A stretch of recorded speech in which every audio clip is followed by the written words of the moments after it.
Hey, what's up, everybody? Welcome to the Shake Up. Oh man, today is Friday. Let me get this shit together. Hey, what's up, Dean? I did not clean up my desk, nothing. Man, I only handicap Gulfstream. I had Gulfstream done. I downloaded Oaklawn Park, but I did not get around to it. What's up, Marco Lou? But I was glancing at today's card. I think I'm going to like today's card a lot. Especially if it's on the dirt on the inside of the track. There's a lot of dirt racing and a few turf sprints today. So I think I'm going to like today's card a whole lot.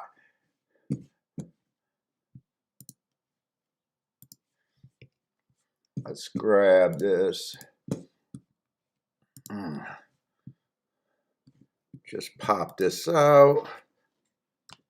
All those. There we go. I like that chat better. So what? Charles, what's up, Charles? Randall, Marco Lou, what's up, guys? No, I did not see race 8 at Belmont. I'm taking it that was the breakdown race, maybe.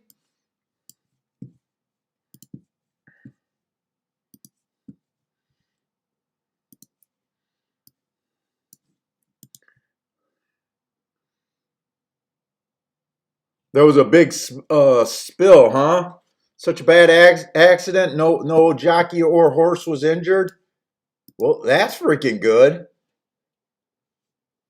I remember what was that big hurdle race that was just not too long ago? The big, I think it was like a 2-something, maybe a 3-mile hurdle race in Europe somewhere. I want to say there was like 20-some horses. Probably half of them finished the race. I was like, that looks really bad.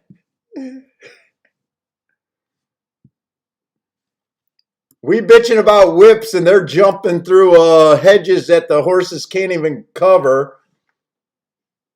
Half of them are falling off and jockeys are falling off every other hurdle. And we're crying about freaking whips over here in America. It was pretty brutal. I think I seen it within the last couple weeks. I think it was a real big hurdle race too.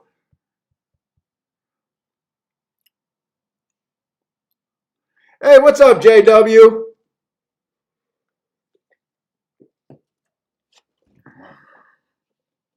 Oh man, let me get situated here. Where's my video?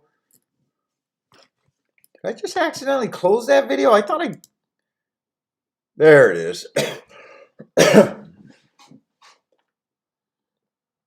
So we got 19 minutes to the first race. I think I'm going to like this card. And I don't know.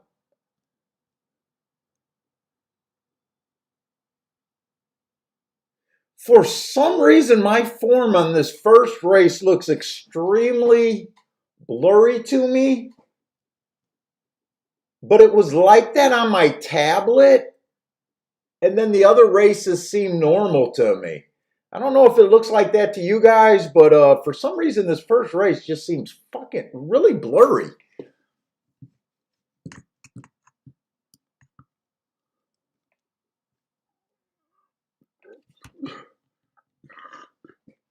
You know what, Dean? I think it was the Grand National.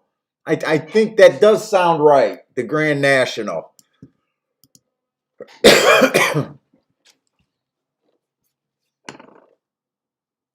So yesterday, I really have no complaints about yesterday. I ended up being even for the day.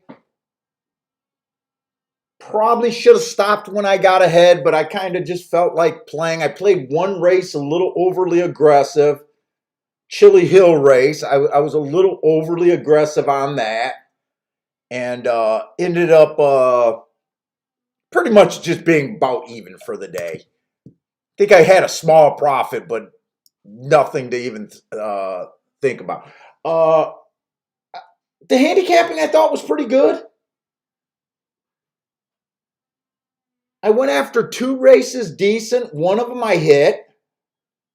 The double and the win bet, even though the win bet went down to 5-2. And then the other one I was just wrong about. The last race of the day got nosed out in an exacta. The horse that I thought would win won. But that's how it was yesterday. I thought that quite a few, like 3 or 4 winners were kind of, the horses that we thought. And the rest of the races we kind of sat out. So I don't think there was a real handy. It was just a kind of a short price yesterday day.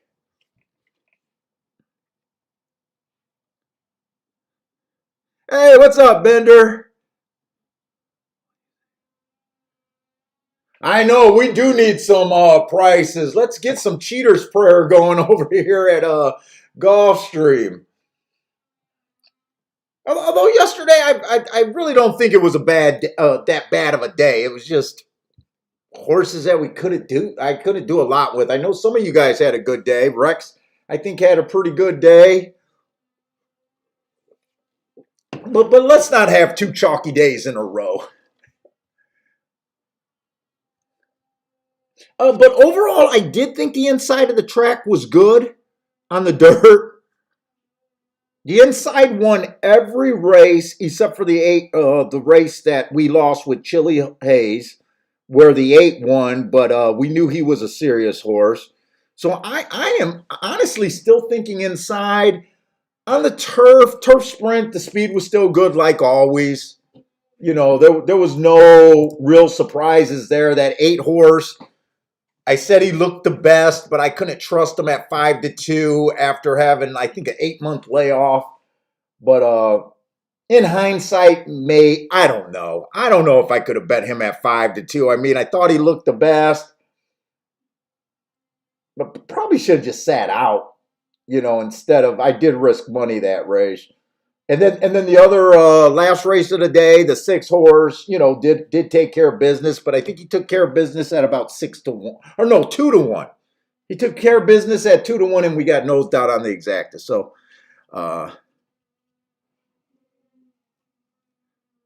Dean, you hit 4 out of 7 bets yesterday at between Gulfstream and Lone Star.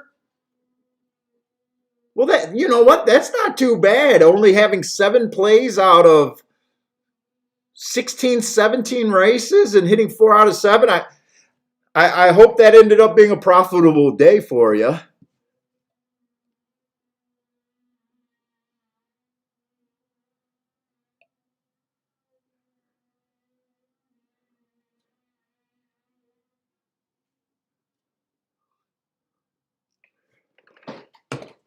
Let's see. Let's just get started. So we got a mile, and I think I like the first half of the card better than the second half. I think there's a lot more dirt races early.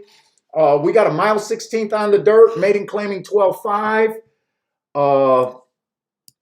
On my notes, I did include the biases. I've been including the biases at Gulfstream on my notes, so I forgot I did this.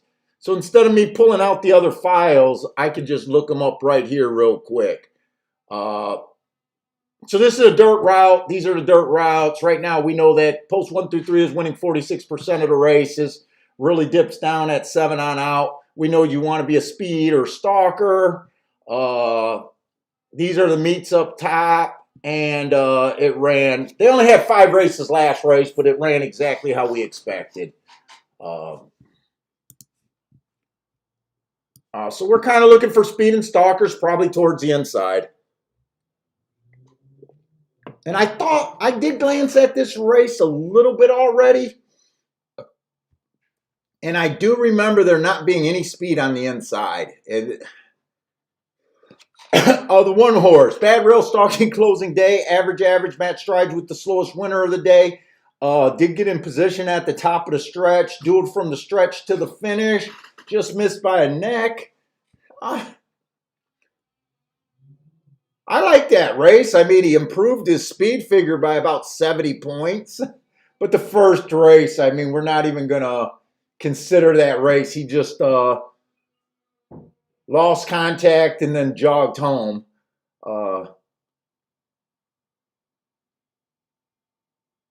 Now, I do got the rail being bad that day, but more often than not, no matter how bad I say the rail is, the next spot you want to be in 4 through 6. Like post 9 is never a benefit, really. You know, so now that I'm thinking about that, that's probably even a little bit better of a race than I'm giving it credit to. He's taking action though right now. The one horse, inside was good last time he ran. He had the inside. I gave him an asterisk because of the running style, not the inside. Slow, slow, slow. First race out, slow, slow, slow.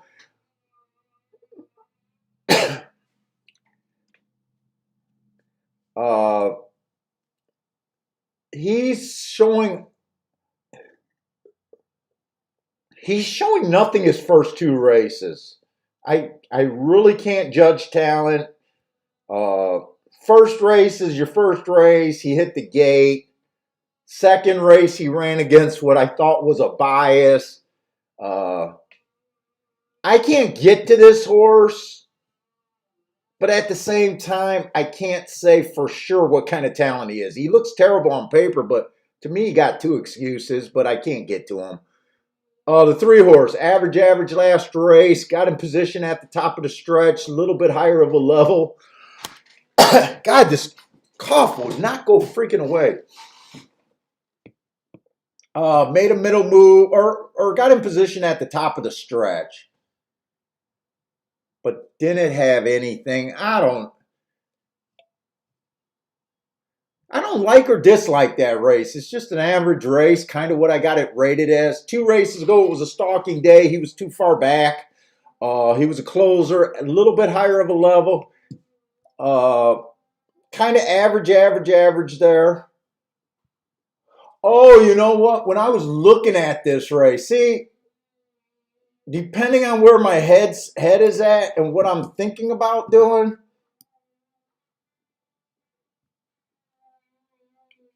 I don't think this horse looks super appealing on paper. But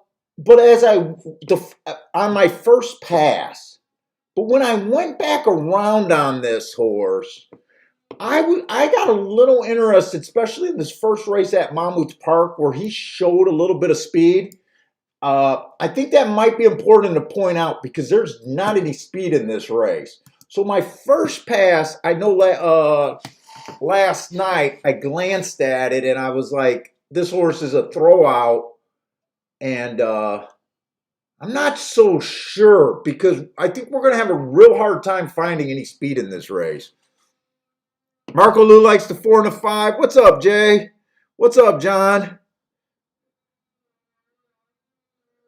The 4 horse. 1 race sample last race. That was 5 furlongs on the turf. Slow start. Just throw that race out. 2 races ago, it was an early pressing day. Kind of wrong style, running style, but still average, slow. Sprinter stretching out with not a lot of speed. That might put him a little closer on the pace today and possibly even on the pace.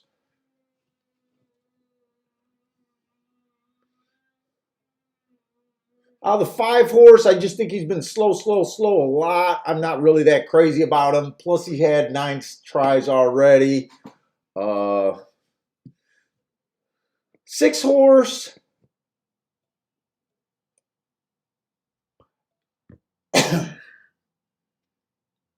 I really don't see. Oh, he's the favorite, huh? Bad rail stalking closing day. Average, slow. Got in position at the top of the stretch. You know what? That's not a bad race. 2 races ago, he ran against the bias.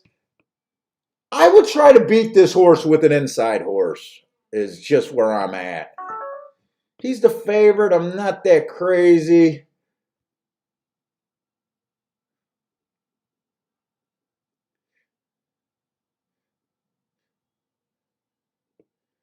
The 9 horse or the 7 horse looks decent. Well, the 7 horse, I don't know if he looks decent. I thought he looked interesting on the big class drops. But I am going to start the day thinking the inside of the track is good. I just am. And the 9, I don't think is anything. So I think it was mostly the 1 and the 3 here that I was interested in. Not the best odds on anyone here. Hey, what's up, HT? Jay, what's up, Jay? I want to look at the next race because I think we got dirt back to back. You know what? Let me grab.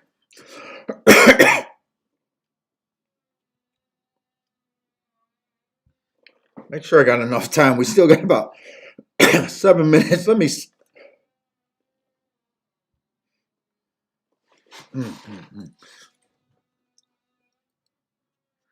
Charles likes the 4-3 double. Marco Lou likes the 4 and the 5 here.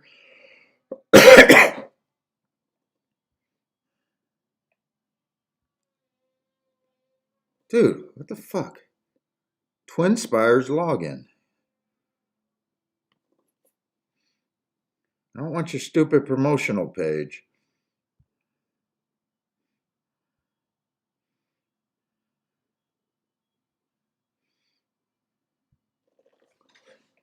Hey, what's up, DC?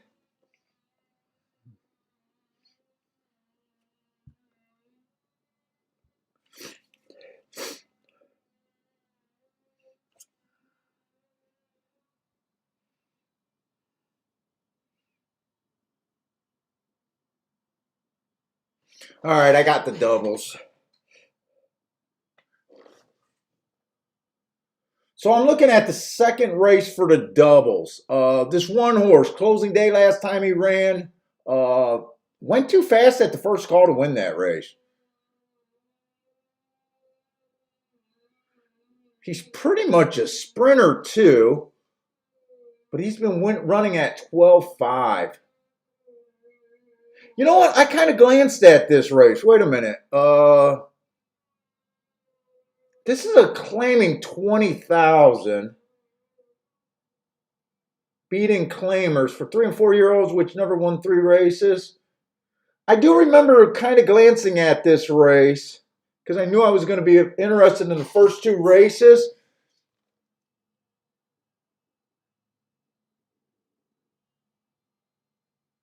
And I was kind of confused about some of these class moves in this race. This is a $20,000 race. And a lot of the inside horses were coming from 12 and 6,000. You got the 6 and the 7 that were making huge drops. That's right. I thought I really wanted to play a double here. And then I started getting confused about how to play this.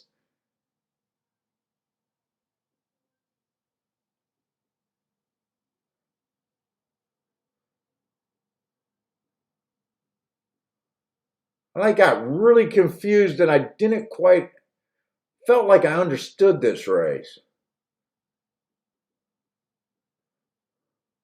I mean, this 6 horse is dropping from 30 and 40,000, earned a heart last race while running against a bias.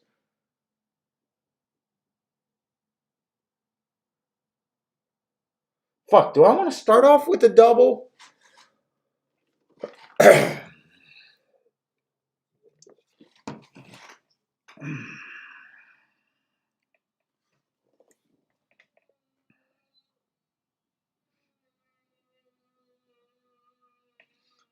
Yeah, the doubles to the 3 are paying pretty good. John likes the 3 and 5 to the 1, 3, 5, 6 in exacta.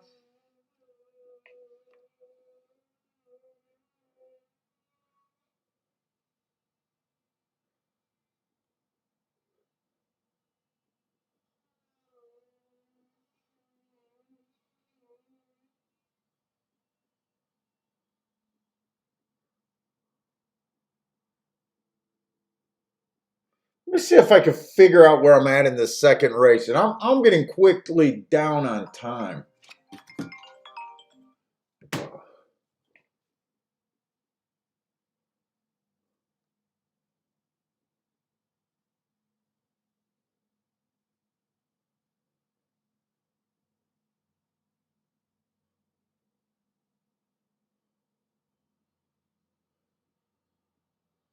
I mean, this race in a way doesn't make sense to me. The 6 and the 7 on class alone.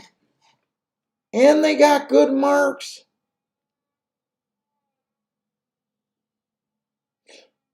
Now, I know if you're new to the show, you might just be wondering why I'm just not taking the 6 and the 7. It's just because I know overall you want to be on the inside of the track at Gulfstream. So I'm trying to decide how I want to approach this.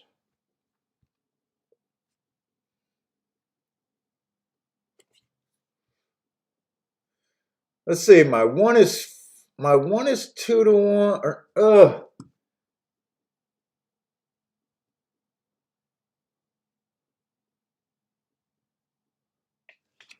I think I'm just going to do exacta here. I'm going to box a 1-3-4 and I'm going to play the 3 to win.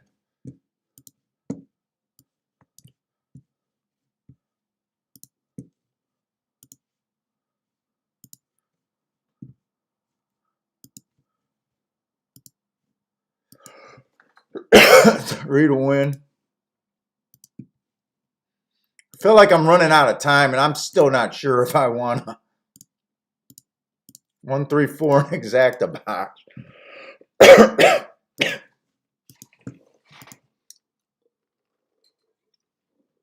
DC likes the 7 at Gulfstream.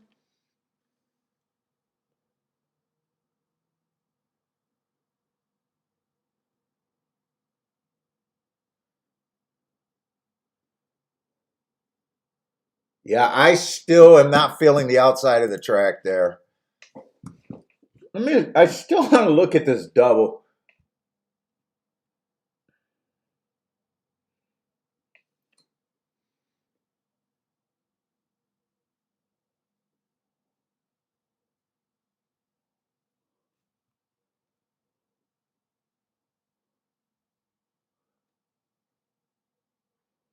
I mean, this 6 is so good marked.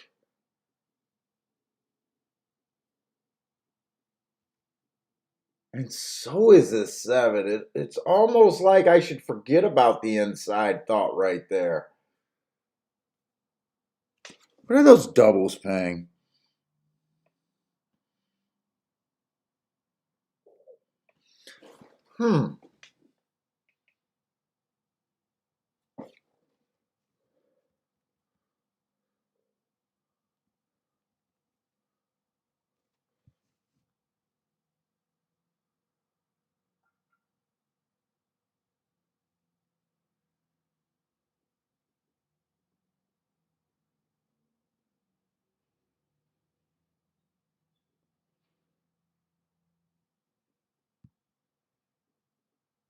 I swear to God, every time I notice class, it gets me in trouble.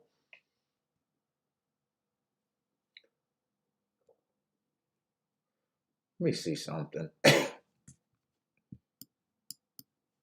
bet the 3 to win here. 1-3-4 in a box.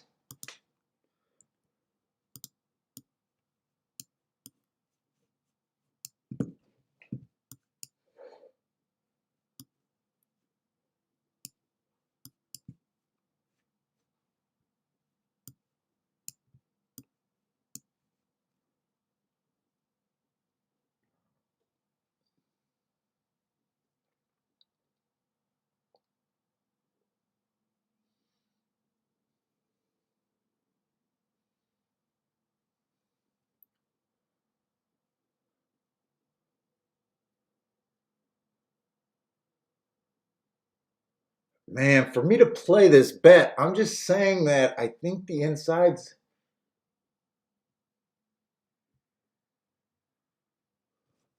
Let me see what these doubles are paying.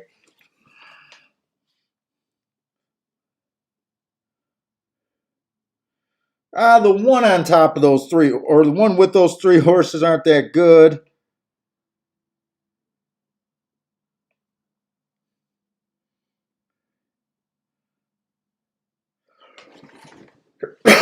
You know what? I'm not doing the doubles. I'm not doing the doubles. Marco Lou's playing a 4-5 to a 1-4.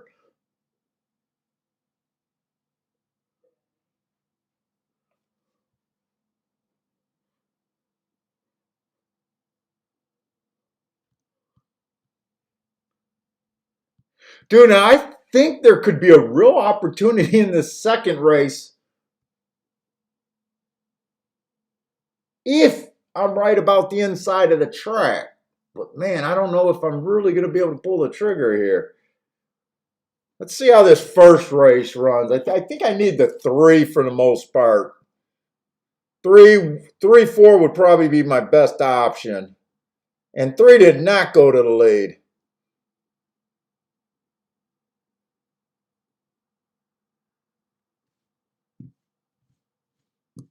He's rating in second. He let the 2 outbreak him. 2 ran a couple 5 furlong. He would have been tough for me to put on the lead. He would have been tough to put on the lead. Hey, what's up, Mizzou man? Oh, let me make sure the other TV is on.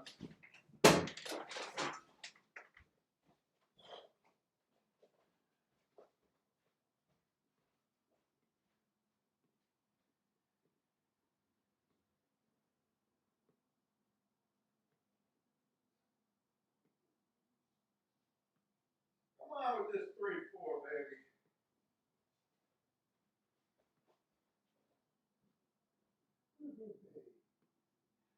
Look at me.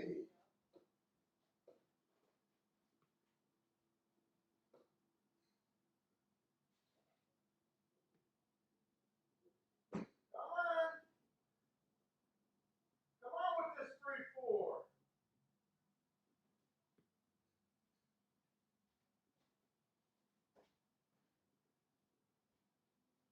Come on with this 3-4-1. Why do I feel like this 3 is going to just get caught? I feel like I'm watching on a delay on the one TV. And I probably am.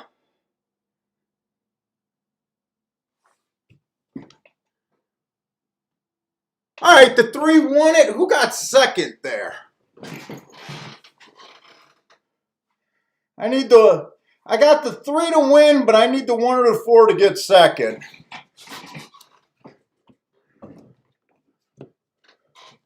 Three, 6. Okay. The 3, as long as the 3 stays at 9-2, I'm definitely happy with that. Yeah, I really like that. I thought there was no speed in the race. And like I said, this race right here kept jumping out at me.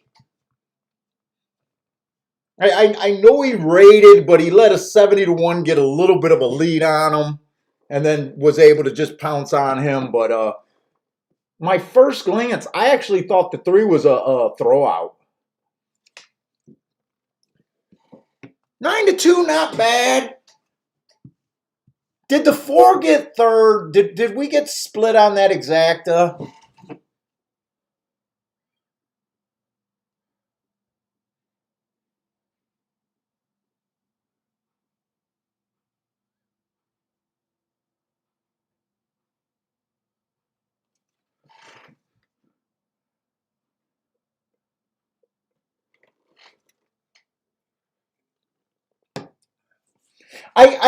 I probably so.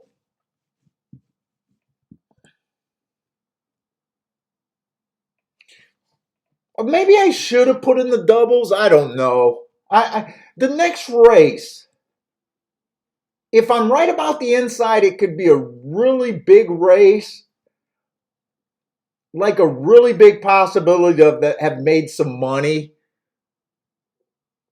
But I kind of noticed the class in that race, and it just threw me in a loop. It just threw me in a loop. I do think the best outside or the best two horses are on the outside, and I don't know what I'm going to do here, if anything.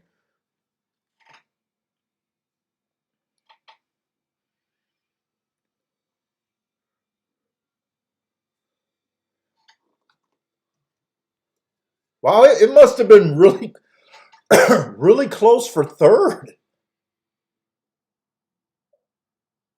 They still don't have a.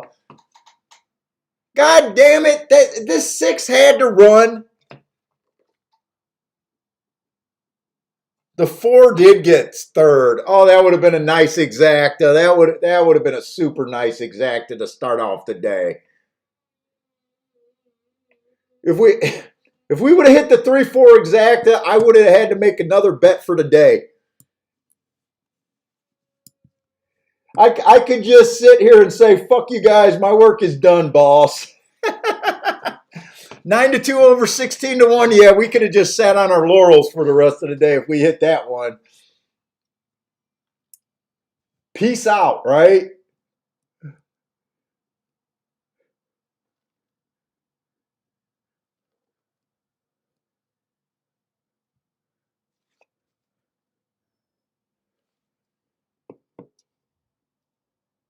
Okay, so obviously I don't have to dwell that much over that handicapping job. It was pretty much pretty good.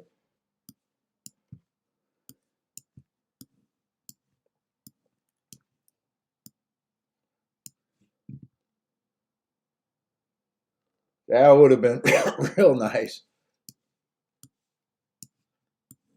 I even thought about singling the 3 in the doubles and going wider, like going 4 or 5 horses like we did yesterday. And then I just backed down and decided to go for the exacta.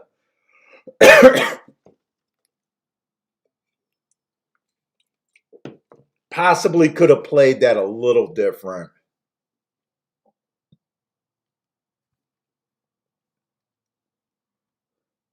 But the 3, oh.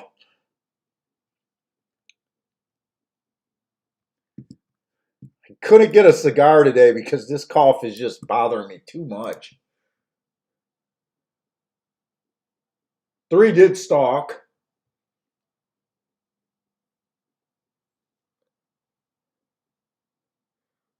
John, did you hit that 3-6 exacta?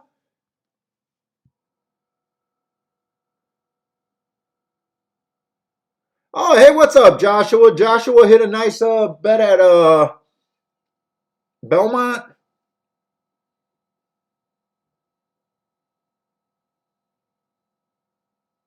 Bender's saying the second race is really tough, but he loves the third. Yeah, if I did not look at the class of the race, let's just pretend that I did not seeing that there was such a difference in class. You know, that some of these horses weren't stepping down. I probably would have had pretty much the same opinion. The 6 and the 7 were the best horses on my marks.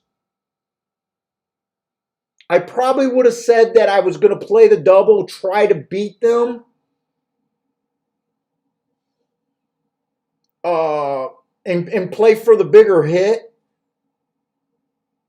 But I did notice the class, and it's not that it's a close class drop. It's not like there's 1 level difference or 2 levels difference. Like when you consider that the inside horses are stepping up from 12-5 non-winners of 3 lifetime, 12-5 non-winners of 2 lifetime, and a 6,000 non-winners of 2 lifetime, and they're all stepping up to 20,000. I know this is a beating claimers, which is actually a non-winners of 3, because that's the condition. But that's like a 2 level step up right there. And then you got a couple of these outside horses. Like the 5's been at this level and went to allowance 1X last time. The 6 earned a heart at 30,000. So he's dropping down. So when you consider the inside horses are stepping up 2 levels and he's dropping a solid, there's a 3 level gap. It's a big difference. And he was at 40,000 2X before that, 40,000. And then you look at the 7 horse. I mean, November last year, he was in a grade 3. Didn't belong in a grade 3, but he was in a grade 3.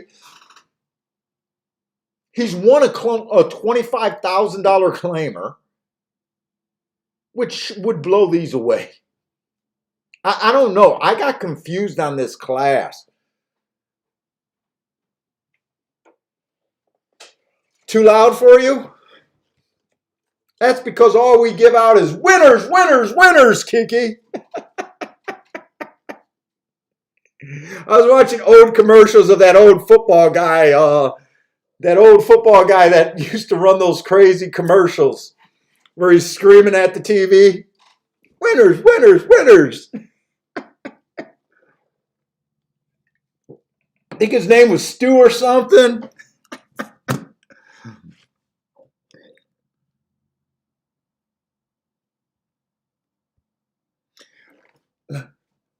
Dude, Marco, when I'm right about the bias, it's great. But man, when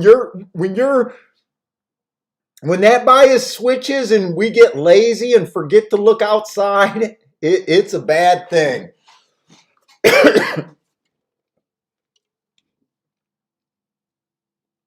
You've seen me where I had bad days on it. And usually when I have a bad day, it's when I get completely confused about how the tracks are playing. It's either that or it's just a chalk fest.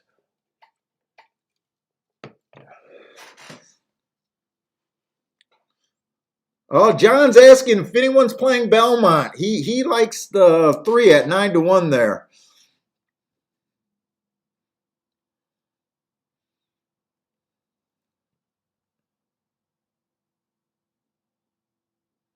Let's see. Jay thinks the 4 and the 5.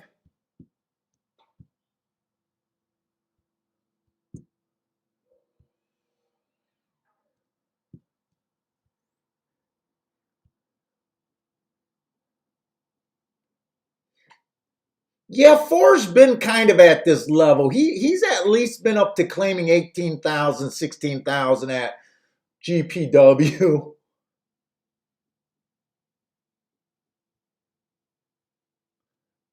He was at 20,000 3 races ago. He dropped to 12, ran a third.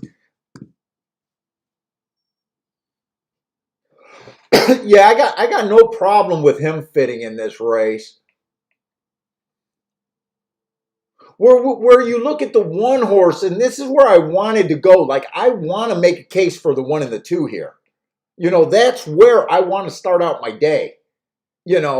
But to me, your 4 has more upside because he's at least been at this level and higher. Where you look at the 4, he broke his maiden at the basement. He basically went to the basement for his first race against winners. It was against 6,000. Then he worked his way up to 12. He worked his way up to 12 for a win. Yeah, he's in good form. But you got to think half the field's been running against better horses than he's ever seen. I think my reach to just playing the automatic inside is a little too not good here. And the 1 story is pretty much the same. I don't see a race. Well, let's just put it this way. For the last 8 or 9 races, this horse has been at the 12.5 level, and he just looks like a 12.5 kind of claimer. I'm not even sure if I would like him in a regular $20,000 race. I don't know. I just kind of got like squishy on this race.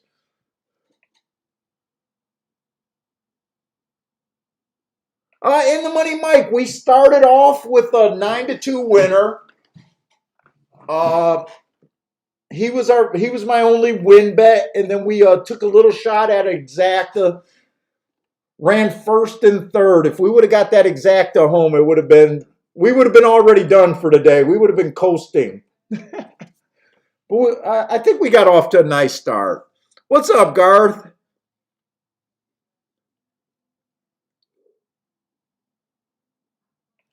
And then what was Jay saying about the 5 horse? Yeah, the 5 horse broke his maiden at maiden 16, went up to 20,000, won that race. So yeah, I absolutely agree with Jay too. Like I think the 4 and the 5's basically been at this level.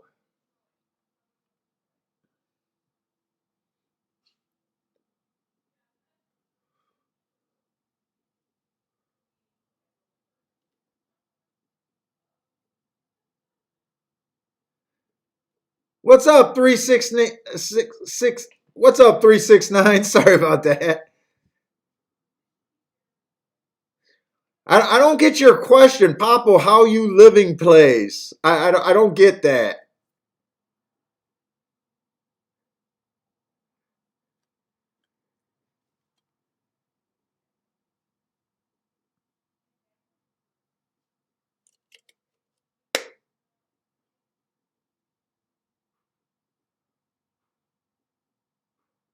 Let's see. Dean is saying, I think he's talking about the 7 here. Will absolutely die.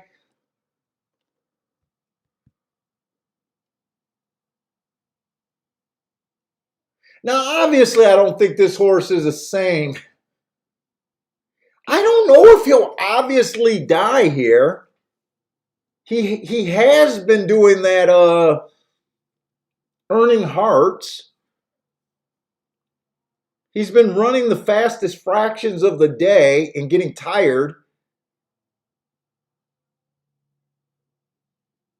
But since November, I mean, I can't fault that giving him up in the discovery. I can't fault him for falling apart in a 62.5. He's not meeting that kind of animal here. We know at Tampa, even though I don't have that was a stalking closing day. We know at Tampa, no one's been going wire to wire on the turf. And that was a handicap. I don't know. I think he's been well over his head, or maybe he's unhealthy and he can't go. I don't know. Like I said, I'm kind of confused this race.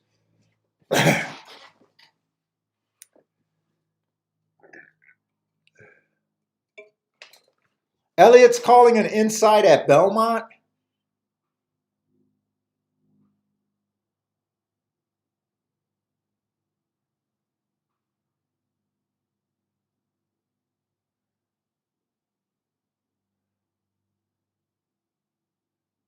Oh, how am I doing? We're doing good. If I could get rid of this little nagging chest coat, I'd be great. Hey, what's up, DC? Let's see, in the money, Mike. You're at Hollywood Parks Casino.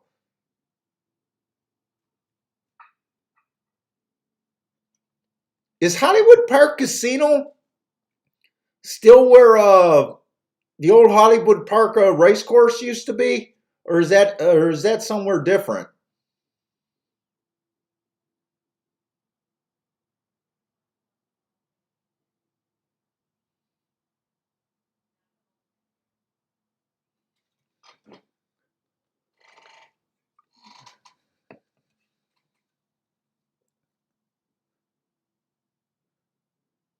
Let's see, Dean. In his opinion, this race is made for the 2 horse. Great inside post, and the horse grass is fakes. Dean, I want to be with you so bad there. I want to be with you. My warning bells are going off on that, but man, I want to be with you. I think I'm going to end up chickening out and not doing anything this race. I do like his race last race. He has been. He does get the inside today.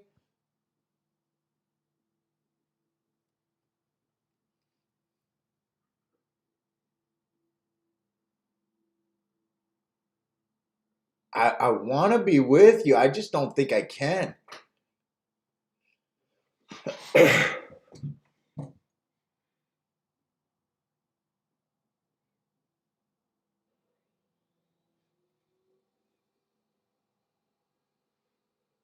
Hey, what's up, Zero Contrast?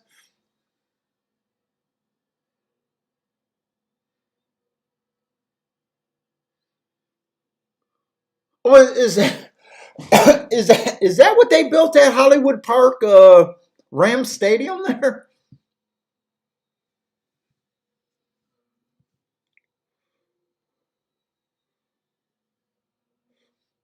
Let's see. Robert's saying the three has never lost a race with blinkers on.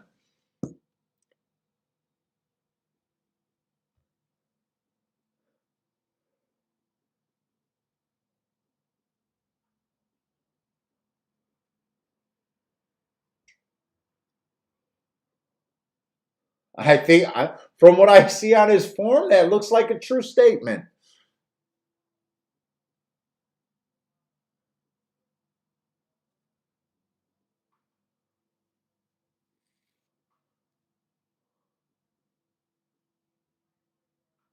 To me, the last time the three ran, he looked like a damned if you do, damned if he don't. He was a horse that was making, I don't know, 5, 6, 7 level class drop.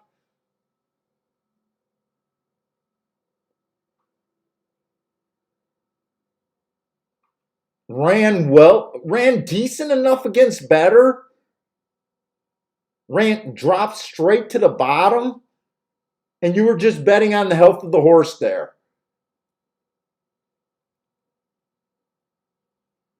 He's those horses that when you bet against them, they lose badly, and when you when you bet against them, they win. When you bet on them, they lose terribly, and the price is usually not worth the effort.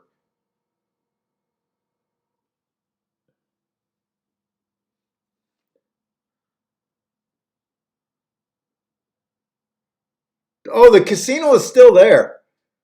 I vaguely remember going into that casino. I don't even remember if it was a full casino back then. I think it was mostly a card room. I only went to Hollywood Park for one weekend.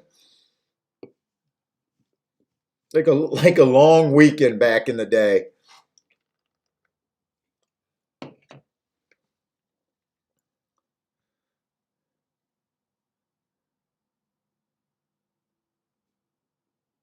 Oh, Dean says be with him. Show him some love.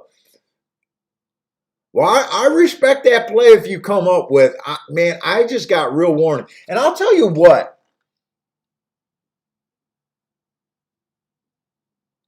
The odds board is reflecting about how my mind is about this race. Once you get past the three, and I'm not saying I like the three, but just throw out the three, and everyone is between 4-1 and 6-1. I think the three is probably a little over bet. I think I'm going to sit out this race. I just don't have a real opinion.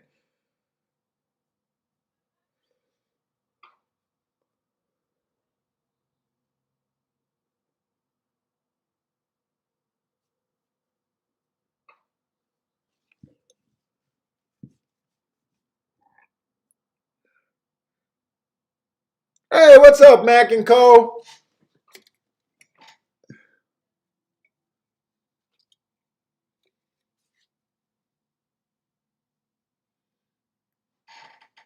Hey, Mizzou man, I heard you had a nice hit and backdoored the exact on Dances with Bourbon.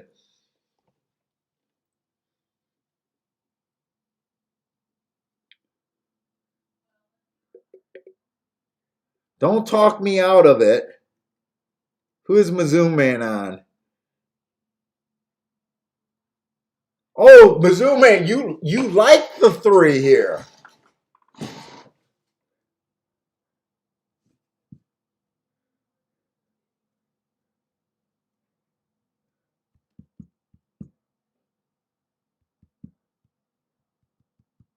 Three makes sense.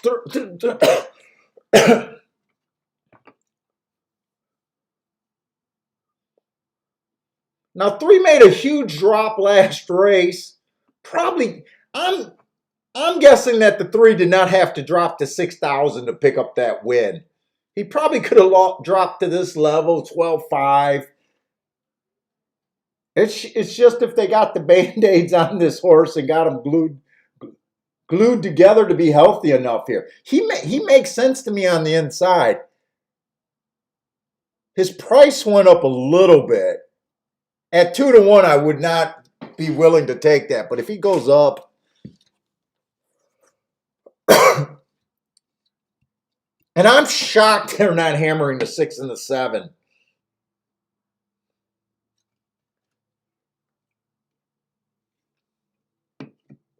I feel like I'm missing something on this race.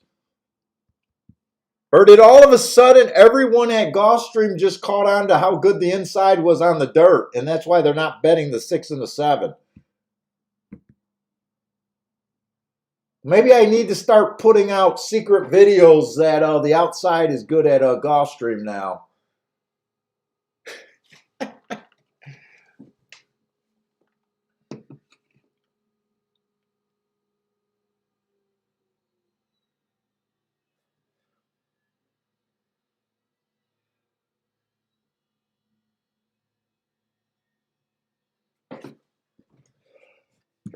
I'm gonna look at the 3rd race because it's a 5 furlong on the turf. We know what we're looking for there. We want to be on the leader within 3 lengths of the lead at the first call.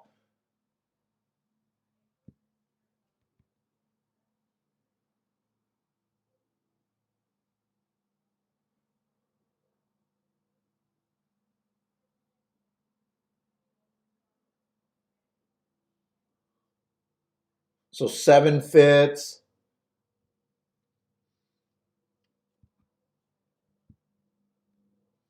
6, I don't know if I trust the 6 there.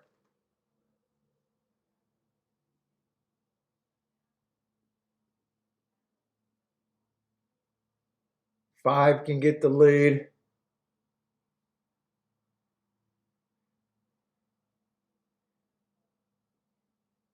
How fast was this race this 4 came out of? His adjusted time was 43 and 4 at the second call.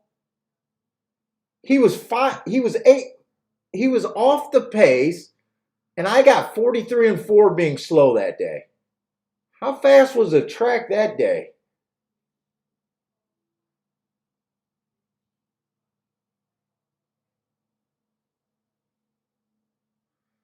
At a glance, I'd probably be looking at the 1,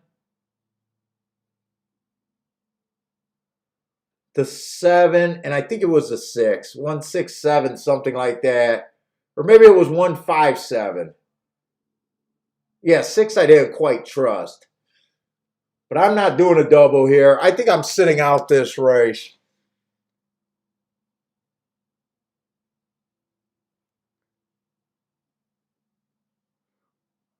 Elise, she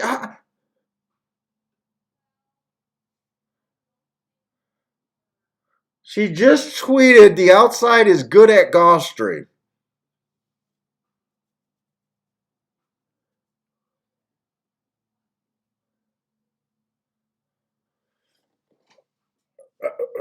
Really?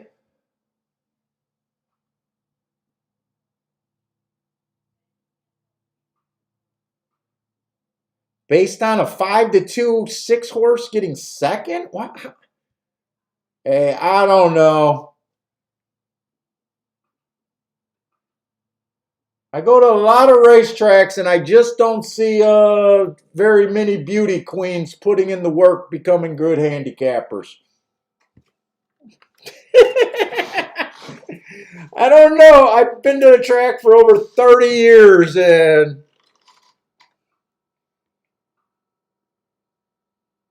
I think I've seen one hot chick go to the track. Never seen a young regular chick.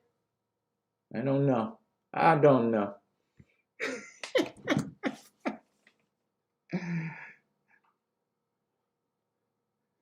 I don't know. Maybe she's right. I don't know.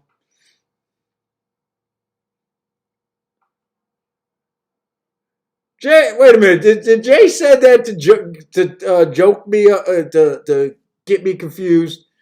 She couldn't have really said that.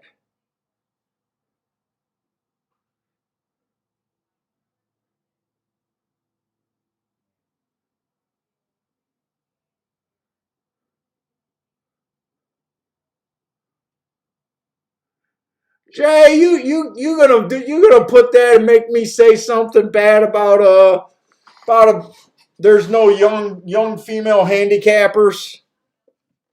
I imagine there's one somewhere. And there's some good Judy Wagner is a really good handicapper.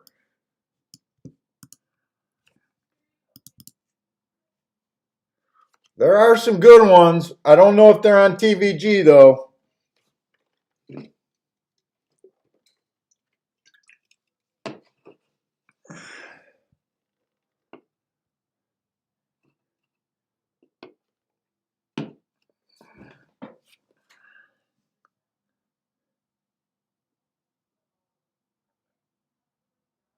Randall said it depends on your standards. At his age, he'll take what he can get.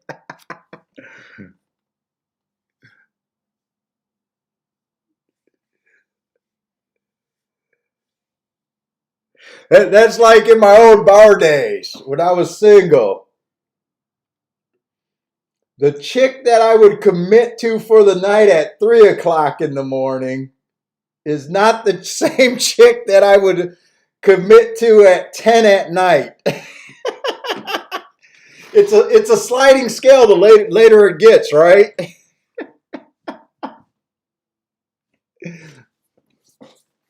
Shit, 10 o'clock, you're not settling with a 5 or 6. 3 in the morning, that 5 or 6 might look okay.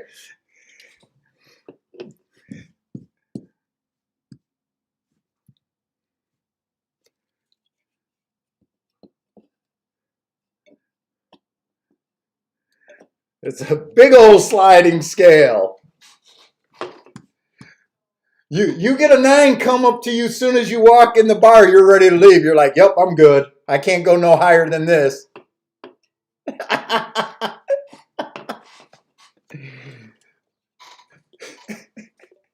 that 5 you'll duck around the bar for the next 4 or 5 hours before you talk to her again. It's so rude. All right, yes, I'm an asshole.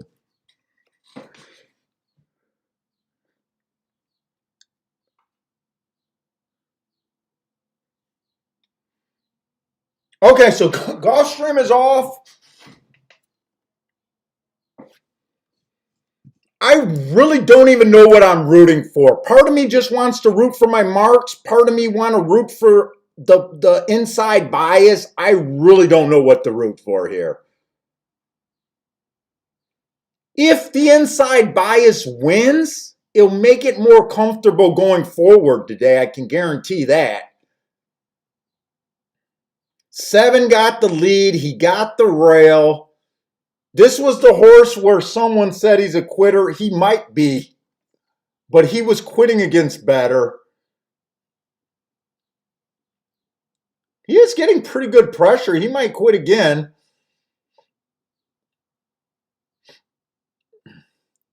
4 looks to be giving him a pretty good effort. 6 is still not dead. Okay, I think the 7 is dead.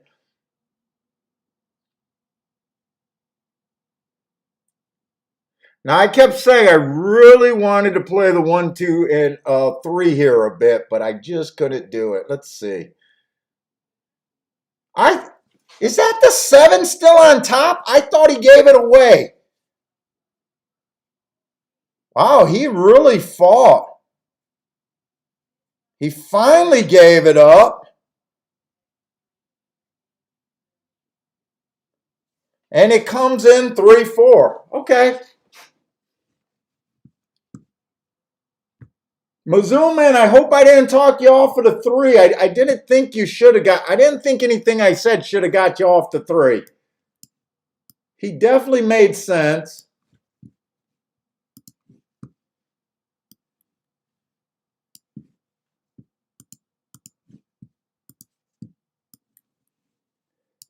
Three was the first, 3 made a lot of sense.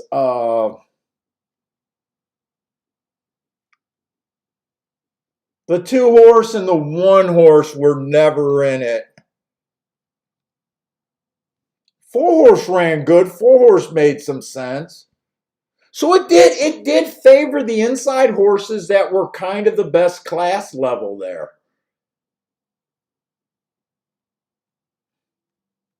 I'm surprised the 7 kind of dueled for that long. I thought he gave it up a little bit sooner.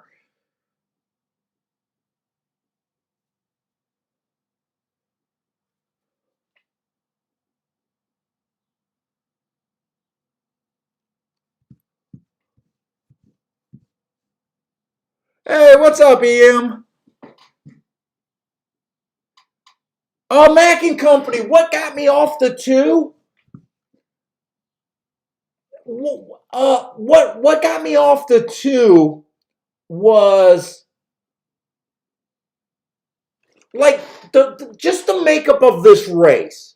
You had the 1 and the 2 who never ran better than 12.5 claimers, right? And they were kind of stepping up to 20,000s, which doesn't normally confuse me. And those would be a stretch on even their best days against 20,000 claimers, right?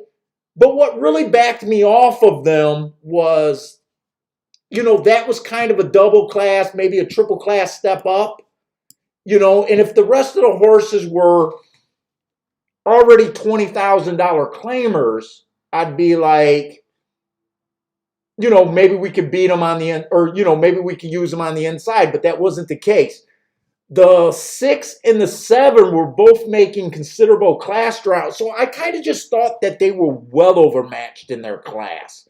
Like, the 2 had good marks, but you just can't read just the marks. The marks just says if a race was good, you still got to decide if the horse fits in a position.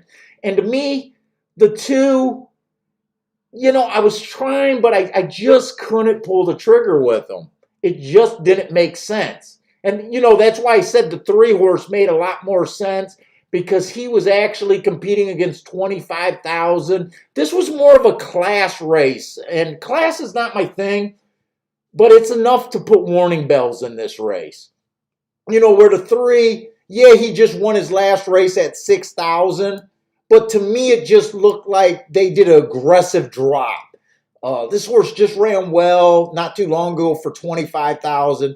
To me, they probably could have dropped this horse to 12,000, maybe to 16,000, maybe to 20,000, and picked up that win. They got desperate, dropped him down to 6,000, stole one, and then they stepped them up. And then just the overall belief that the inside of the track is where you want to be. If the 1 and the 2 are throwouts, the 3 and the 4 really make sense then. I wasn't brave enough to do a ticket there. But, it's kind of, you just don't want to, just like I didn't want to jump in this race. And, sometimes you do it when you're lazy, like it's tempting to go, oh, just trust the hearts. I'm going to bet the 6 and the 7 on the outside blindly. They were 9-2. They had the big class advantage, right? But, there's something to say about a drop, and there's something to say about them being on the outside of the track, and we know that the outside of the track has not been great. you just don't want to bet the marks blind. You want to get the whole story of the race. And when you really consider, hey, the outside of the track's not good, or, for the most part, not good, that kind of gets you off the 6 and the 7. You kind of use the class to get off the 1 and the 2. You're kind of just left with the exacta there, really. But, that's easier to say after the race than before the race. I just had enough warning signs to get me not to play.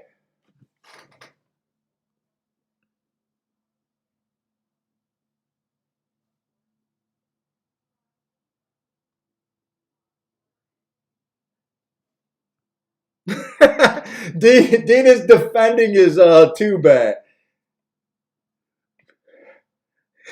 He said in his defense, they weren't giving the man in the gate today.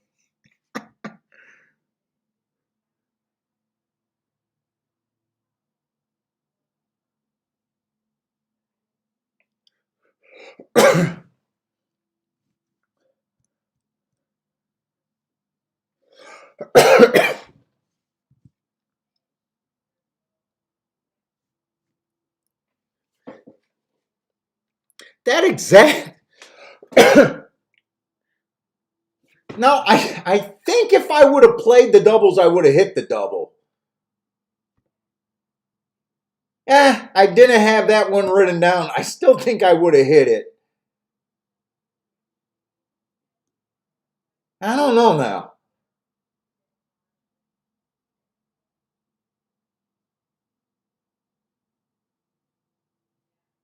I don't know.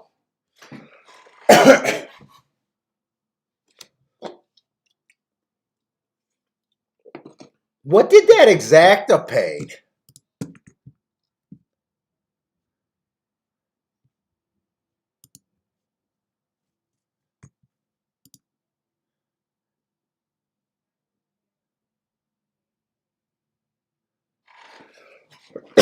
$28-1? Not bad. Dude, you see, I'm thinking about grabbing a shot. My throat. I'm not. My wife's gonna take my cigars away from me if I can't get rid of this damn cough. The last two I went out to buy, she's like, "You sure you need to?" She started giving me the "You sure you need to do that?" You've been coughing all day.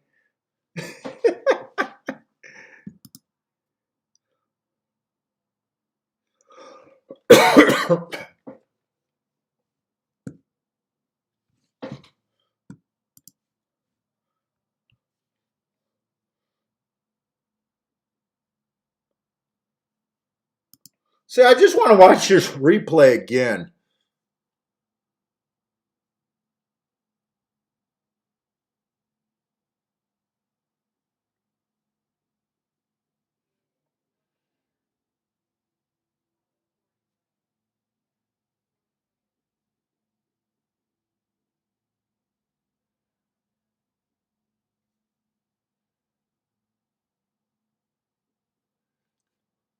$23-3 for the first call.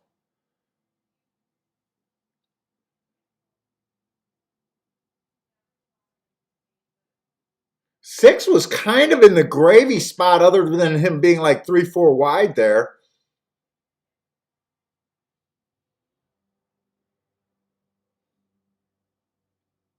They didn't go super fast fractions. Oh no, I thought that was 48-2. That was 46-2.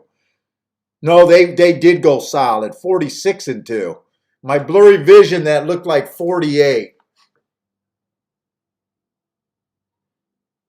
So three closed this race.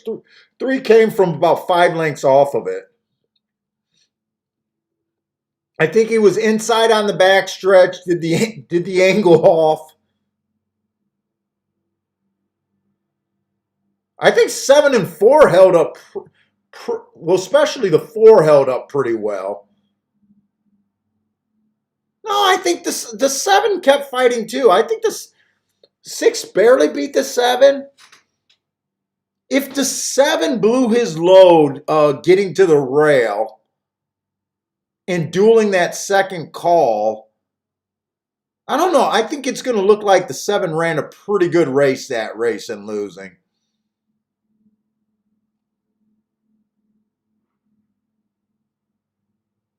Although 3, let's see where these horses settle on the backstretch. I'm surprised that 3 is so wide. I would have thought the 3 had the rail position. Let's see.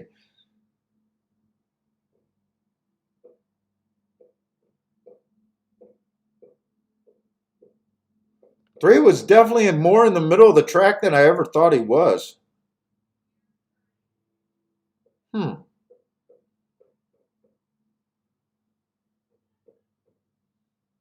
But he did close.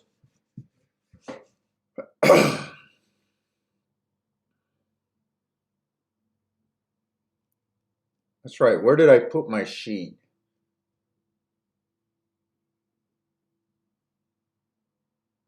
That was a route race, right? 3-3 double.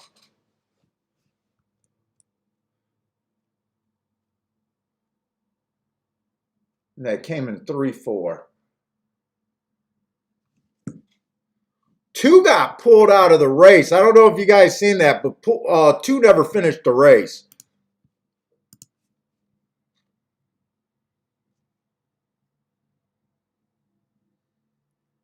DC say COVID. I probably do got COVID. They gave me the vaccination shot, my first vax, and I've been shit ever since.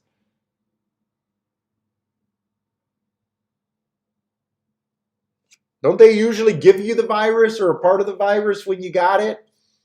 When you get vaccinated?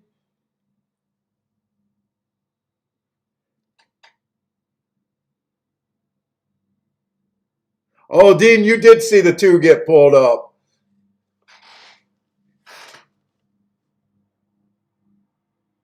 Let's see, this is a starter allowance 16,000. I usually like to double that price. We'll see if that works. We're looking for speed or horses within 3 lengths of the lead at the first call. One's coming from Tampa Bay, average. Matt strides with the fastest winner, which he was. 1 tick slower than the fastest winner at the finish. That's obviously a good race. That was on the dirt 2 races ago on their turf. Tampa Bay turf, they don't run very many of them. I don't have a profile that I trust there. And 3 races ago, fast, average, and finished the race a winner.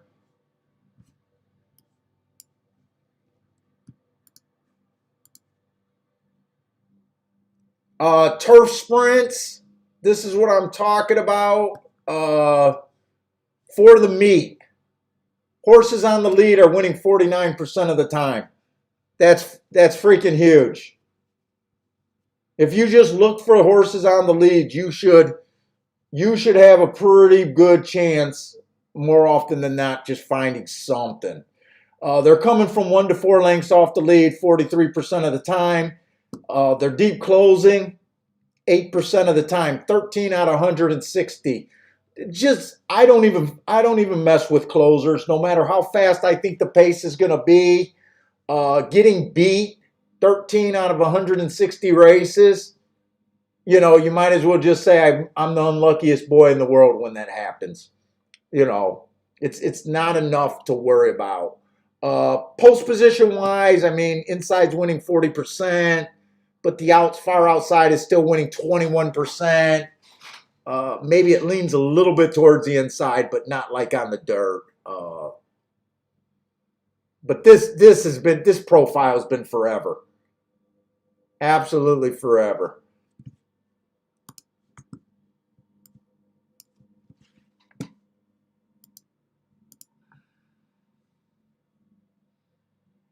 Oh, it's a non-active virus. Mine seems pretty damn active.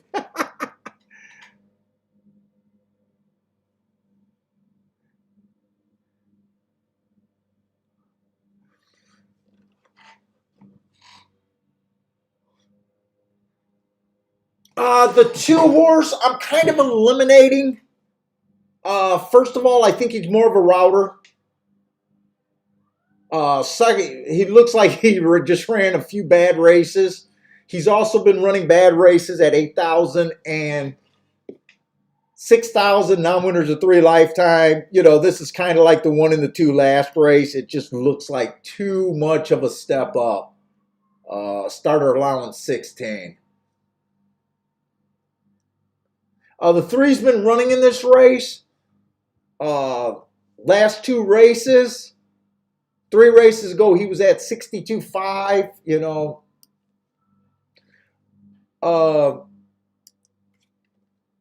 He's annoying because the last 3 races are coming off of 1 race samples. But just looking at his running style, to me, he's one of the few horses that make this running style work. In fact, in that sample, he probably accounts for 2 of the 13 races that we're able to close. That June 20th might not be in that sample. Maybe he counts for 1 of the 13. But he's been running well. I'm against him just because. Oh, the 2 horses scratched? How did I not? Wait a minute. 3rd race. How did I not get that scratch?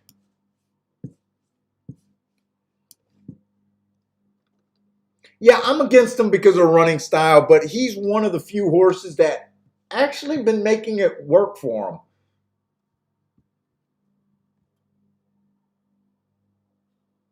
Oh, the 4 horse, nice closing race last race. If he does that again, I don't like him. But he does have enough races where it looks like he could get the lead. I think it just depends on where they're going to put this horse early. 5's one of the horses I'm 9 to 5. I'm not really caring right now. I don't really care right now at 9 to 5. But 5's one of the horses I like that can get the lead.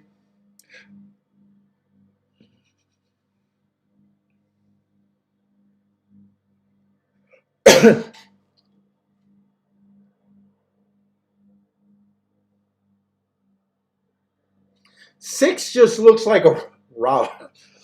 Damn. 6 just looks like a router to me here. I don't trust him to be fast enough early, and then I do like the 7 horse.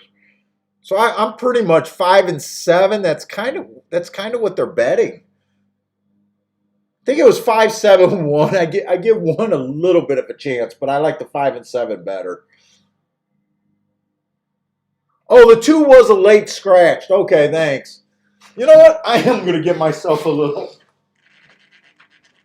drink.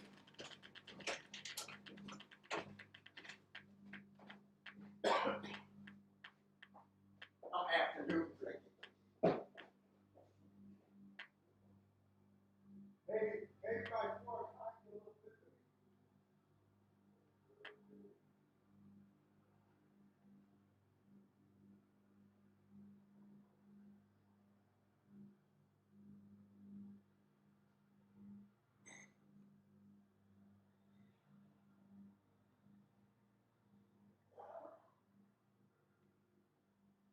You hear that bullshit?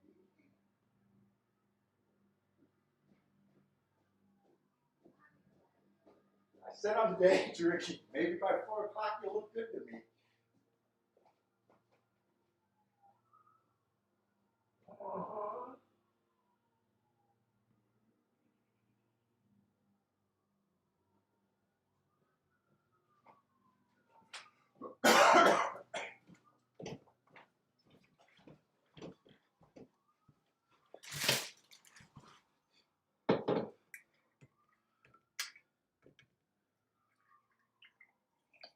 Shots, Kiki.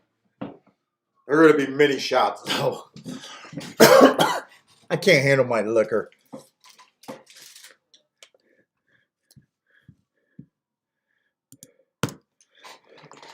Did you hear us talking about the sliding scale of what you could commit to at the bar according to time, Kiki?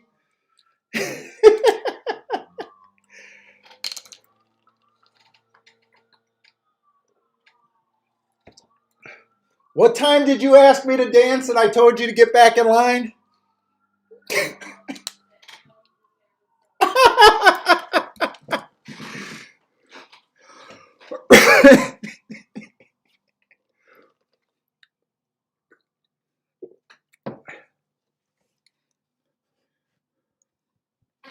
Let's see, I'm going to look ahead for a double.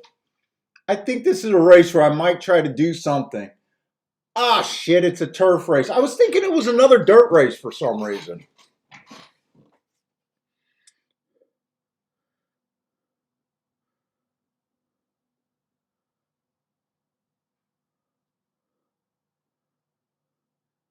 Hey, what's up, Grandma?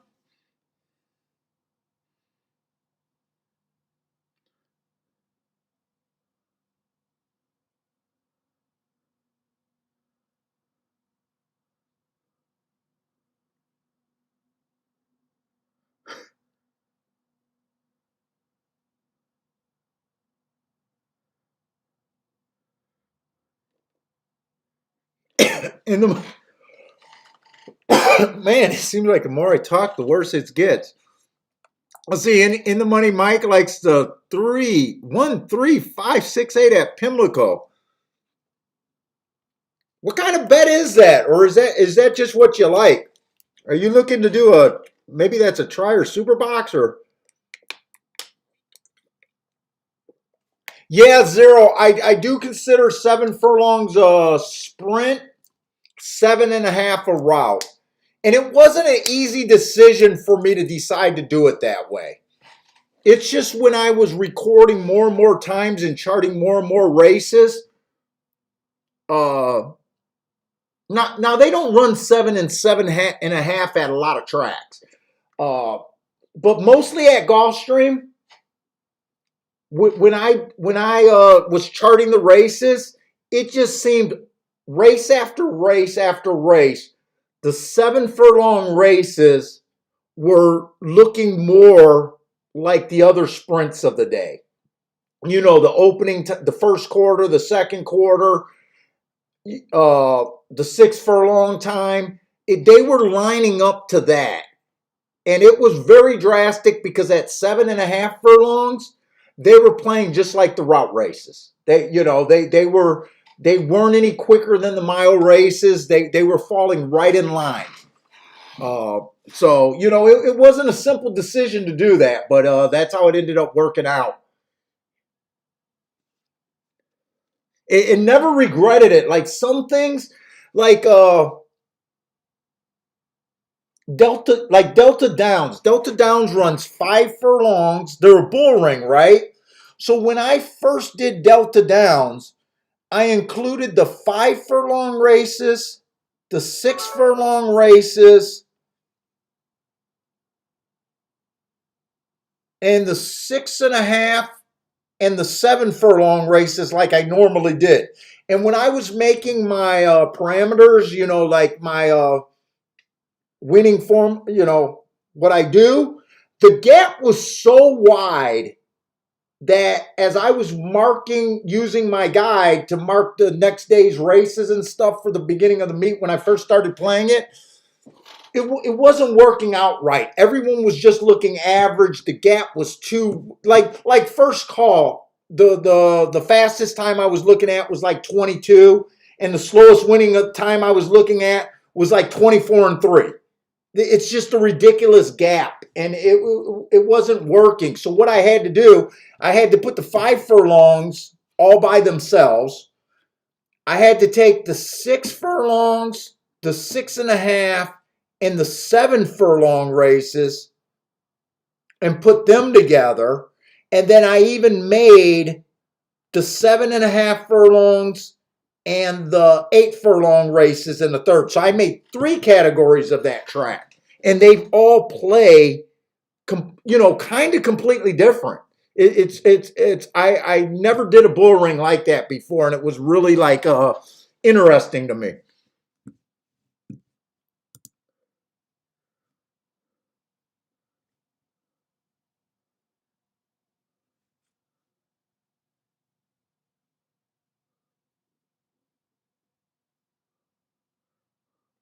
Yeah, and some days the 6.5 and 7 furlong races play just like the route races do, and sometimes they don't. Delta. I like Delta. The 2 years that I played it and did really good there, but it can be kind of a tricky track, and it wasn't until I really divided it up that it made a lot more sense to me. Let's see. I'm going to look at the fourth race, looking for a double here.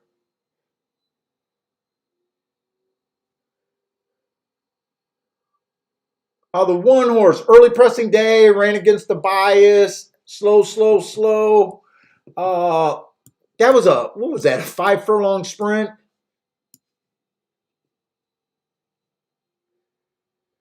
I don't know how that race gets him together for this race. I don't like him or dislike him. Let's just see where I'm even at here.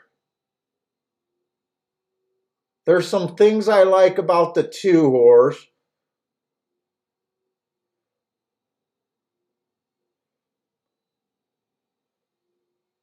There's a few first timers. Maybe I can't do a double.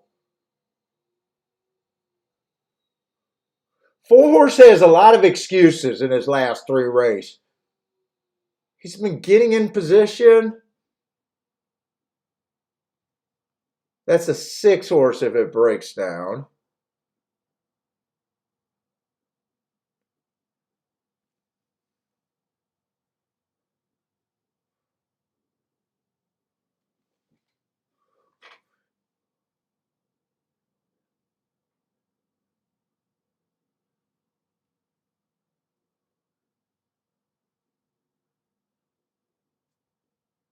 Oh, I love the marks on the 10. Let me see.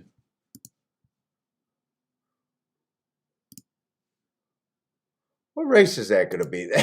I'm looking ahead, so let me get to the race. I just want to see what the morning lines are. That 10 is like a 20-1 morning line.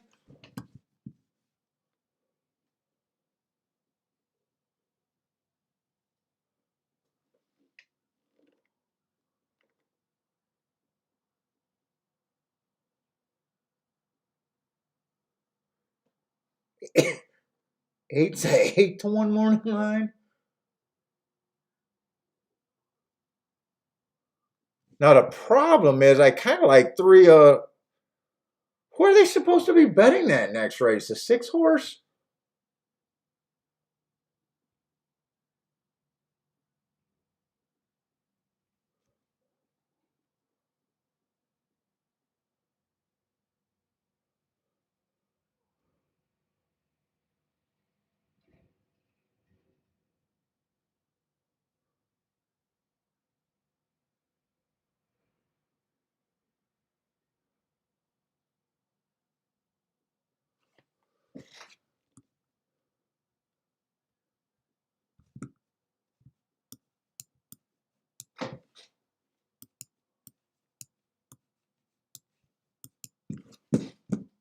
Better not be running out of time. Okay, I'm not running out of time.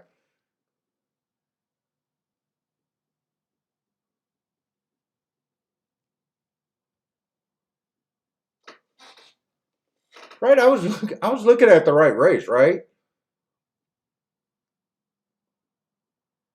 Yeah, I was looking at the right race.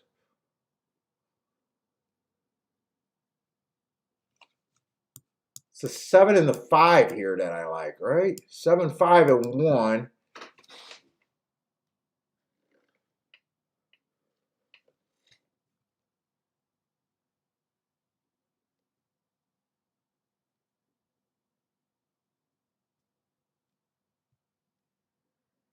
I want to do a 3x3 or 2x3.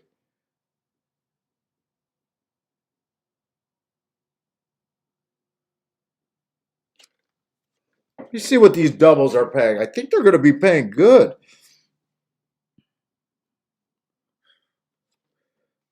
Third race.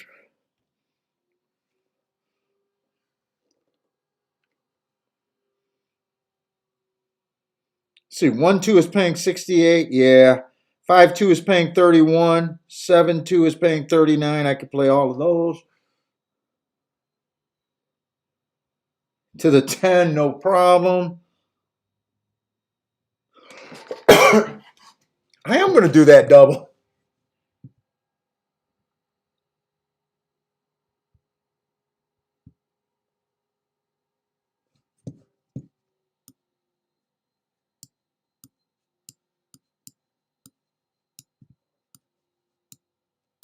I'm going to try to hit it more with the 5 and 7.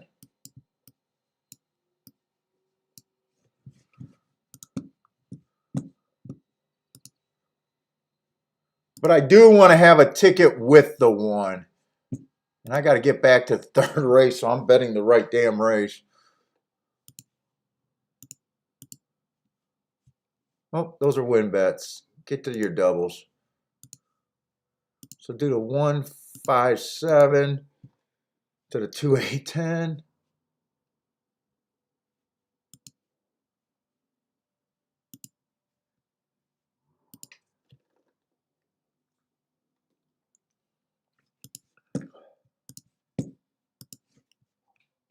You give me a 5, 7 to the 2, 8, 10.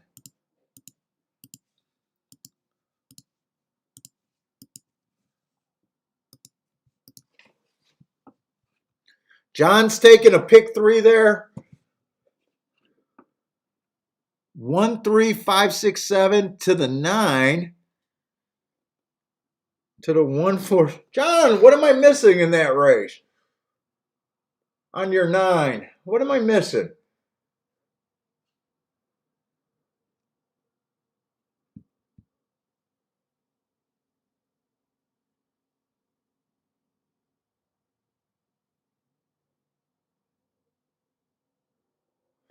I'm not missing anything on your 9.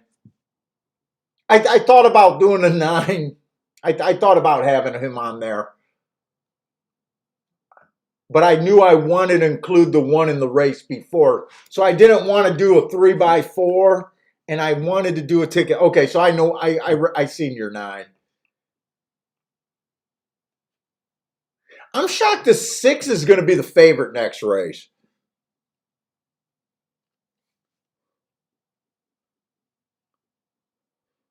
Yeah, I got to cut down on my not so smart wagers all the time.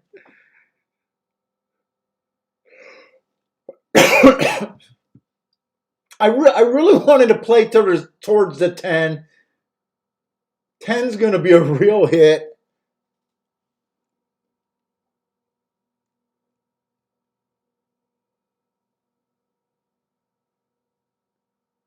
I really wanted the 8 on the ticket.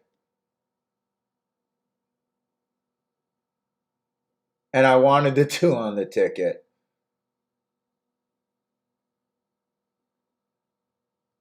And the 9 and the 6 I was a little interested in, but I can't bet them all.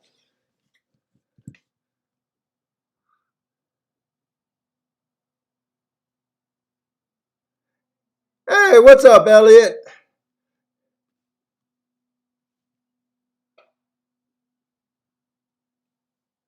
Joshua, any thoughts on, you know what? I do have a maximum bet that I can do. And I do my maximum bet. I don't even do a maximum bet every year. I honestly try to keep the bets at a certain level. I learned a long time ago.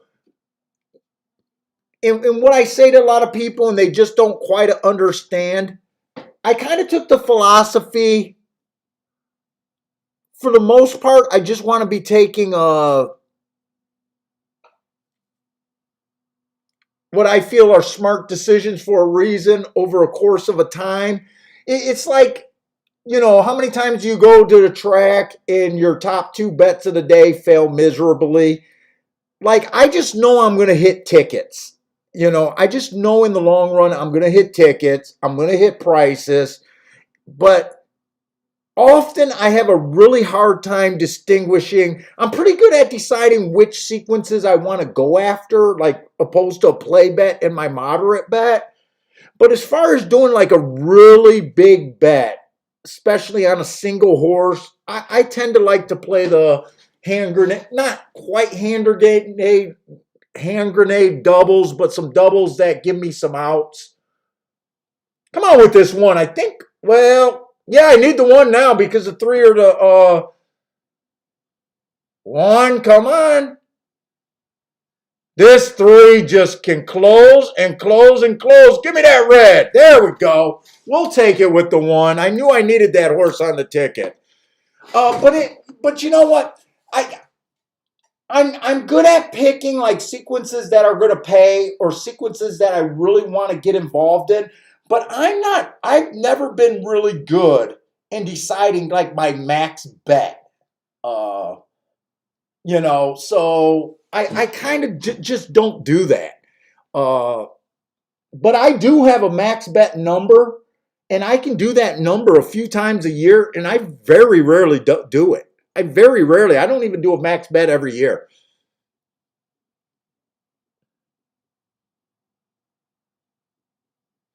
I probably, I didn't make a mistake. I knew I wanted the one on my ticket. I threw this ticket in at the last. I should have probably just played it all for a single amount. It didn't even save me that much. It didn't even save me anything.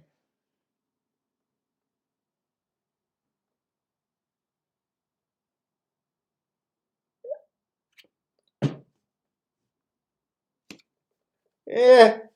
Hey, Marco Lou, I'm not a good bettor. I'm just not a good bettor, man.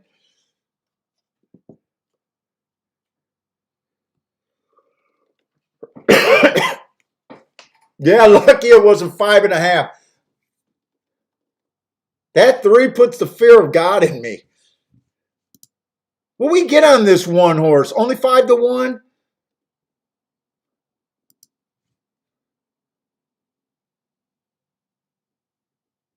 I didn't quite see the break. Did the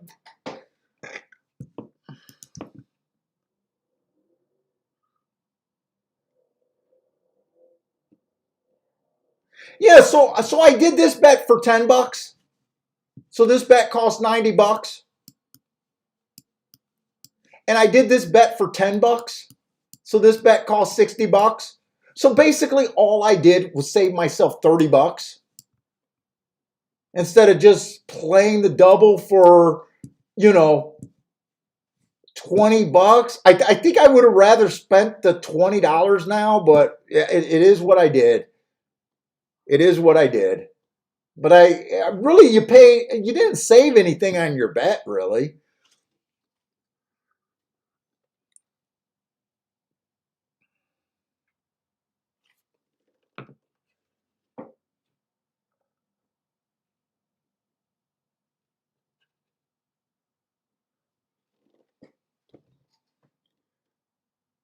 And the 5 and the 7, I did not see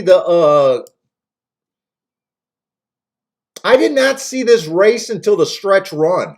I did not I'm gonna have to watch this replay. I'm not sure did this 5 and the 7 even break? Did the one go wire to wire? I'm not even really sure what happened here. Dude, I tell you what, this three's a pretty decent horse, and I got a feeling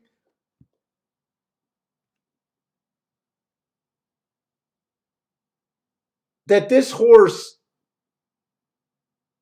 would be a lot better of a sprinter if he just, well, I can't say he'd be better of a sprinter because let's face it, he won 2 out of his last 4.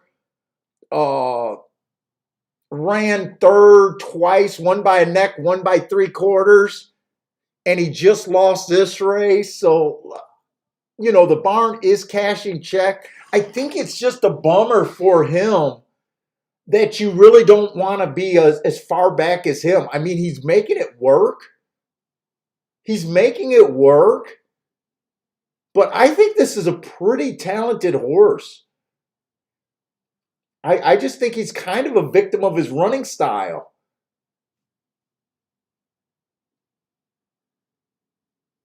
That's kind of impressive to see on a track that you don't believe favors closers and a horse that just keeps closing. To me, I'm impressed by that.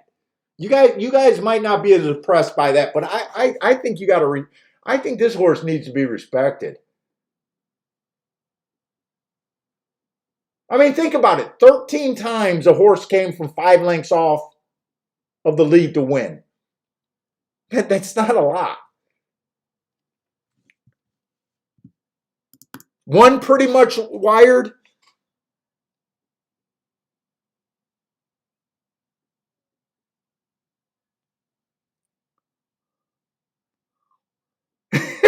Yeah, Bender. That's the argument that I say. I always laugh at these guys who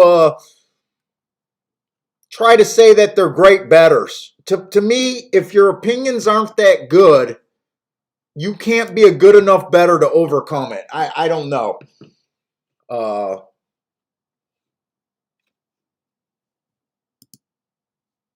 to me, that way to approach the game just does not make sense.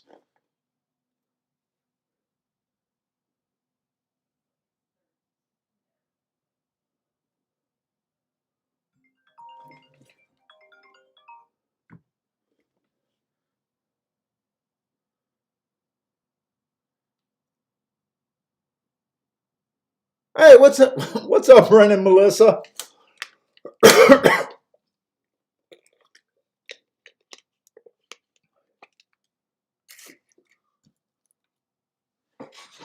Hey, what's up, JW?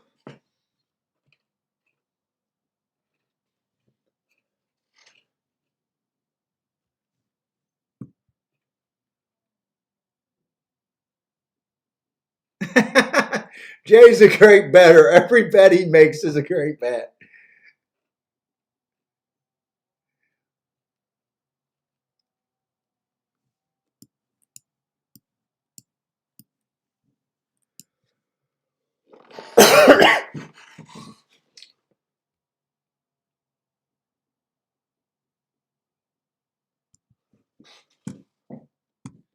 And I want to see the fractions this race. Yeah, one duel the whole way.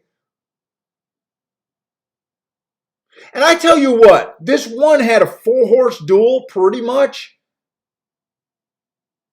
Right now, I am not. Okay, 21 flat they went. 21 flat.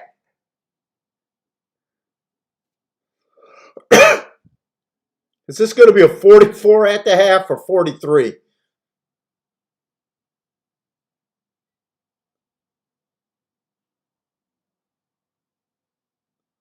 Dude, they went 43-1. Jesus Christ.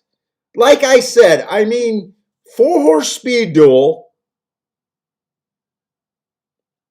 43-1 is definitely legit. You know, we start holding our breath once they get sub 44. That's the fraction that lets the closers in on this turf at Gulfstream.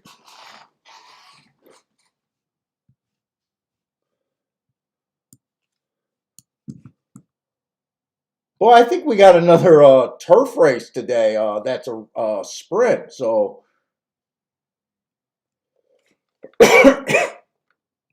it just seems like I know a lot of pace handicappers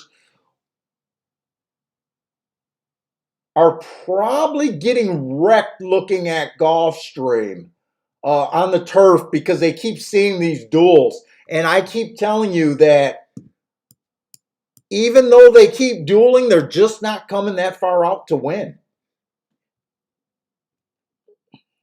They're just not.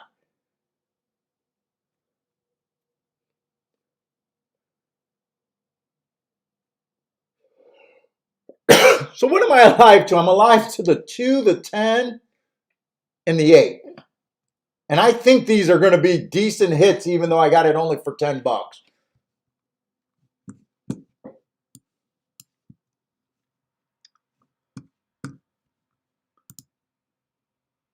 Not as much as I thought.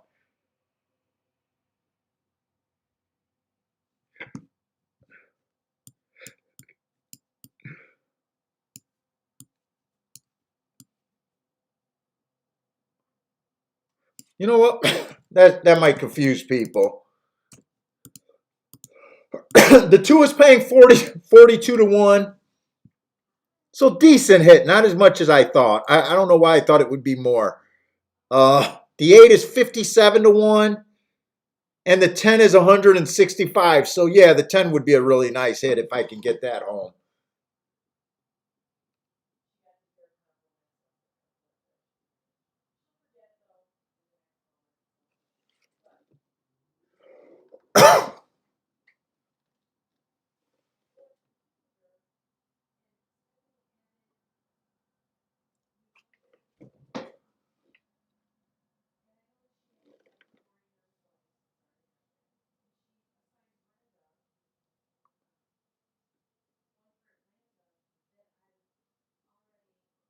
We're only in the third race. It seems later than that to me.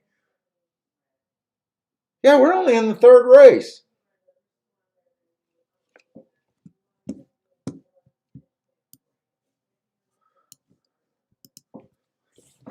Marco Lou is signaling to the 10 here.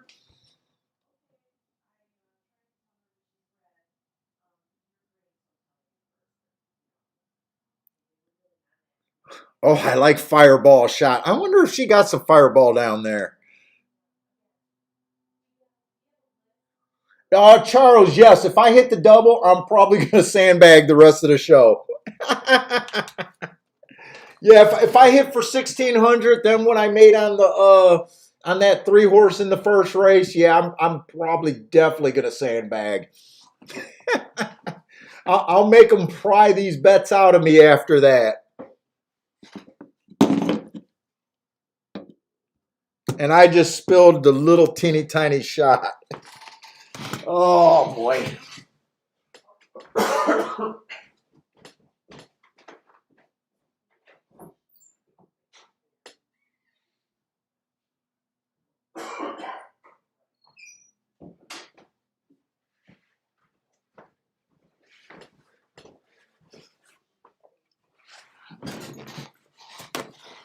Yeah, if you guys are interested in this weekend's marks, email me, let me know.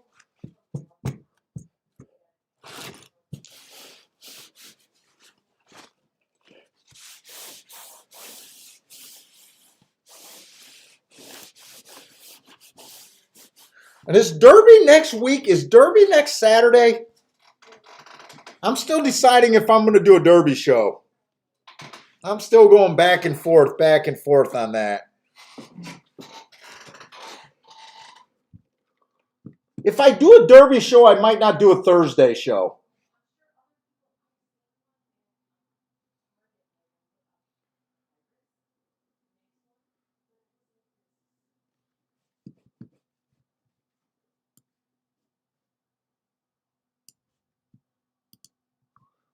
The 9 is I thought the 6 was going to be the favorite here based on the doubles. They ended up looks like the 9's the favorite right now.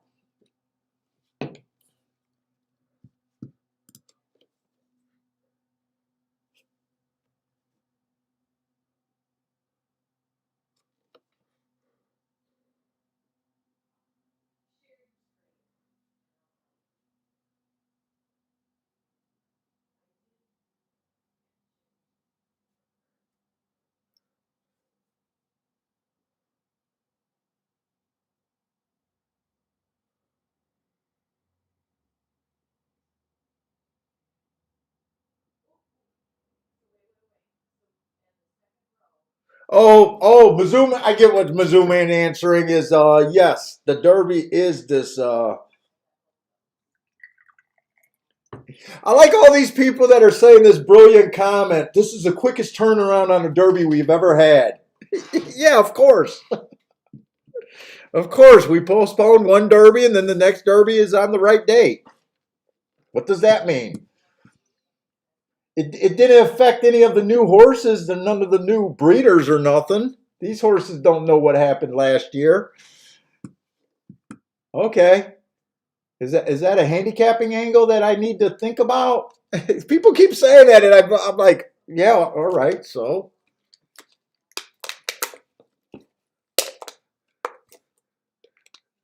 that's like when you get a Monday off because of a holiday, and you say, yeah, this is the quickest turnaround to the next Friday ever. Okay, so I don't care. It's fucking Friday again.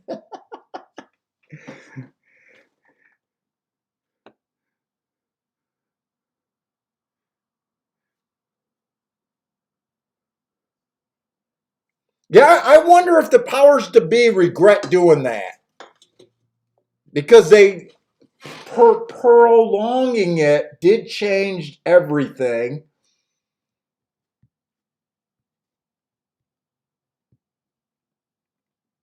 The purist probably looks at that like it's a big anomaly, and they probably didn't get anything for it. In fact, if they would have ran last May, it would have been the only sport ever. There was nothing in May of last year. I think by the time they ran the Derby, I think other sports might have been were other sports might have been getting started or not really. No, maybe they weren't. Maybe there was still no sport then either.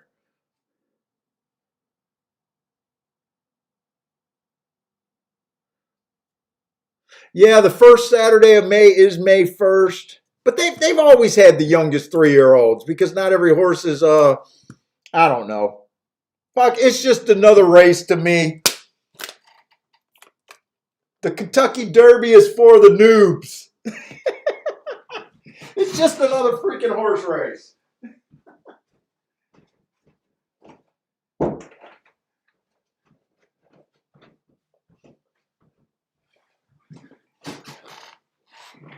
It's the only thing that Churchill has not thrown. You know, you should celebrate the Kentucky Derby because it's the only thing that Churchill has not ran into the ground in 100 and some years. Unlike Arlington and all the other tracks that they managed to do that to. Fuck it, I ain't got no sponsors.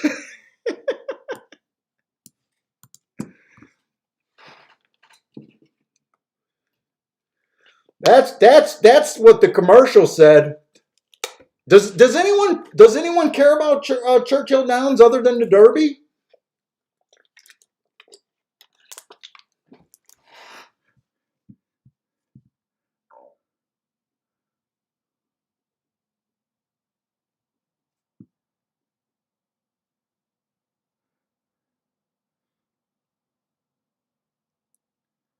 Okay, so Bender and it sounds like Dean are saying that other things were going on when the Derby ran last year. So if they would have just kept the May 1st or the first Saturday of May, they would have definitely been the only thing going. But leave it to horse racing. Not a single commercial. I didn't see a single commercial during that time.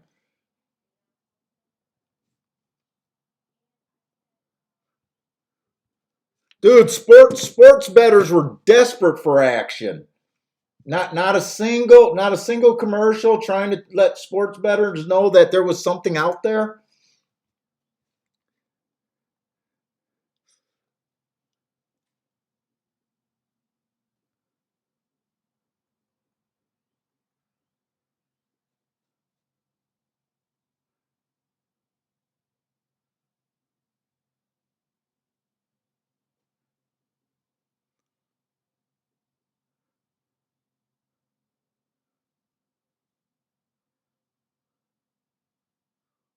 The horse had 47 million feet.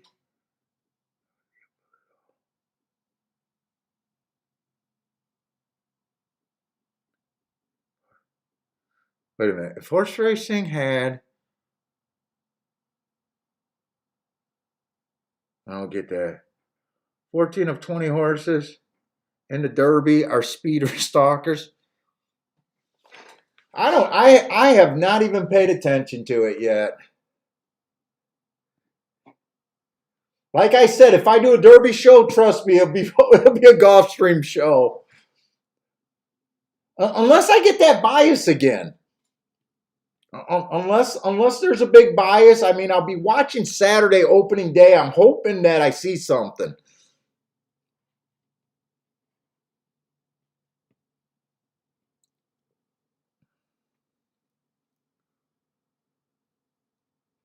Fauner Park advertised last year. Oh, really? Fauner Park.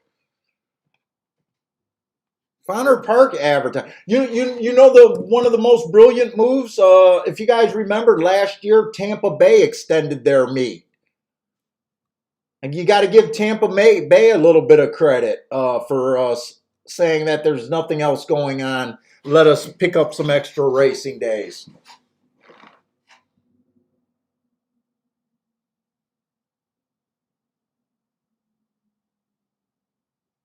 Dean, I absolutely agree with that statement. The people in charge of horse racing don't even know what their product base is. For some reason, they think it's a sport. It's not a freaking sport. It'll never be a sport. It's a fucking gambling device. Reward the people that you need to play the game. They think they're going to sell. They always want to have a star of the game. What they need to do is figure out a way to teach people how to play. Quit having TVG telling you to bet $20 on a 1-2 shot in a 4-horse race. Maybe that's a start. They got to face it that they're never going to get merchandise. No one wants to walk around with an IRAD t-shirt. No one's going to buy silks of their favorite stable.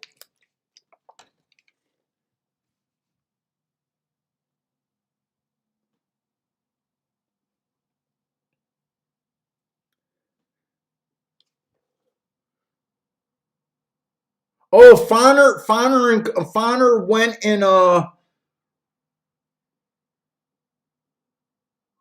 you saying that Fauner ran more days and extended their calendar? I don't pay attention to Fauner, so I don't know what Fauner does.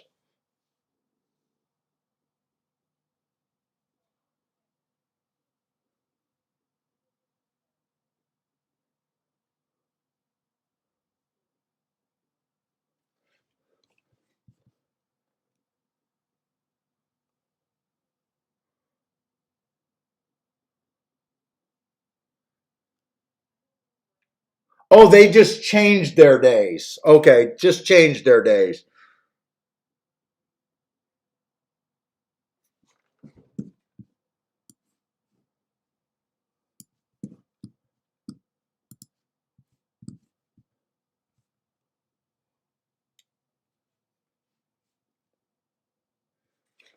Let's see. I don't think I'm going to do anything to save this bet. I think I just got to let this ride out. There's some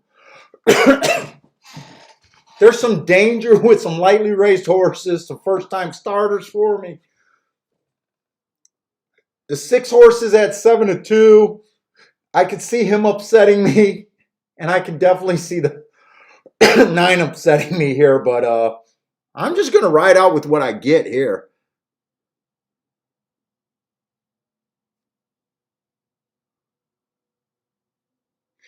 Hey, Dean, I honestly don't think that's a problem. You want to know? I'll tell you, because I don't got anything else to do, and I got some liquor in me. I'm going to go in soapbox mode. Preacher time. No, I honestly think the thing that happened with horse racing is horse racing used to be the only game in town, so they basically neglected everybody. Then when casinos started getting put in, everyone went to the lobby of the casinos, and the casinos just made it easy. And then the casinos turned around in a lot of states and then started fighting against the horse racing, or at least that's what happened in Michigan. But I really think I really think the problem with horse racing is the learning curve. And there's no real way.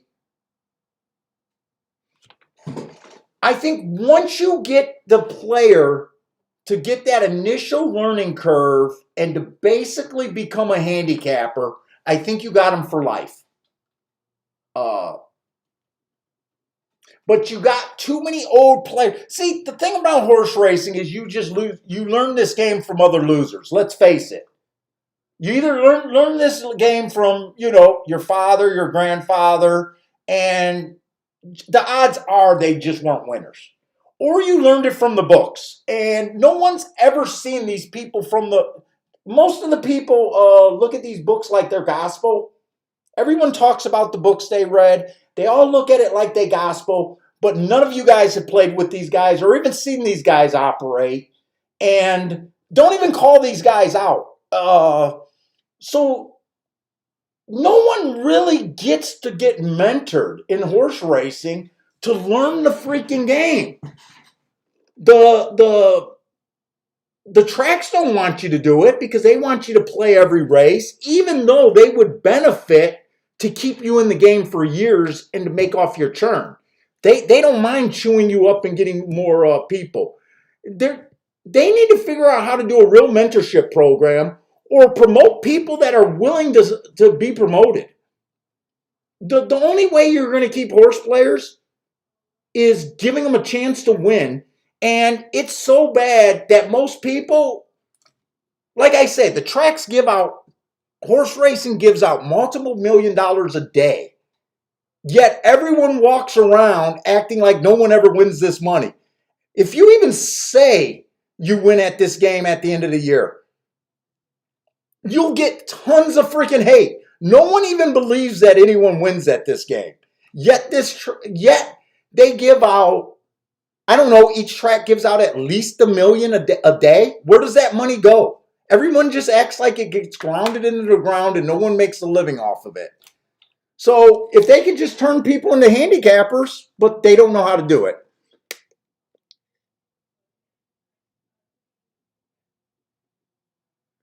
Hey, John, like I can't tell. I'll just say that that's how most people lose, or that's how most people learn. And you know what? I just said, I believe that there's more winners in this game than you would even believe.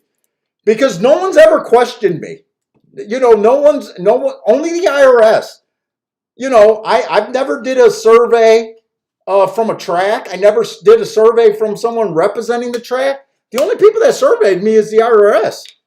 That's it. So when all these people throw around, only 1% of gamblers win. Well, fuck you know that. Gulfstream gives out $2 million a day. That money goes somewhere. Hey, what's up, Bill Bell?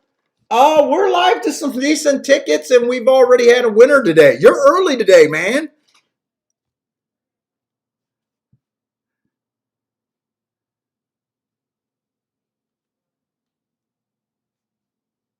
Yeah, and you know what? If you just talk to your regular person about horse racing, first of all, they look at you like you're cross-eyed or special. Then their first thought is all the negative publicity, the cheating, the horse racing should just hire me to say, I handicap and I do well and I don't even care about the cheating. In fact, I don't joke when I say they don't cheat enough.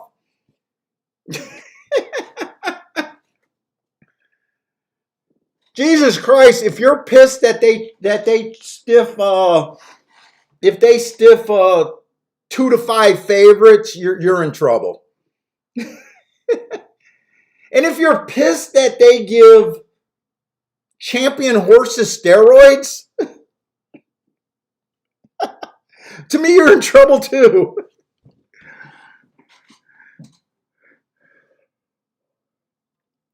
John, I had no options in life, and I was a cheap guy that had to make money.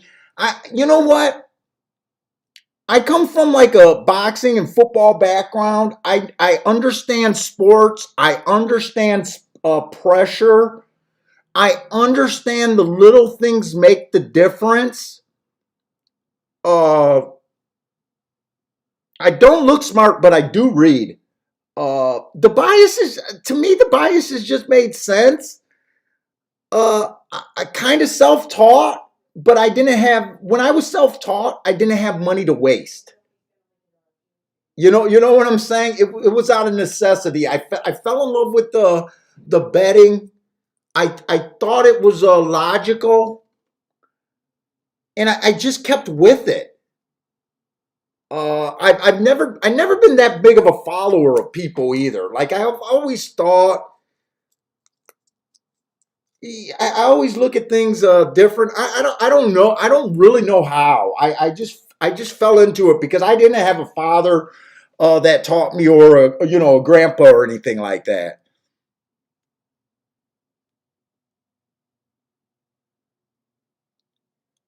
But when you understand sports like boxing, like the only thing that you can really control is your conditioning. Like that's where everything starts. Like things like that. Uh, I just I don't know. The game just made sense, and it wasn't instant, but you know, you learn about, when you play sports, you learn about pressure. Pressure is pace. Kind of things. A lot of things correlate.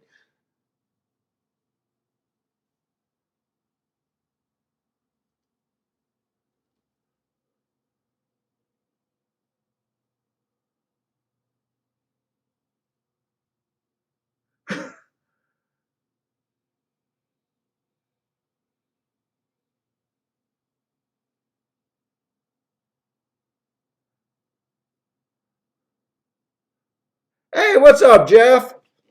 But I honestly believe I honestly believe that if you can just convert people into handicappers, it's just the learning curve. The learning curve is devastating. And you know what I said about conditioning? It's like, if you're a person that just comes to the track with your general knowledge and buy a racing form, a half an hour before you go into the track, what other occupation in life are you going to succeed against other people that are willing to put in work uh, and do it? Like no one expects that in any other part of life, but in gambling we do. In gambling, guys expect to get paid every day. Guys expect to just show up with their basic freaking knowledge. Like, you'll watch some sports better that just goes up. I played high school football. Oh yeah, they suck, they suck, they suck, and then turn in their card. You know, like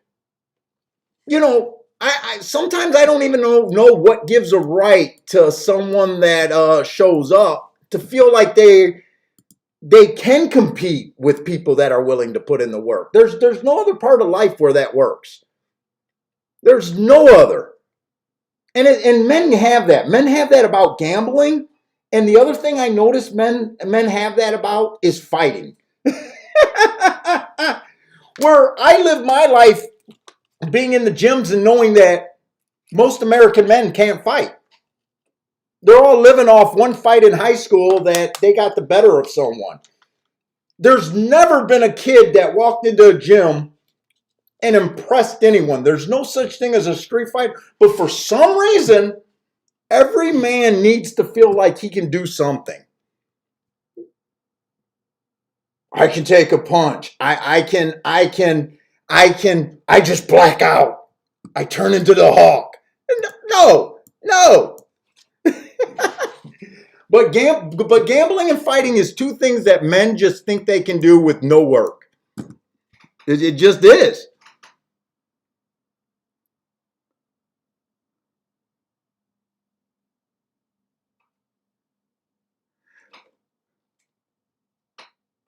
Oh, the Bill Benter story.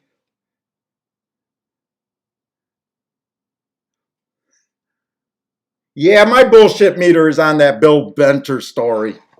I don't know. I don't believe in shit.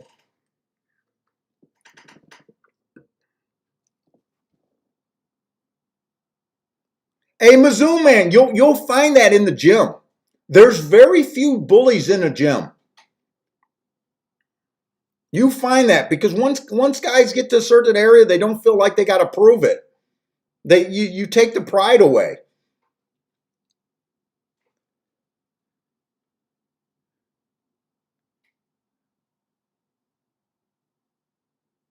Oh, thanks, C Money.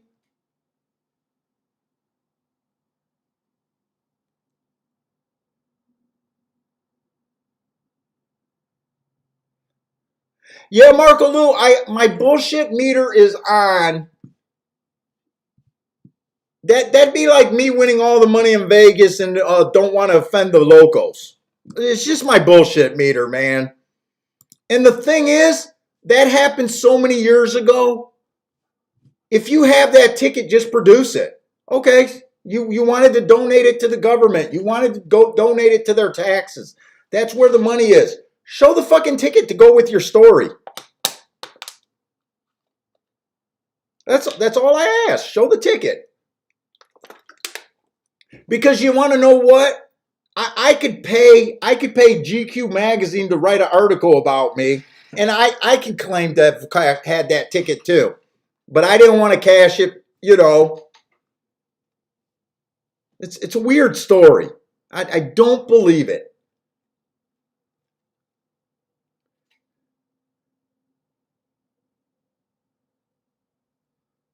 And I shouldn't have started drinking. I'm fucking can't concentrate, and I probably said too much.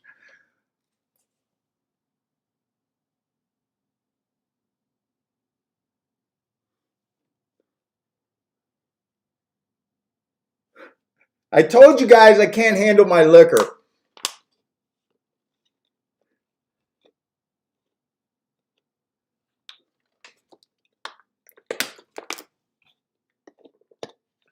Come on with this 10. 10, 10 to 10, 8, or 2 is what I need. If the 9 or 6 win, I won't be surprised. But anyone outside of those horses, I can't get to. I got to walk on this one, especially when the 10 comes out the gate live.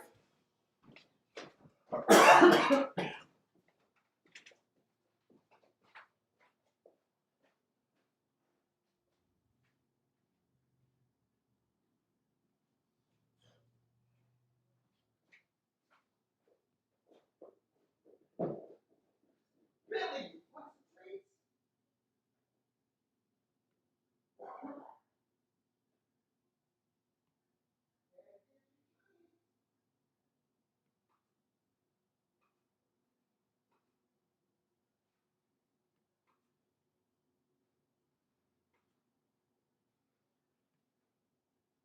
There you go.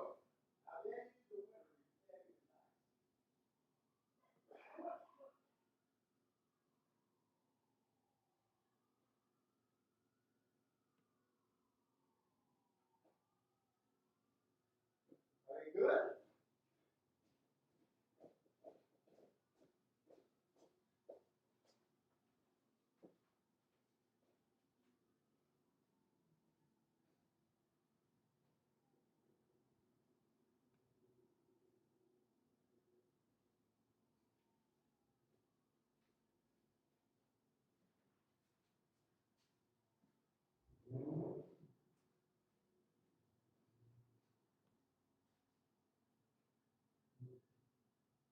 Come on, 2.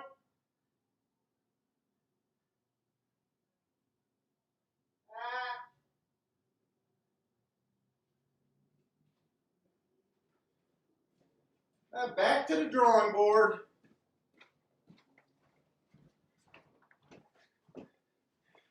I got what I wanted. It's just the 9 horse was the best.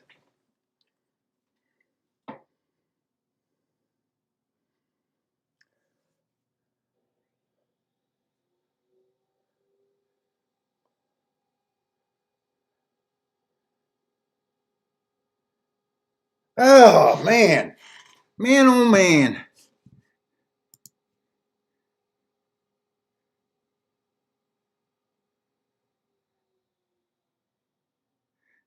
9 gave you a heart attack there. Yeah, nine is my dream crusher. I am wasted, Joshua.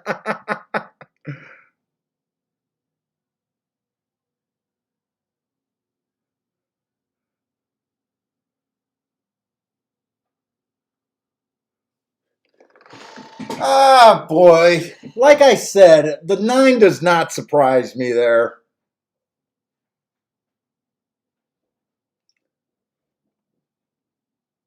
Nine definitely made sense. What is that double paying to the 9? Double was still paying okay, 33 bucks. The problem is I just couldn't have bet them all. No, there's nothing I could have done.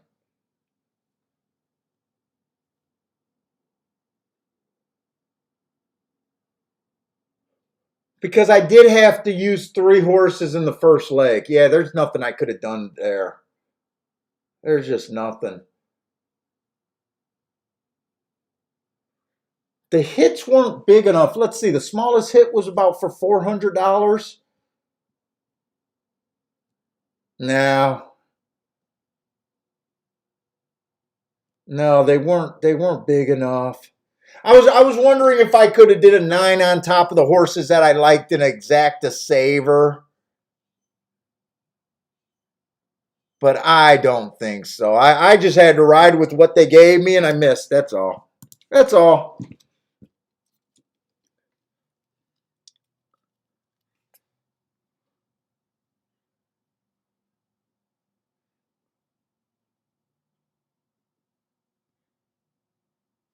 Let's see. John is alive to the 14610. What are you alive to?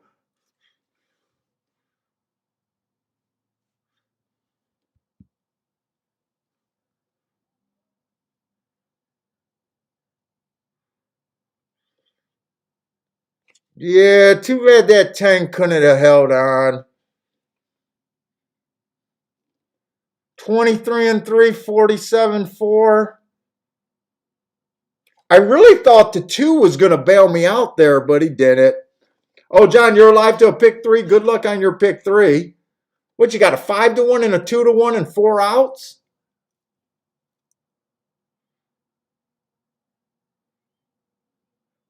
It's not a bad spot to be in.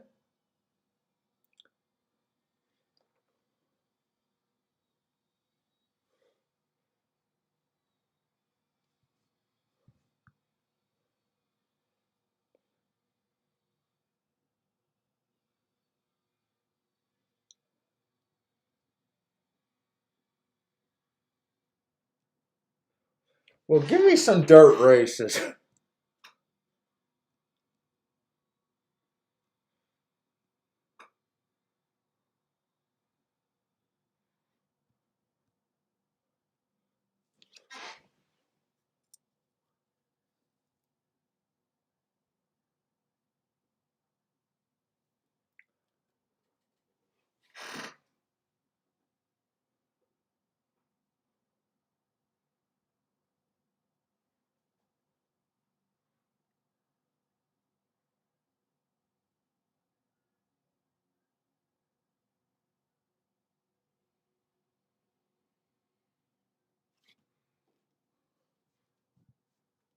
Let's see, we got the 5th race.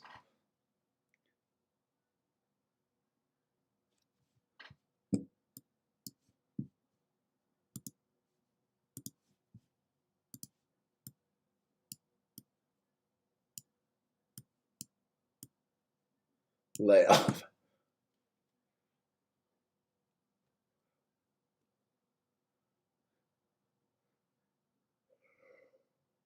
I'm gonna like the seventh race.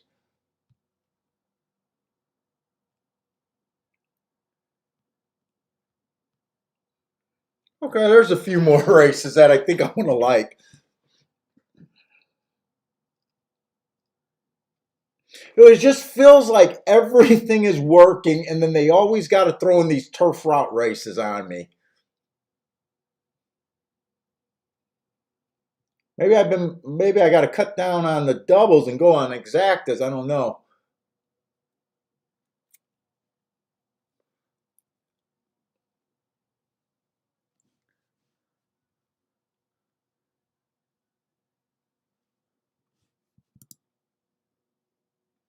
Are there scratches in this fifth race?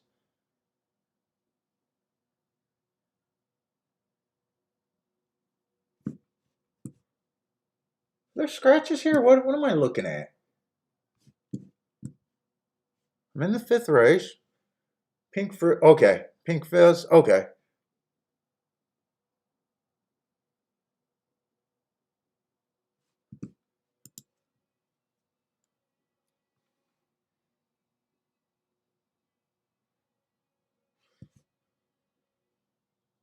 So we got the fifth race. We got 5.5 furlongs on the dirt. One horse ran against the bias last race. It was an inside early pressing day. He was on the inside, was more of a closer. That's why I thought it to give him that asterisk. Slow, slow, slow that day.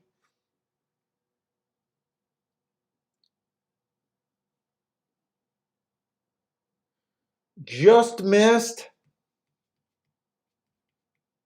2 races ago, it was an inside early pressing day. He was a closer again that day. Gave him an asterisk, still slow, slow, slow.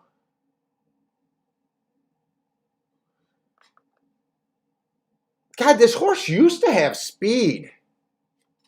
Making a class drop.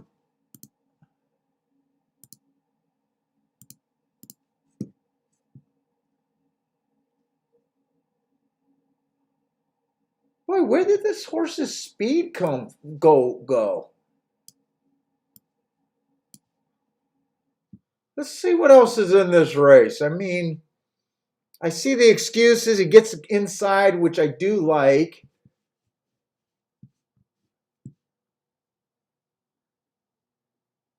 But if he ends up trying to run a closing running style, I'm not sure if I like that here. The 2 horse, it was an inside early pressing day. He was inside. He was a presser. Average, average, slow. 2 races ago, average, average, slow. Doesn't look like anything special.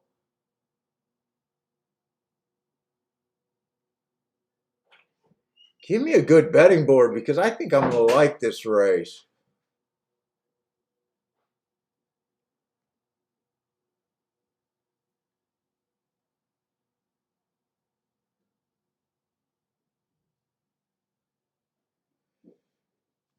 The 4 horse, bad rail last time he ran. He had the bad rail.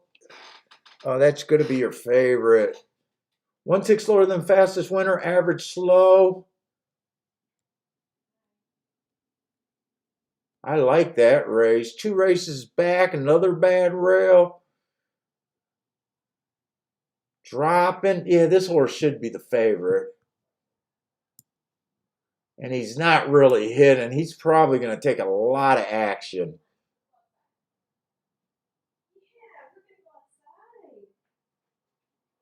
5, I don't think he has any front end on him at all.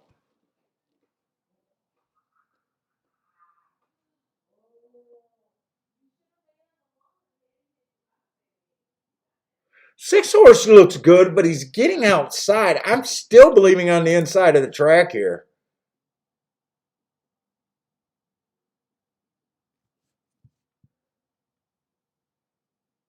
7 looks good.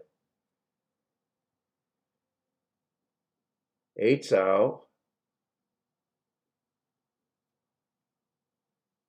9 and 10, I am not buying. I don't think anything outside of post 7 is going to win this race.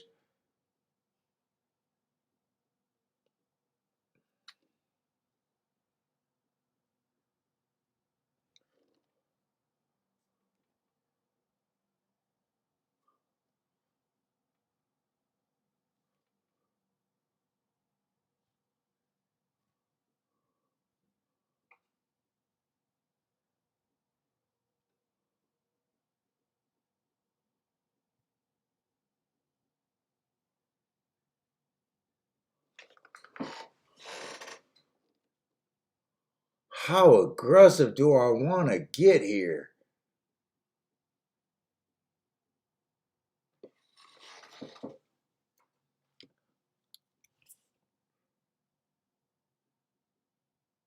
Vazulian says they've been closing wide in sprints.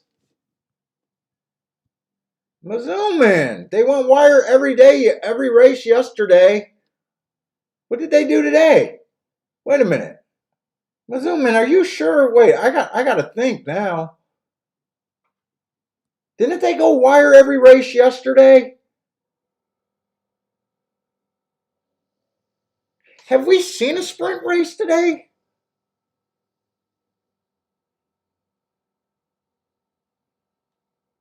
We seen a mile on the dirt. We seen a mile on the dirt.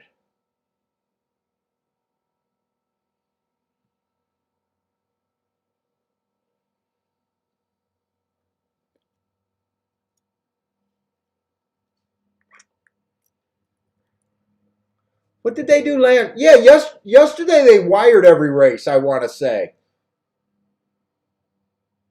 We hit that double. Both of those horses wired. That 8 horse that beat us, he went wire to wire. I'm trying to think if there was another dirt route. I know 3 races went wire to wire. Last week,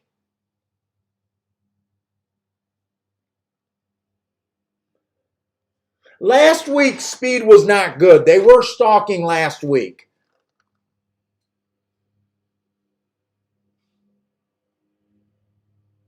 Last week did not play how Gulfstream usually play. For the meet, they're wiring 42% of the time. I still think you got to respect speed.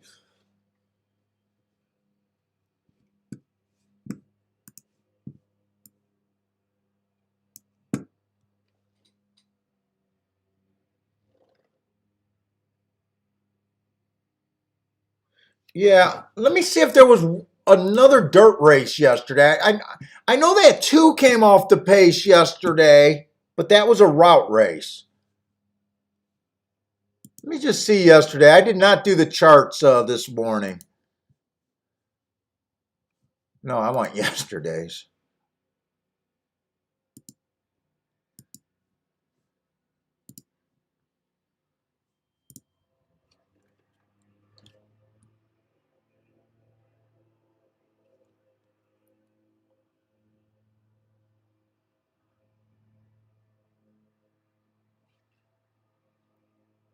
Yeah, wire to wire, wire to wire.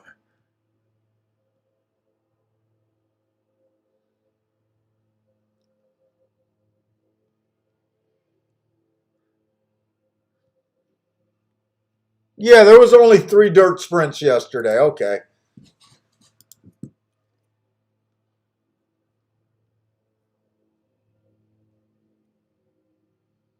Oh, Mizzouman is now saying that maybe it's middle to outside. Yeah.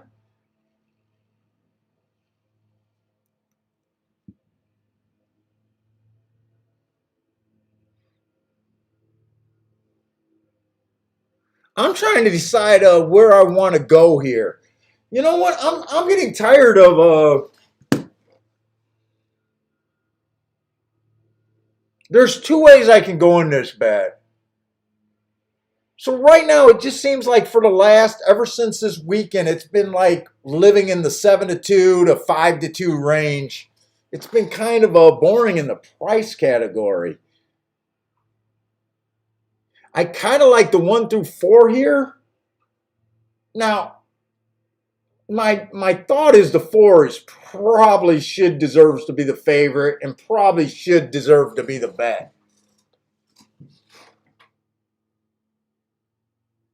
But I keep trying to work out a scenario where this 2 or 3 can win, and I could bet it for real.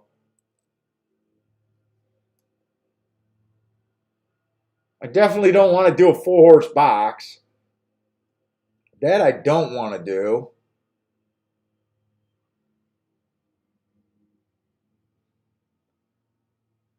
I think the 6 is going to be. Wow, the 6 is 6-1. Wait a minute. This 6 is really 6-1?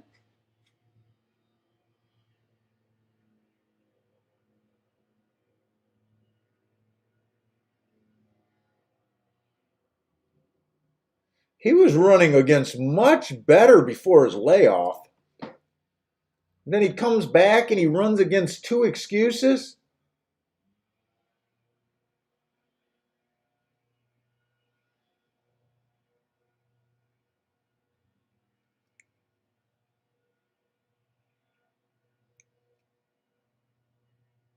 To me, my head is telling me that the 1 and the 4 deserves to be the first two choices. And that is what they're betting. I think anything outside of the 7 hole is not going to win.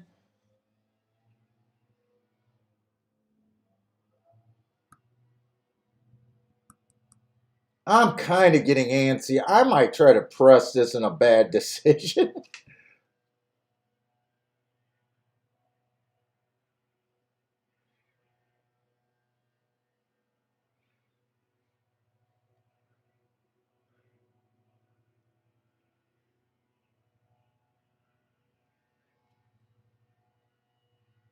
How can I bet this that makes sense?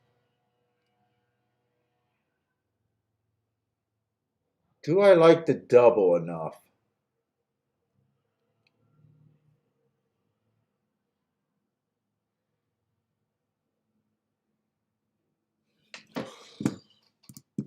Who's going to be the favorite? Oh, who are they betting in this 6 race? 5? Okay. Yeah, I probably could have guessed that 5 was going to take a lot of action in the next race. Damn it. Is that a mile and 3/8 race? It is a mile 3/8. I hate these races.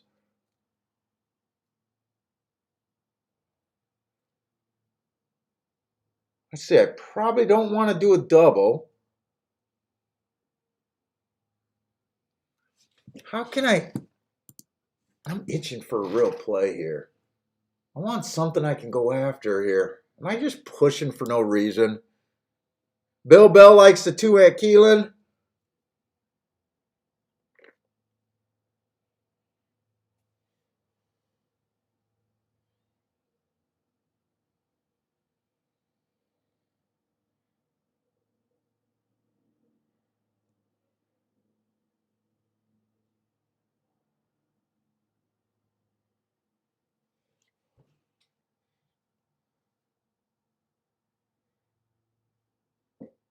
One is 7-2, 4 is 2-1. Ah, shit.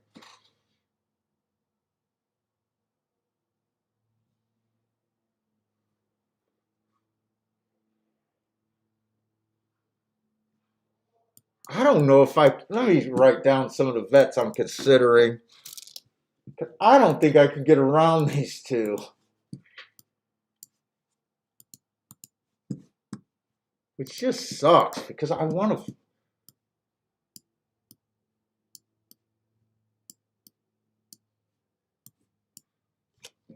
I don't think these exactas are going to make real sense.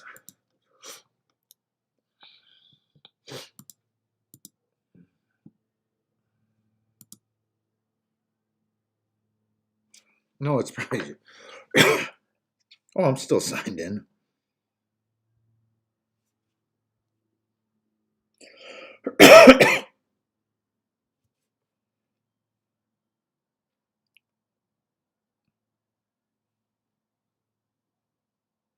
Let's see. So even though I can't get around the 1 and the 4, that exacta is only paying $10, 10 and $12. So I would have to beat that.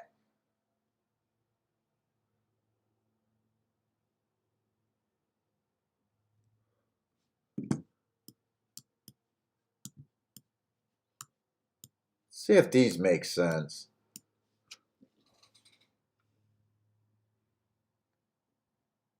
They're okay. Okay. I mean, I keep playing and hitting these like $25 doubles or exactas lately. They're not like really bank movers. Even if you hit them for $20.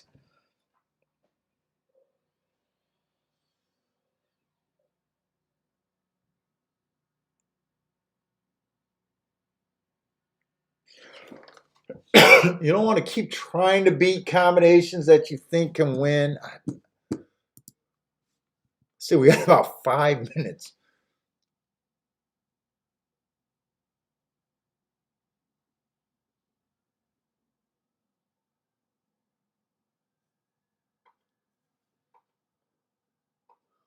Now the 1 and the 4 are both at 2-1. And I like them both about the same also. I like them both about the same.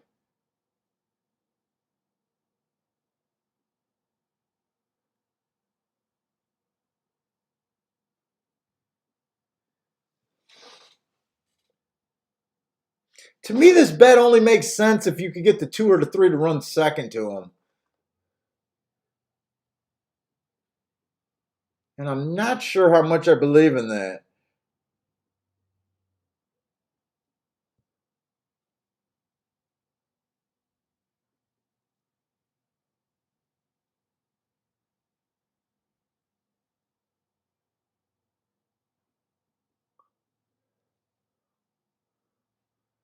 Ah, fuck. There's like nowhere to go here.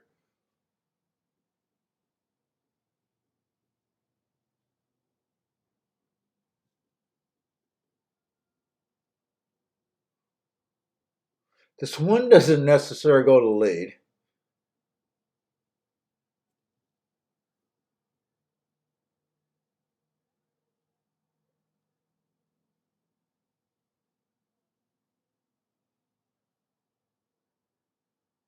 I think the 2 does have a better chance of getting second than the 3.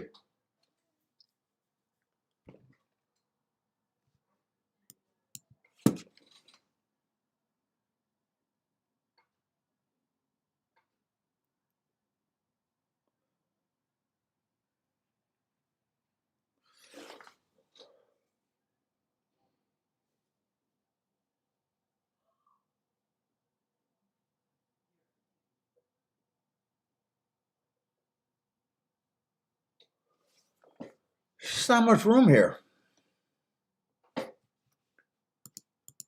I'm going to cut that one off. I'm thinking about just playing the 1 and 4 on top of the 2 and 3.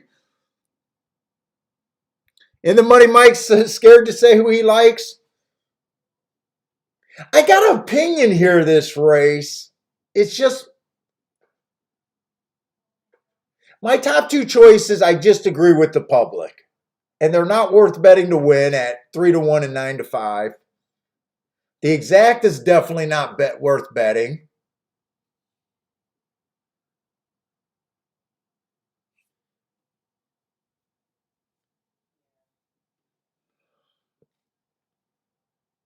So I'm trying to make something where I could play the 1 and 4 on top of the 2-3. Those exactas are worth it.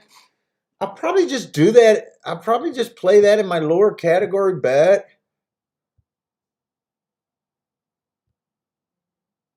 And I wish I had a real opinion on which one I like better, the 1 or the 4.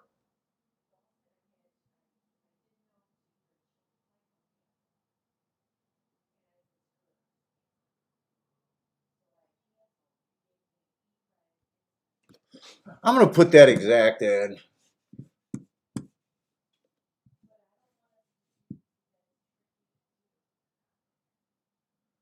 Six is going to bring a little bit of pressure to the 4. 6 doesn't always break.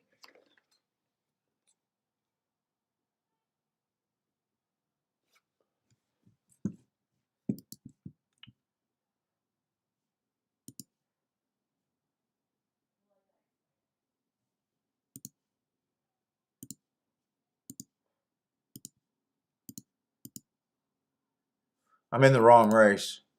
Fifth race.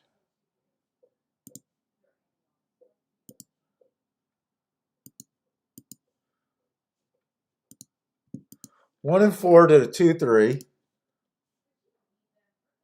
You know, if I get 4-1 on this one, I think I'm going to bet this one. I'm going to slide in a 1-2-3 exacta box.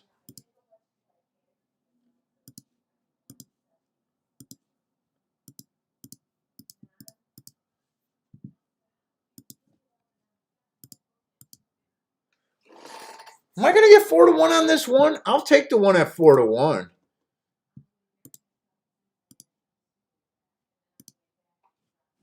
I just want to make sure I get 4-1 or 7-2. You know what? I'm betting the one. I'm betting the one to win. He just went up again. Now get these fuckers in the gate so I can at least be happy with the odds I got.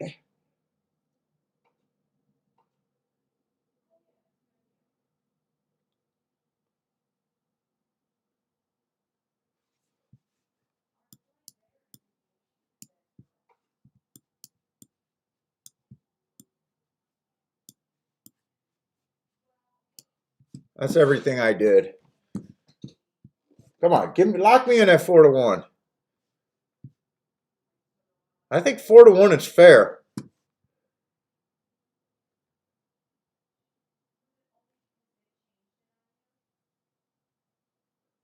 And I need a 2 and a 3 to run with this 4. I don't want this 4 to get an early lead.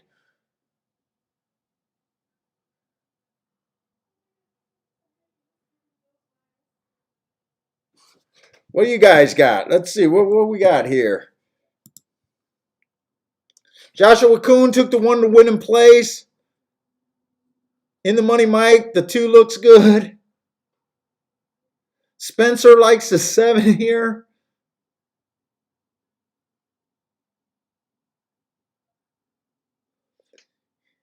In the money, Mike likes the 5 and the 10. Who's the... Man, I'll be shocked to see the 10 win. Go Gator, go girl. And the 2 or the 3 did not run. 6 is the pressure. 1 is way farther back than I thought. I knew 1 would come off the pace.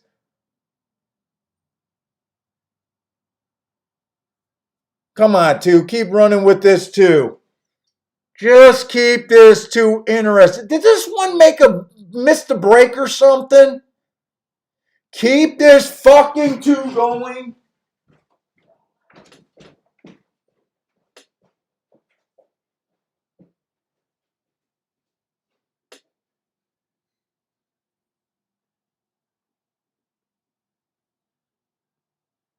Keep this 2 going.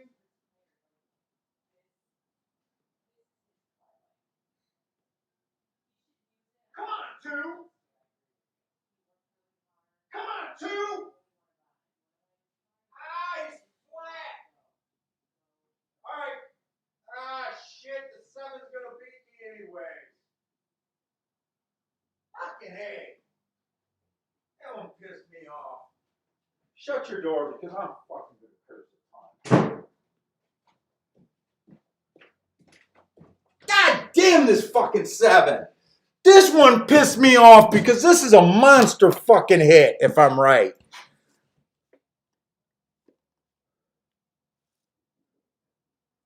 God, does this one piss me off.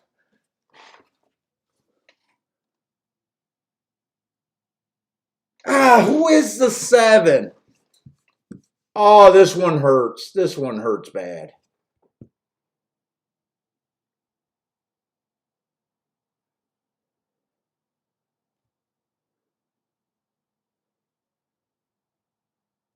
Oh, maybe, who was that? Mizzou man said he liked the outside of the track. Maybe you were right.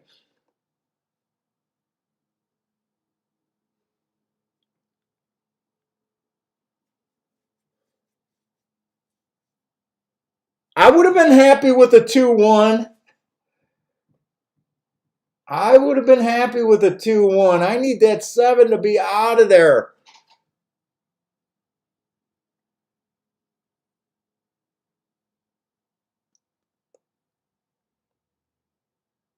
Oh, that was such a tough call on that race, too. That was a race to go after because they got an 8-1 winner. The 2 at 23-1 was there, and the 1 was there. It was a right race to put your money in. Ah, man. Yeah, Mizzou, man. Oh, 2 did get set. God damn it, this cost me a lot.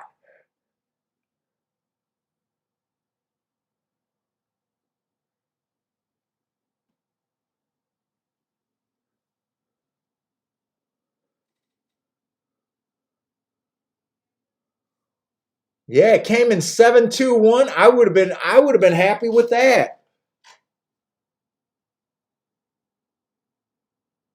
If I would have got the 7 out of there. Oh man, I knew that was the right race. I hemmed and hawed about it.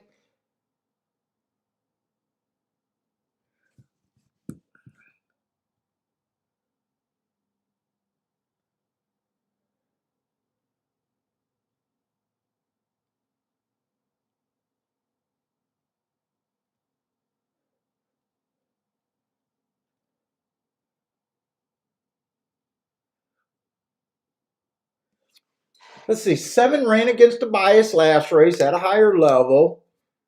He showed talent winning his first race out at a low level.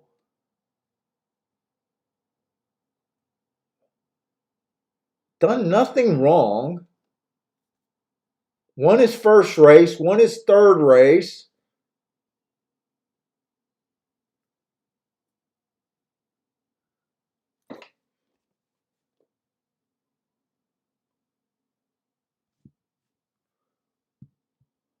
Was he in the 6 or the 7 hole? Why do I think there was a scratch inside of him?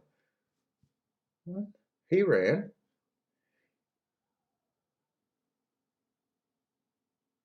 No, he ran. He was in the 7 hole.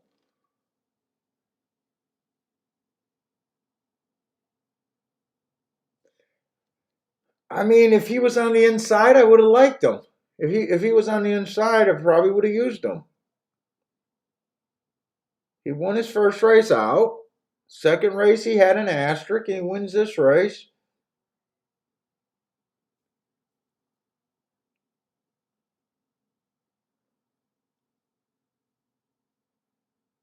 Hey, what's up, on break?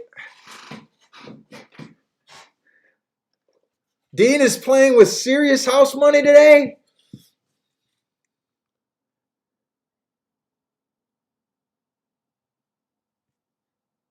Dean had that 7 horse, huh?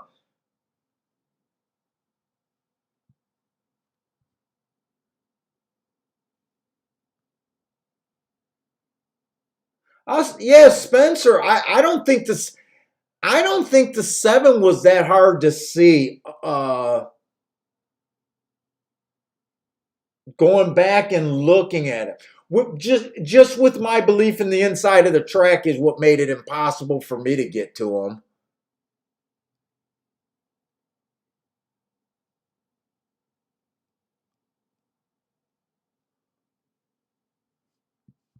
Oh, the other thing, he ran against a $20,000 race too while running against the bias. Lightly raced. Why did this horse have to be in the race today? Hindsight, he makes a lot of sense. Like I said, other than me not liking the 7 post, I mean,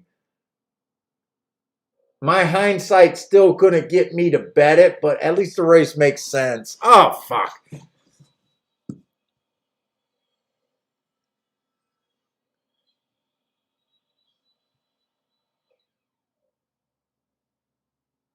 Yeah, I mean, he makes sense. He makes sense. Nice call. Who had that?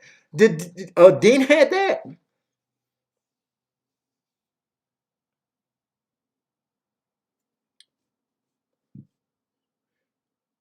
And I was hoping the 4 would get worn out. The 1, I was shocked that the 1 was that far back.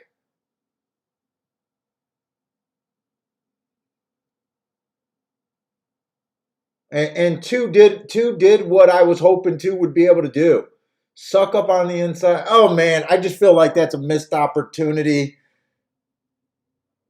Well, I don't feel like it's a missed opportunity for me because, like I said, I couldn't have bet the 7 with the way I felt about the track. I want to watch this replay. And you know what? I might want to rethink about the track today too. I really want to see if this 1 missed the break or he just ran his race and that was his race today. I thought the 6 would put pressure on the 4.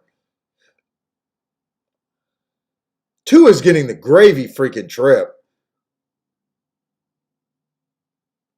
This whole race, I was really liking what was happening.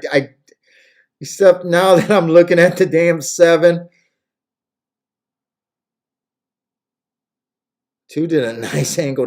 I wish 2 would have stayed on the rail. He angled out because he thought he thought he had to.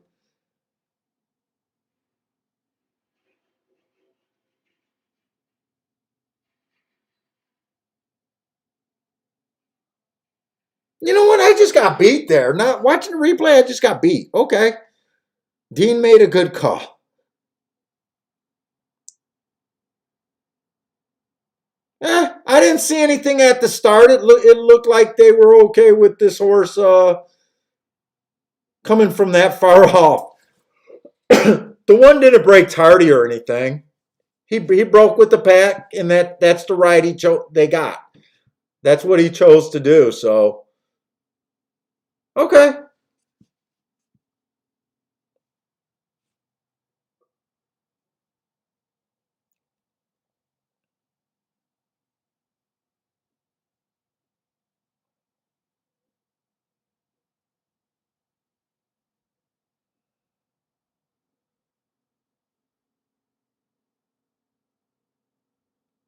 4 angled out because he was guessing that he'd get closed down on the rail. He wouldn't have, but he had to make that decision.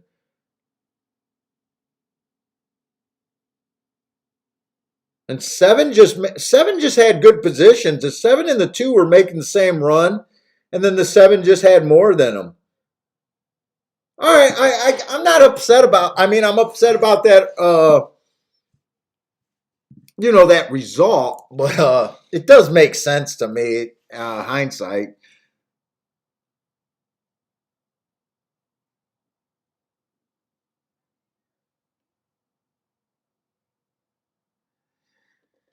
Yeah, and you know what? A lot of times you got to know that with a closer,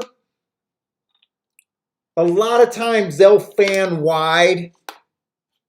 Especially if it looks like it could be log jam inside. I don't even blame the one for that ride. I was surprised by that ride. I was kind of hoping that the one did not come out the gate, reared or something, but no, I don't see any real excuse.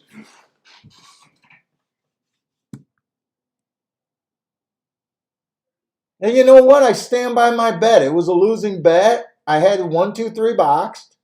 I had the 1 to win. I had 1 and 4 on top of the 2 and the 3. I played tickets that were going to pay. Oh man. Okay, I missed the 7 horse.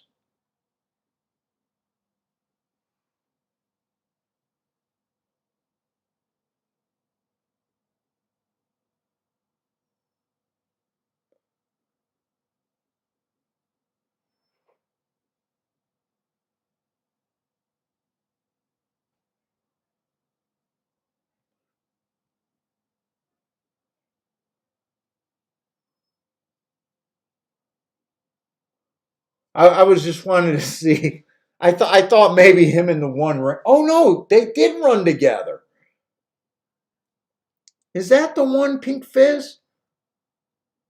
They did run together.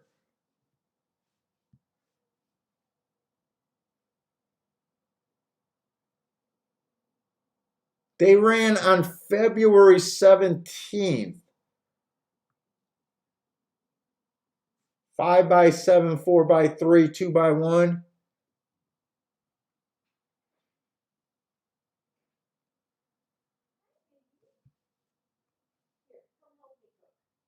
The one did better than him that day.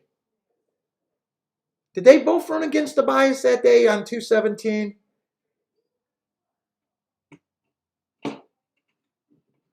Yeah, they both ran against the bias. Okay, that makes even more sense. All right.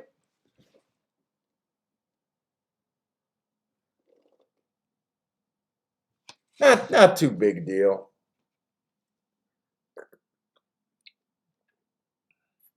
Oh, these are Caesar shot glasses. I didn't know that.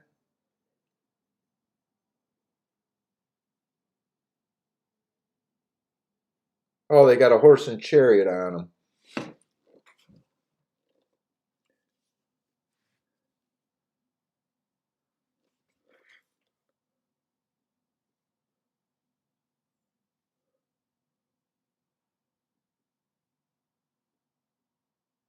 Spencer says beats me, but he needs some confidence going into the weekend. Yeah, tell me about it.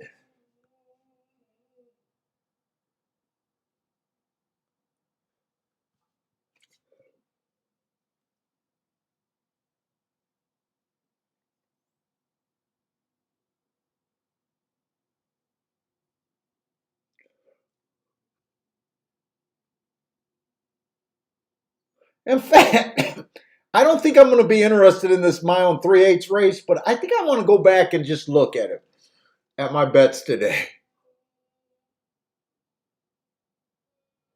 Oh, I put the circle on the wrong one. Okay, so this horse was a single win bet, missed the exacta. I didn't go for the doubles there, did I? No, I didn't go for the doubles.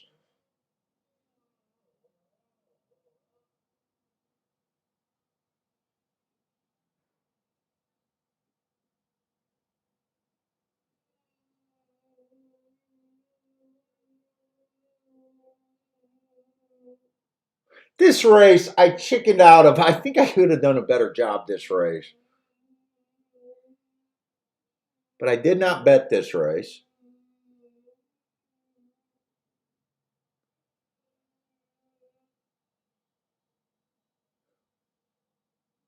Had the winner in this race.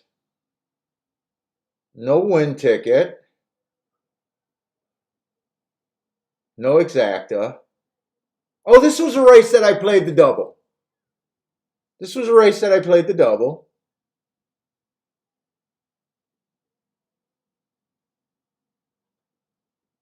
Just missed the double. Got beat by the 9. And this last race, was just a tough beat, but I like the bet. Just a tough beat. Couldn't have got to the 7. Okay, I just wanted to see how I felt about my handicapping day, today. I just wanted to just be sure. I got myself in a couple positions that I like today. Okay.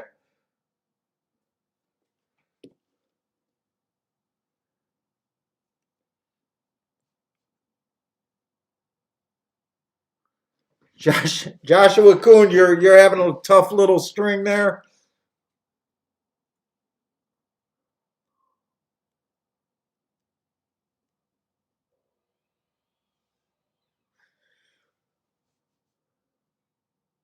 Well, I kept saying I wanted to get away from these little 23 to ones and 30 to 1 doubles, in exactas. That race would have definitely done that.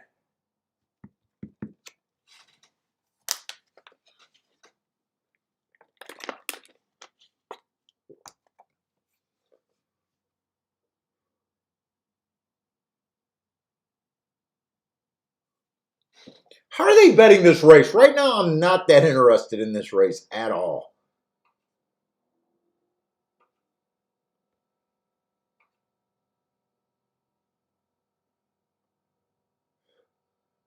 Five does make a lot of sense unless someone can get first run at him. Which he does have the running style that can allow that to happen. I hate these marathon races. I really do.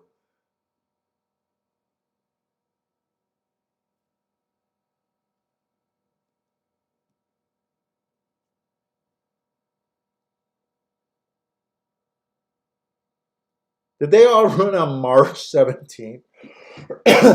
This almost looks like a March 17th rematch, doesn't it? March 17th.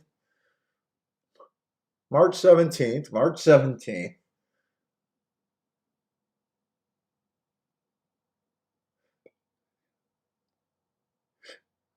March 17th.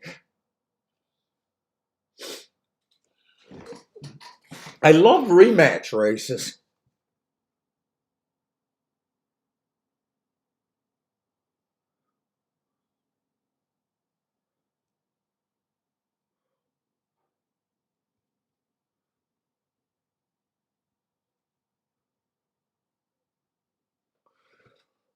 Let's see. The 5-horse beat them all on March 17th. The for rematch races, I excuse me. I really like to look at the top of the stretch to see how close they were. I never worry about the finish of a race, but I like to look at the top of the stretch. He was within a length and 3/4. He was within 3 lengths.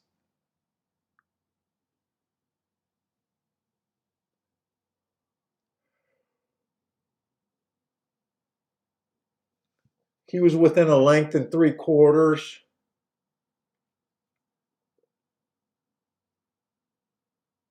I was hoping that a horse had first run over him, but they were all pretty close.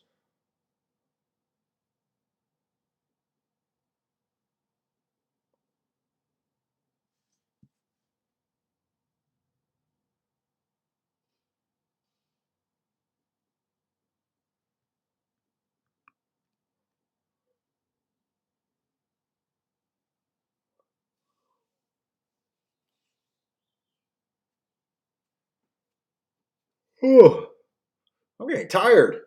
It's alcohol.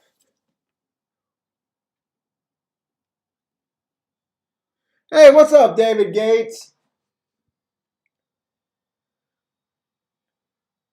Yeah, I do think route race or the longer, excuse me, the longer the route race, the more the jockey comes into play.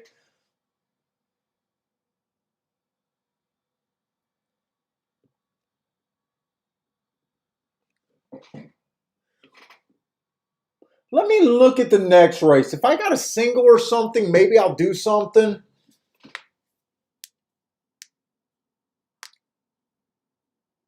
But just the way I operate, I would still try to beat this 5. I'd probably use the March 17th horse. That's not the 5. So we got another mile race.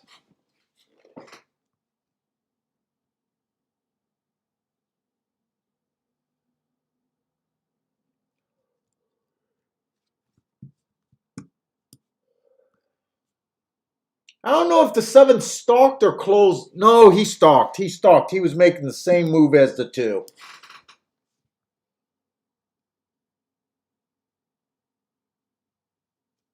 What other race are we missing? 1, 2, 3, 4.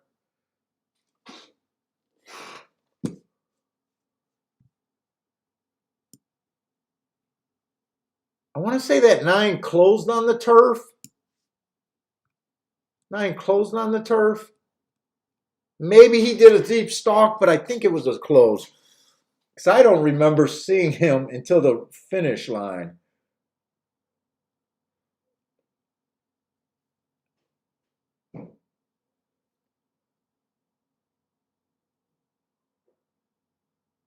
This race, I remember glancing at and feeling like it was almost like a repeat of that second race where I was all weirded out by the class.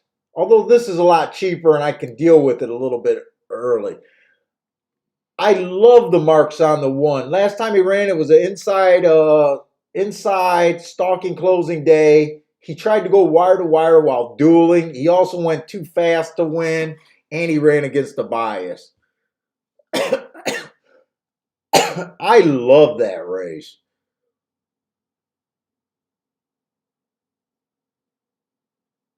But there's some pretty The 3 horse is dropping from allowance 50,000.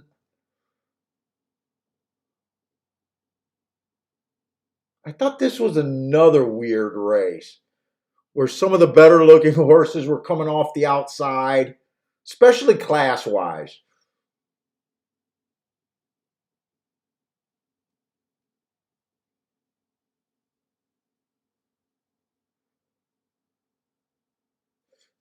And the horses I really wanted to play were the 1 and 2. This is just a weird mix. I don't think I'm going to have a single here.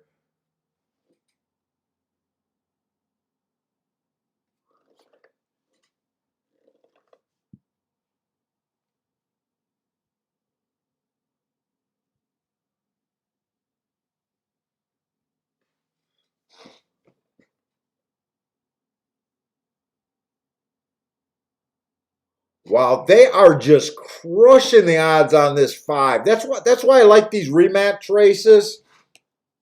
The public tends to come back and just overplay the winner of that previous race.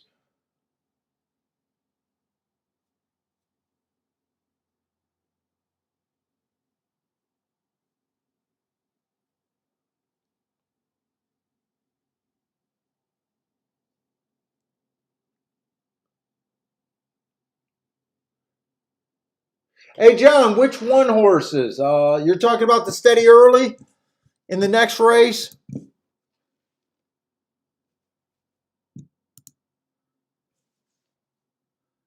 He would have been the 4 horse.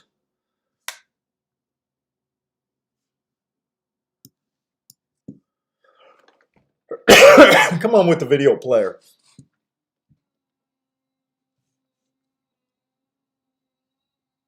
He would have been the 4 horse in the 3 hole. So I got to hit play.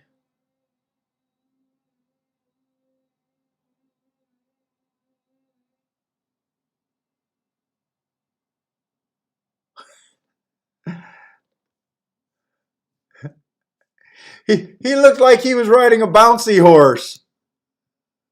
What the fuck that guy do?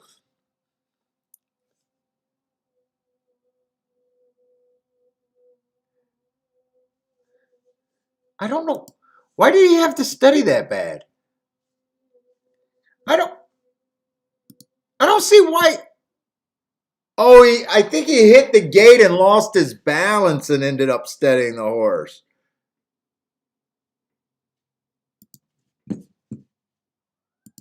Yeah, I think I see what you're talking about there. Right at the start, huh?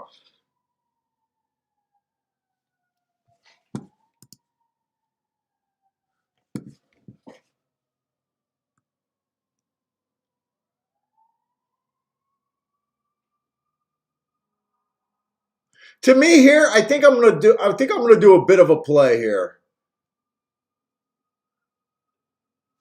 I want to do something with the 2 of 6, 7. I hate this race, but I do like rematch races. Let me make sure these are paying. Because for me to do this, I got to get, if I'm right, I need to get really paid off.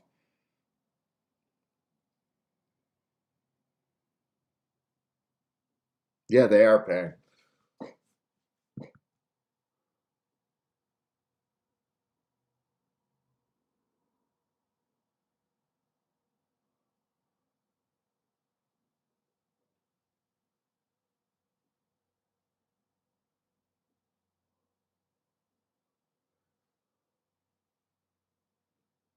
I tell you what, this could be a pretty big speed duel here. What do you do here?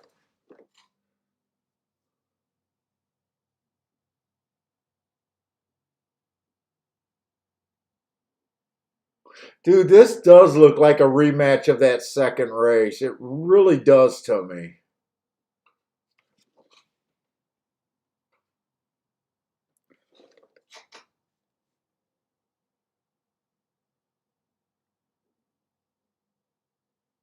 And there does look like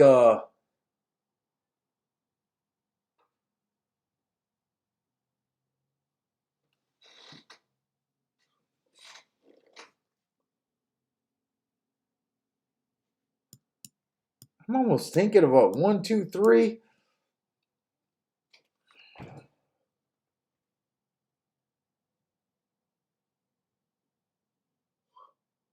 Part of me don't trust.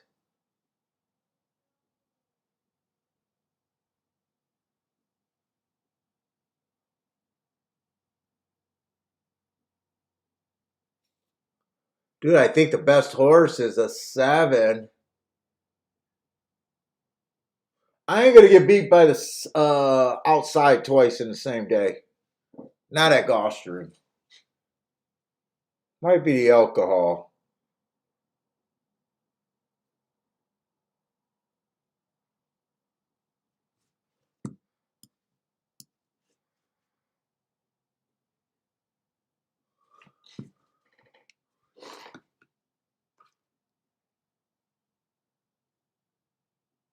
It's worth that.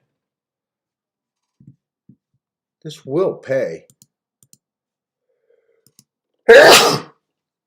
Gotta beat the 5 here.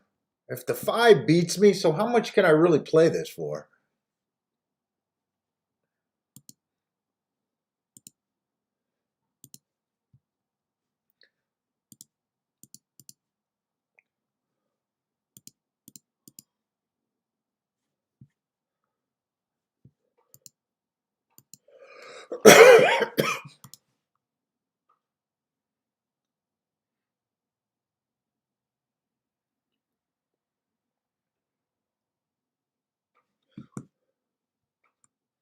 Let's see. John likes the 1 here.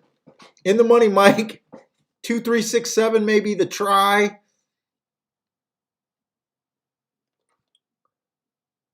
Yeah, I might be a little bit irritated and a little bit drunk. I should probably have sat out this race.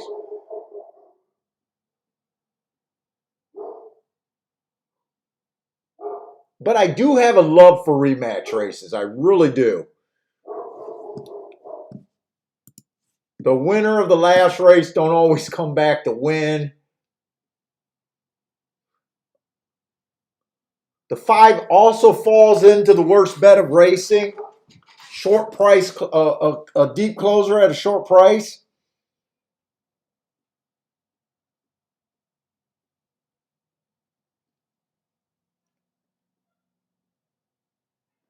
I know I bet some closers here, but they're at a long price.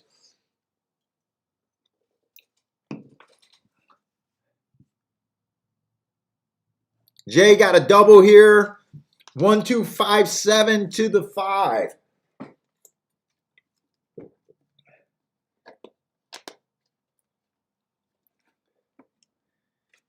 I need to find something, man.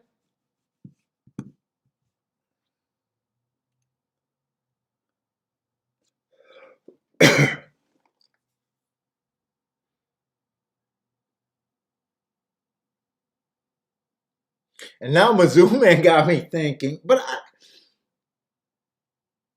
I'm not sure if it's outside. I don't jump ship after one race. But he does have me thinking about it.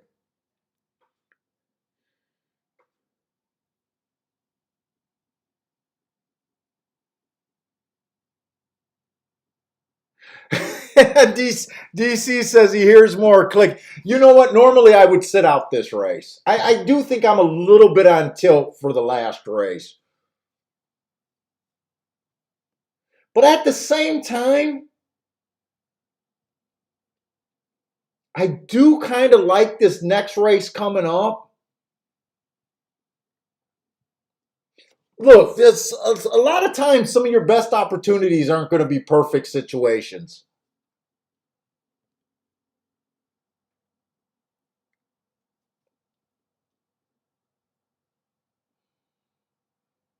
And right now I am definitely struggling on the turf. The turf routes at Gulfstream. I do not feel like I found my footing yet there. If I could just have all dirt racing and all sprint turf racing, I'd be a happy man at Gulfstream. But they're not. They're not going to do it for me.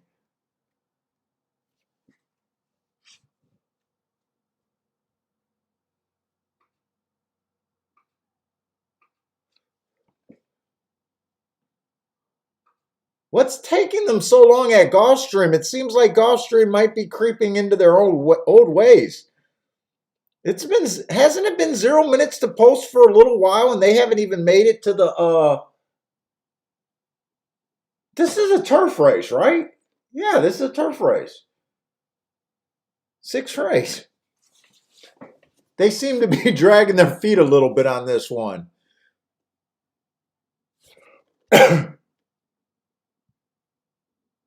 It's not the start of the pick 6 or something, is it? No.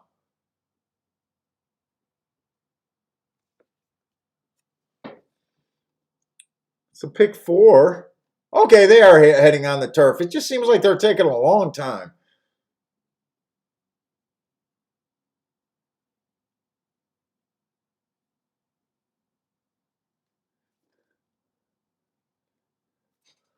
The 5 is 3 to 5. Ugh.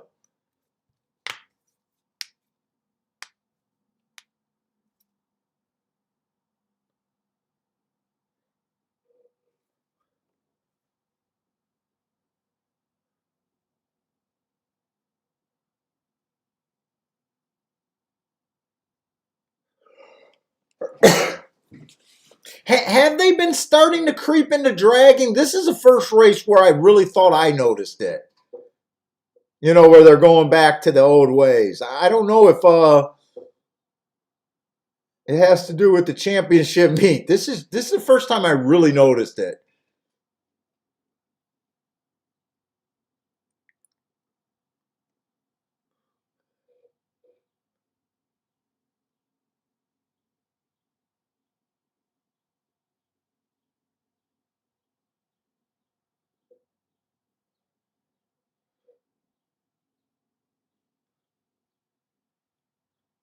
Hector, what's up, Hector? Hector likes the 1, 2, 3, 5 and a 20-cent super.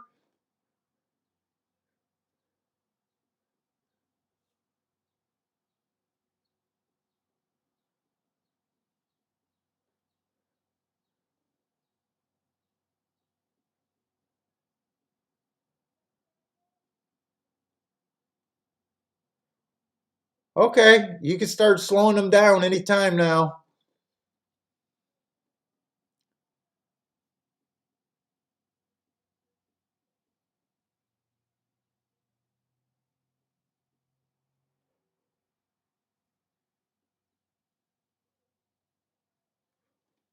We got 267 here, I think.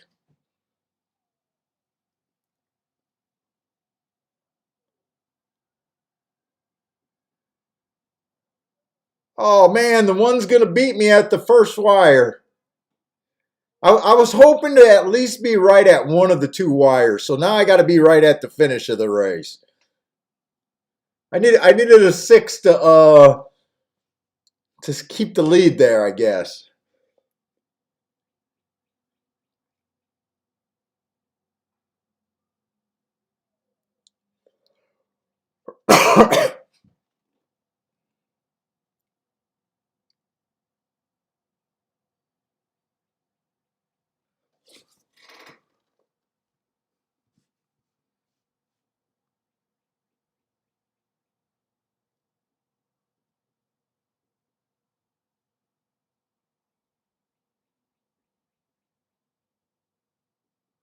I didn't even consider this one horse really.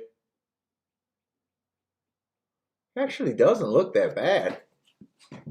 Oh, he's been off a year layoff. Okay, I see what's going on.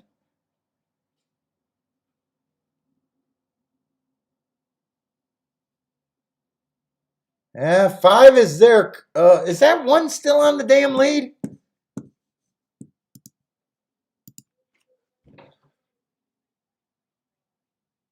Well, I get 5. 5 is still the best.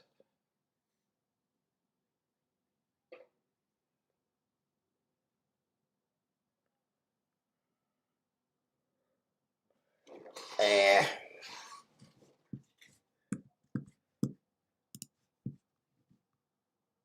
No one came off the back end there, really.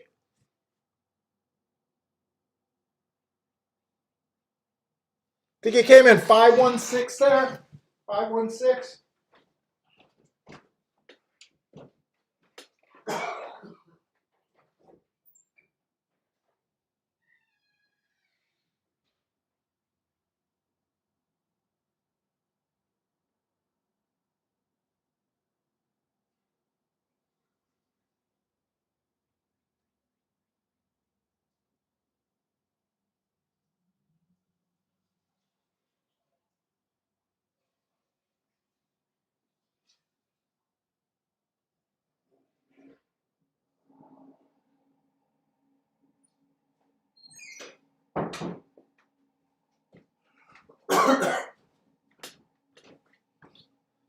Well, that rematch race didn't turn out. Turned out the same way. 5 was just a better horse.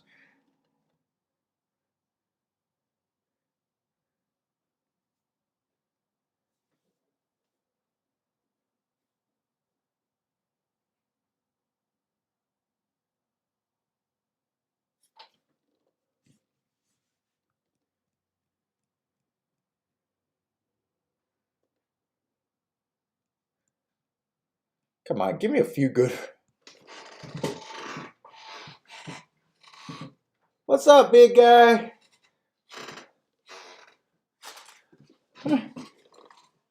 What?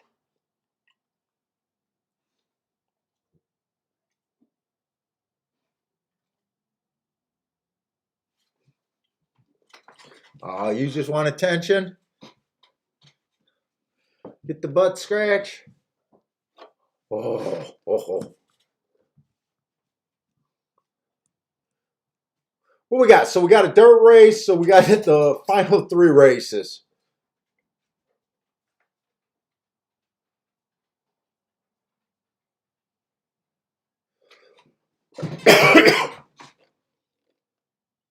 Let me look ahead. I want to see where I'm going with this card.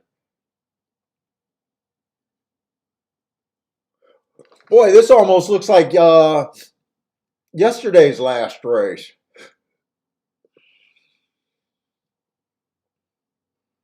5 furlong sprint on the turf with a whole bunch of horses that I don't think belong.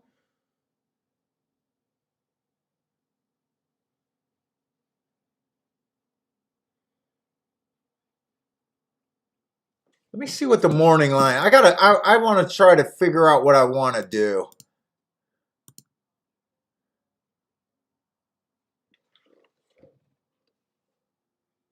Nine is just 9-2 on the morning line. He looks a little sneaky to me. Check start sharp at the top of the stretch on a speed favoring track. What you want? Hmm? You just want love?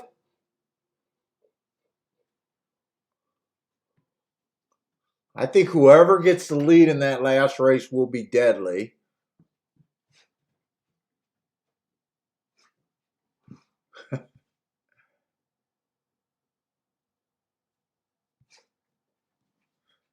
Six is good. 6 is 30-1.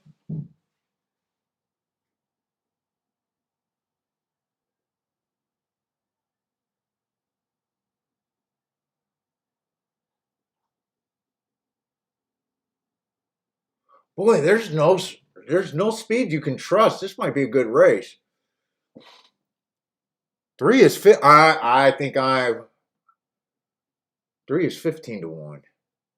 Ah, fuck that. The 2 horse got to look good. Is that the favorite? Yeah, that's the favorite. But I still like the 3.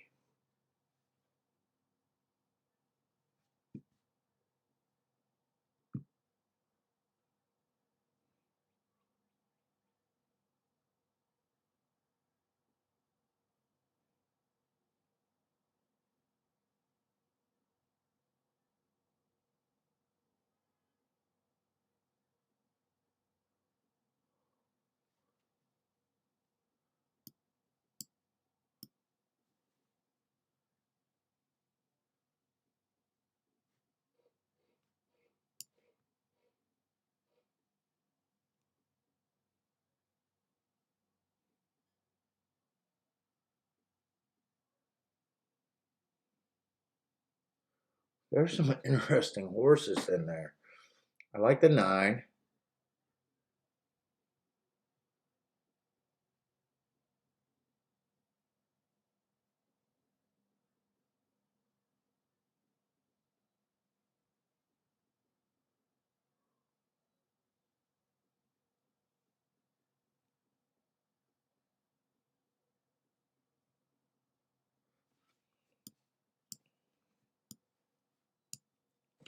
Let me see something.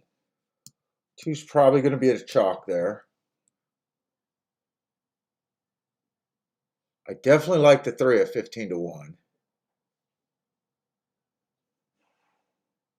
What you sighing for? You think I'm going to lose all your food money, Bentley?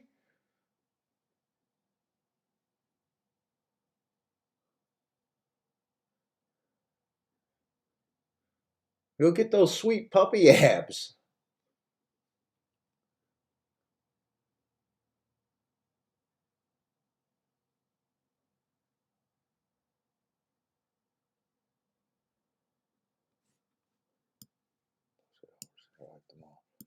I might do a pick 3.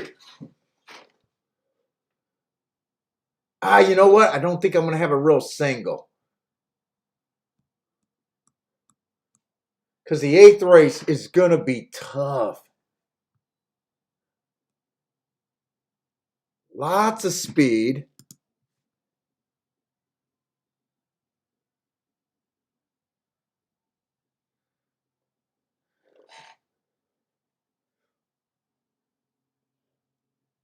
What was...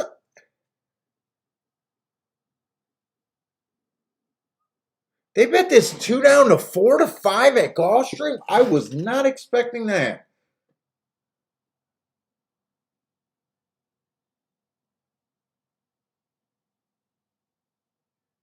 4-5?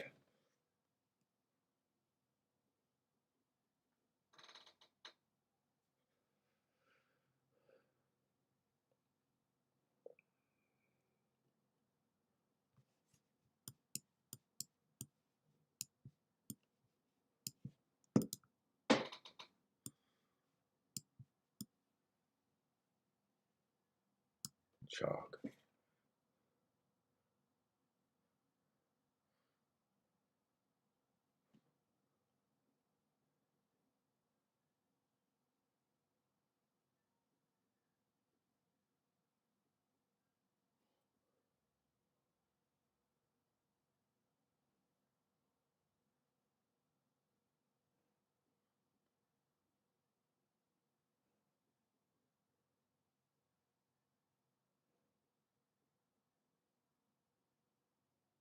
Well, it looks like there could be a lot of speed next race.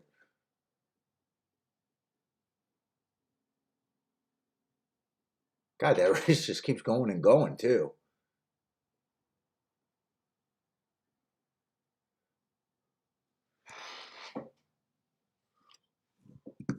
How are they supposed to bet this 8th race is what I want to see. The 6 is out. Do I have the 6 out there? Who's the favorite? That's a wide open race there. The 8 is a 7-2 morning line favorite.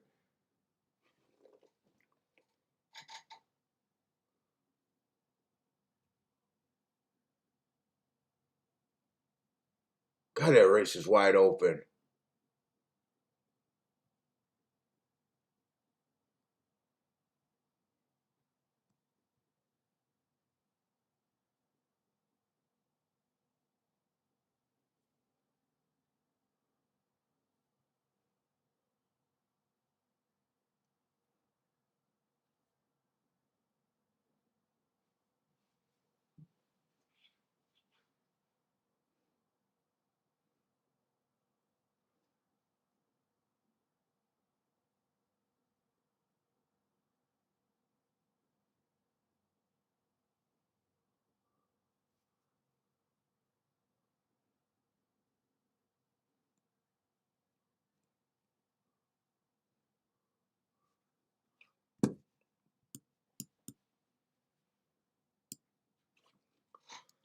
Let me see. Every time I play with pick threes, I waste too much time. 5, 7, 8, 9.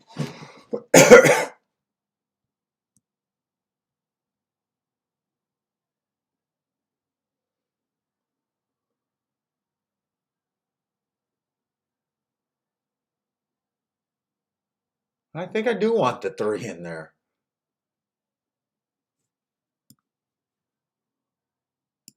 All right, let me see if I can do a ticket that makes sense here.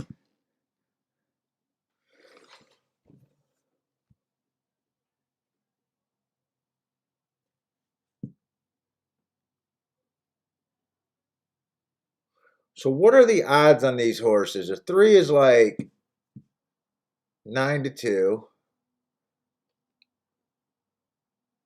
The 5 is like 6 to 1. The 7's like 4 to 1. The 8 is 7 to 2. And the 9 is 20 to 1. So the 9 horse is the only horse that gives me any value in that second leg. So I can't, the only ticket, let's see. The only pick 3 I can have with a 2 and a 2 on it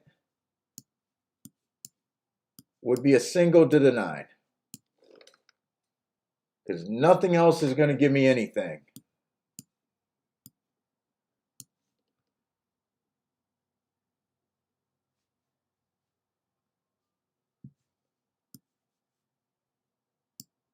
God, I don't understand why this fucking... I'm getting annoyed because I'm drunk.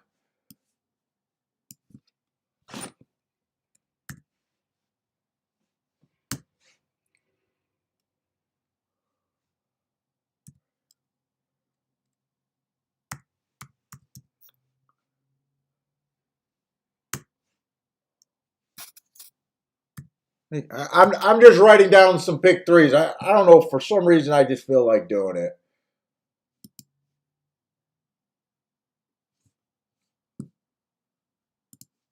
Don't even know if I'm going to end up playing it.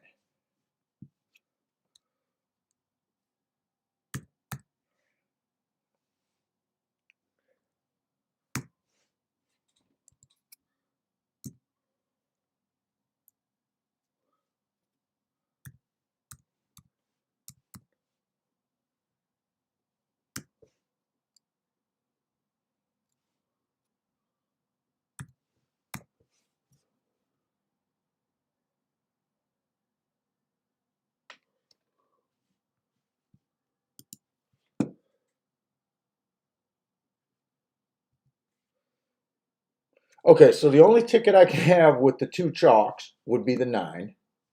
That's going to have to pay.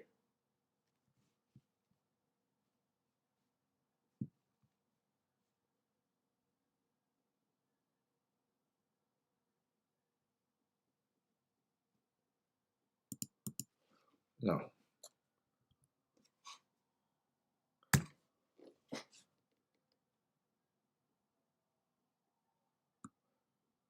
But is that what I like? Let me see something. So I'm admitting that that middle leg is just a grenade. It's kind of why I don't want to play doubles. If I play to the hit, I got to leave this 2 out.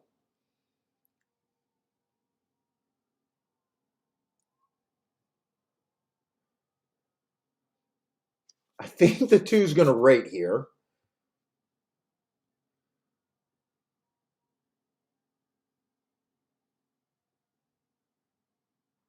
What kind of freaking horses were in this race with this 3?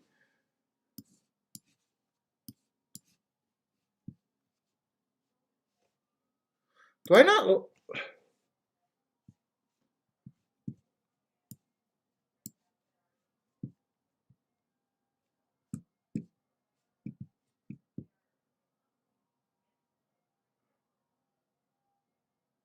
Racing forms. That's allowance 50,000 and allowance 16,000 in his last 2. Those are wait a minute. March 12th, 312. What did those type of horses look like? Looks like the 8th race. God, my vision's getting blurry.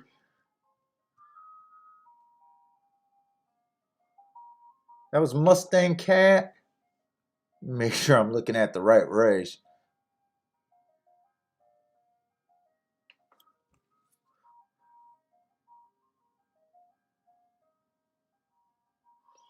The 7 would have towered over these. The 6 would have towered over these. The 5 would have towered over these. The 4 not so much. Chili Hayes was in that race.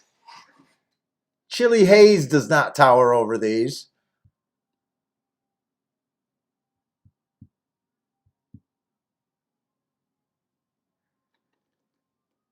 And the 1 would have, dude, this, I got a feeling this 3 might end up playing like a single for me.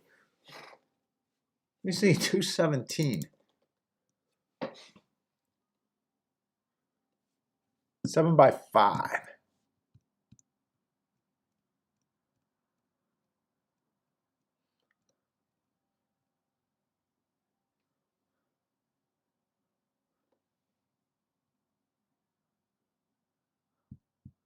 He drew an on the also eligible.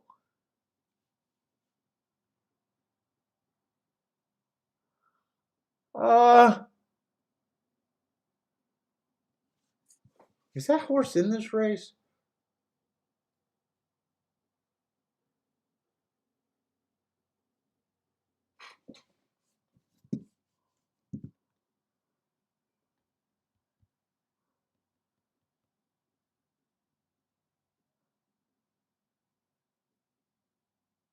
And who won that race?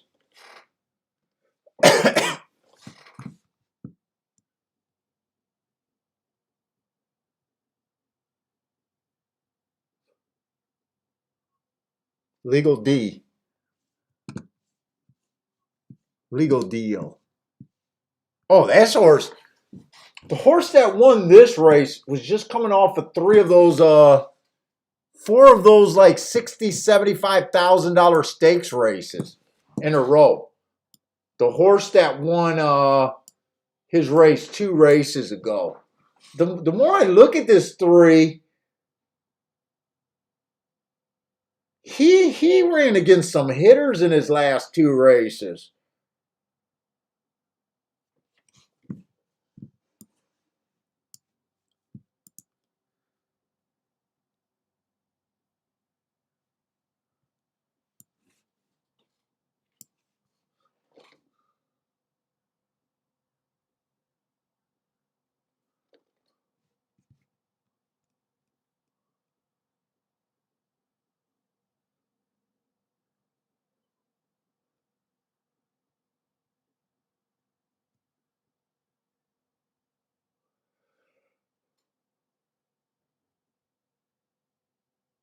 The 1's in good form, but man, if the 3 is, if I'm right about who the 3's been running against,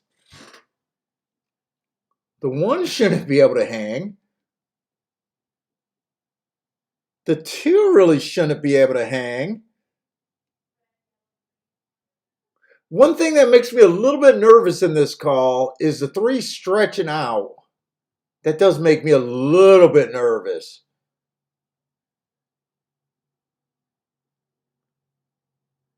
That does make it where he has run miles before.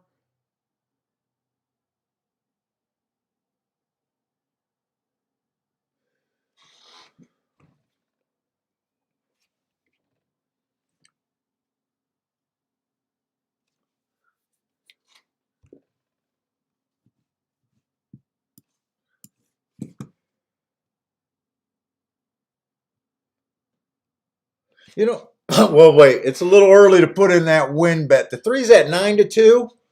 I definitely want to win bet on the 3 at 9-2.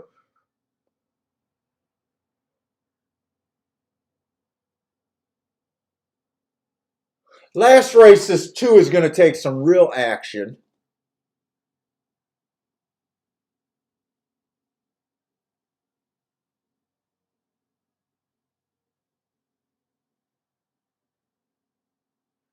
Man, I think I want to get a little overly aggressive here.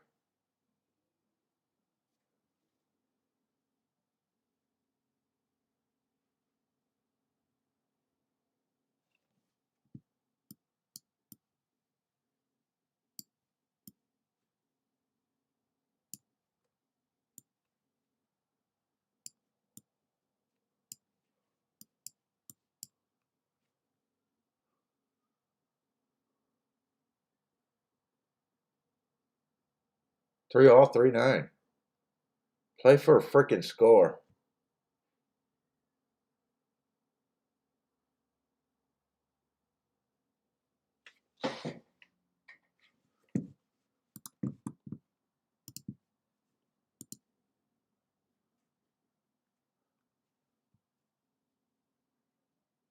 There's a pick 3 button.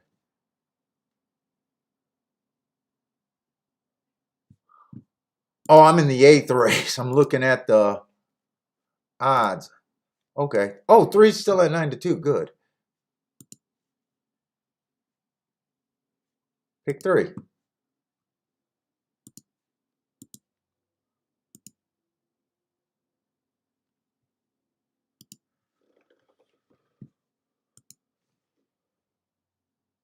Three's at 5-1. I'm definitely playing him at 5-1. I'm not doing all of these pick 3s. I like this 3 all to 3-9.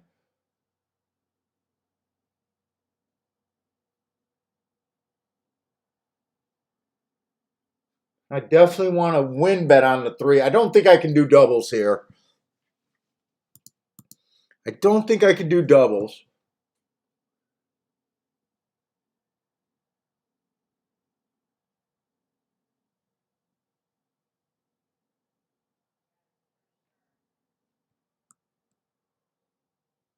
Definitely want the win bet at 5-1. I definitely want the win bet.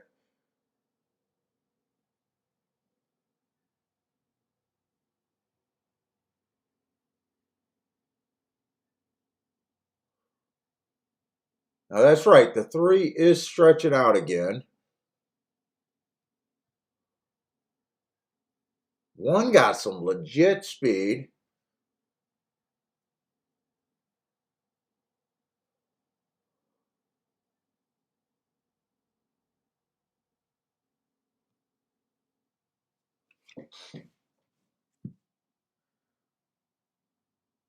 Oh, the box does not make sense.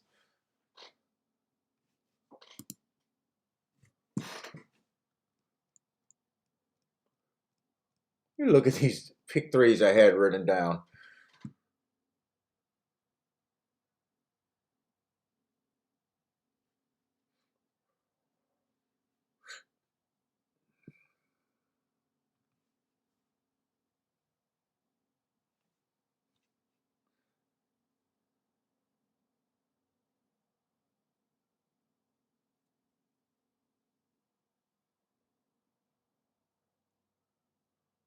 Let me get that win bet in. Still haven't decided what else I wanted to do.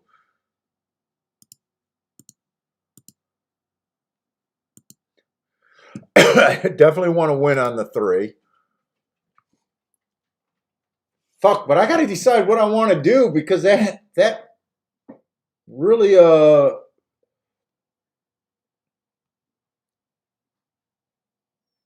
that really plays into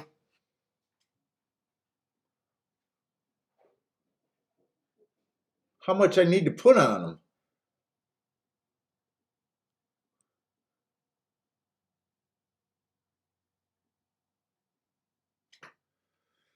See, there's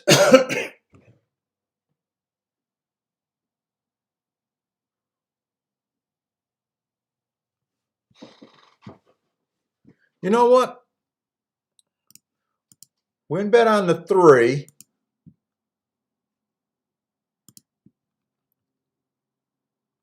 Exact 1, 2, 5 on top of the 3.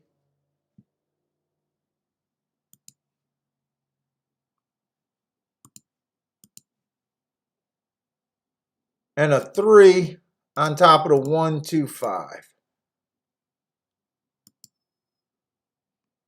I better be right about this 3-horse. At least getting first or second. I'm worried that I could get a really fast pace though. So I didn't do a lot of this stuff.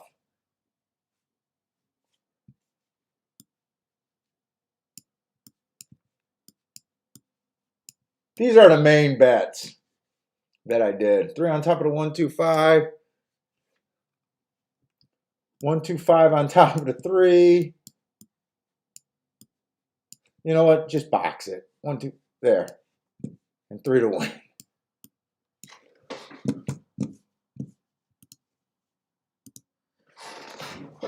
3 gets the lead. But I've had the lead before today.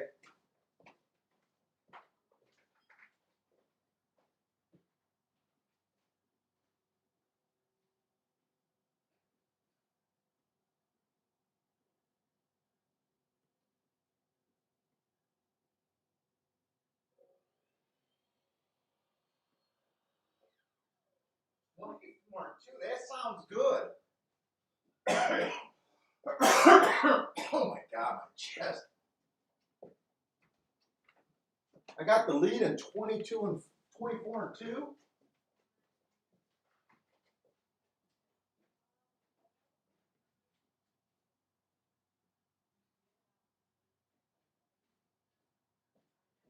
Come on, 48 and 3. I should be able to hold on, right?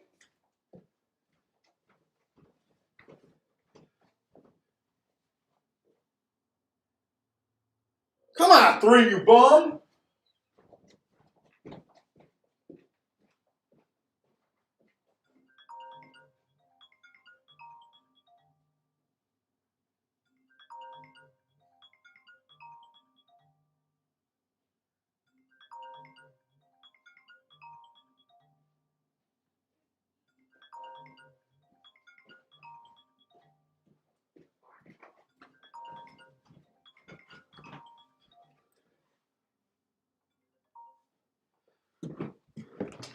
All right, we'll take that. The drunk guy can handicap every now and then.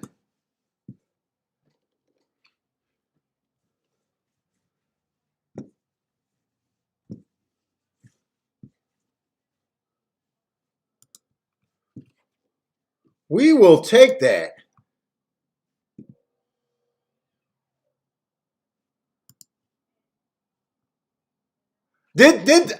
Marco Lou? I knew the 2 was a stumbler. you didn't buy the marks? The 2's a known stumbler. You would have known that if you bought the marks.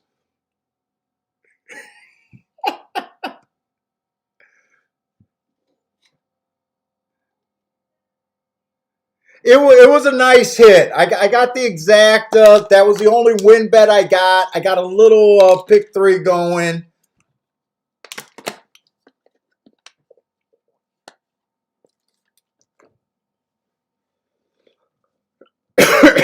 Not a Rolex hit. No, I don't bet enough to win on a 5 to 1 to turn that into a Rolex. I wish I could say I could, but no.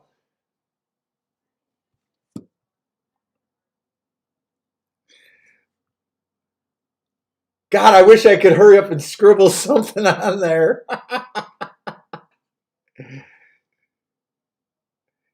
Hey, Marco Lou, you thought that the 1R stood for only one race that day? All right. Sometimes it's good to get lucky, I guess. I didn't see him stumble.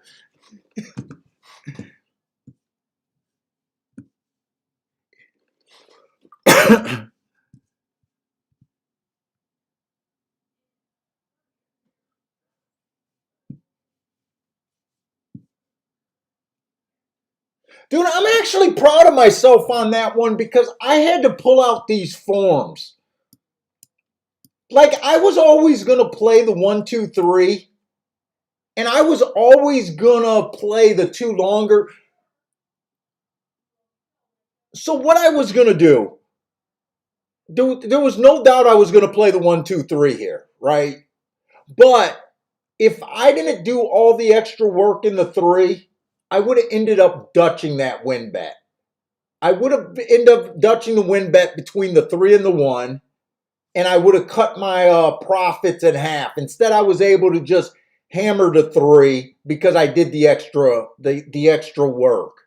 I'm a little proud of myself on that one. And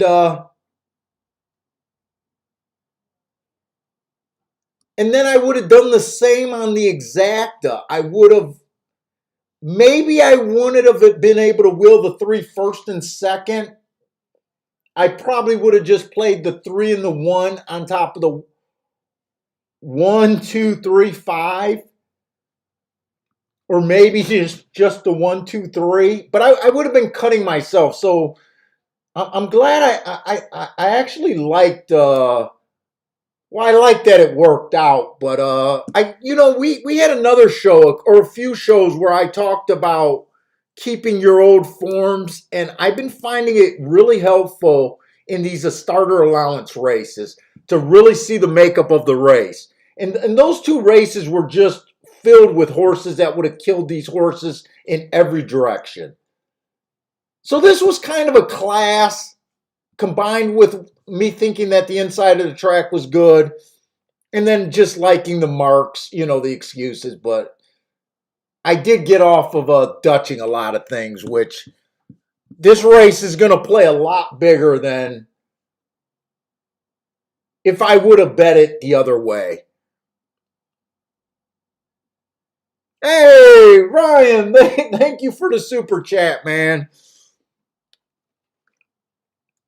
Dude, I was getting work. Well, you know what? I felt like I was handicapping good all day. We had another basically single at 4-1, 9-2. But I didn't bet enough on him to guarantee that I was going to have a winning day.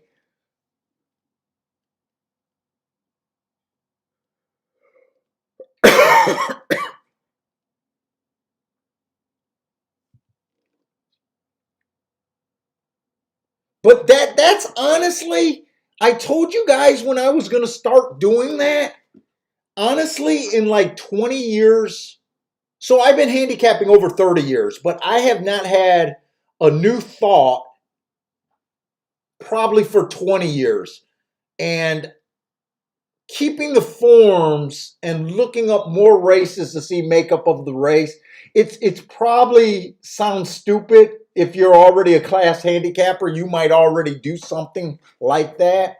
But that honestly is one of my newest thoughts of actually keeping the forms and being able to look up and see the makeup of the race.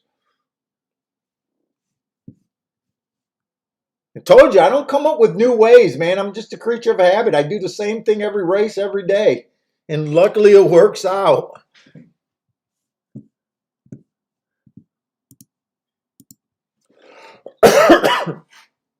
What did that exacta pay?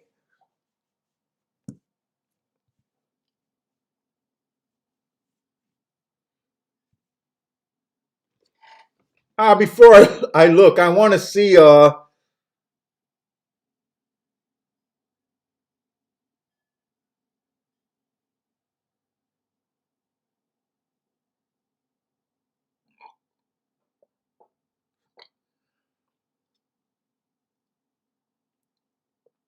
and maybe depending on the stumble, maybe I did get a little lucky there, but fuck, we need to get lucky. Yeah, I'm gonna make the wife pay for me drinking today. She's gonna have to nurse a drunk tonight. I got a tickle in my throat, Grandma. I need it, right? There's a tickle. The exact only paid 15-1.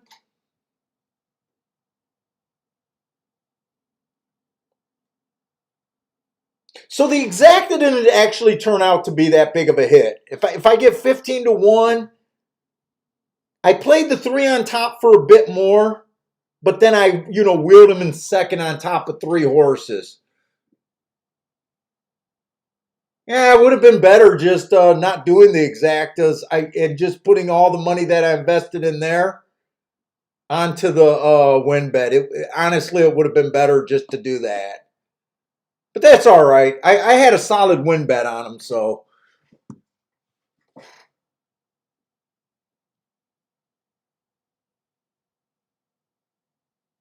And you know what? Because I added the 5 horse, it's the same as a 1, 2, 3 box, isn't it?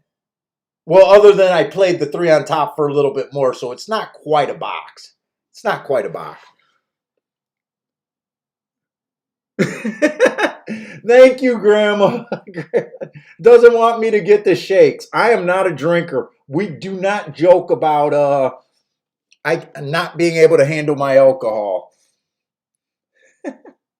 It's not a joke. I cannot handle it at all.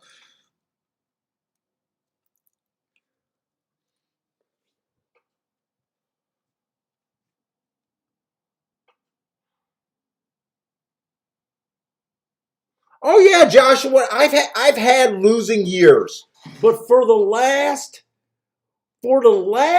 20 some years, uh, no. But I haven't had all of those years have not been income years.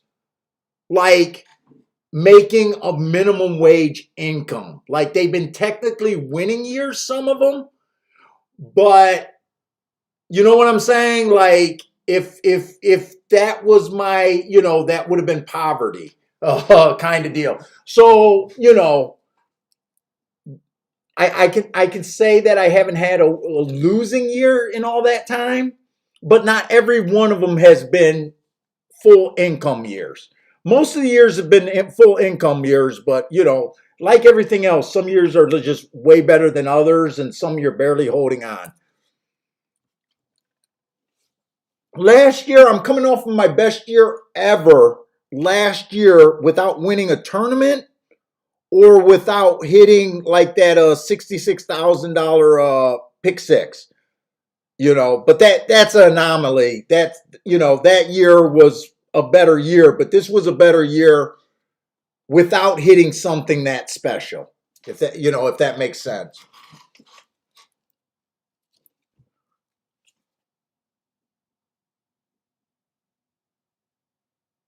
Bill, you hit you used the 3. Nice.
All right. First time he was with a girl, he got the shakes.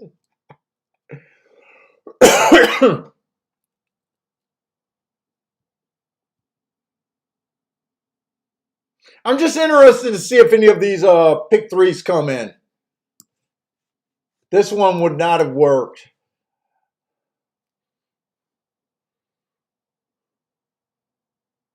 I did not put these in.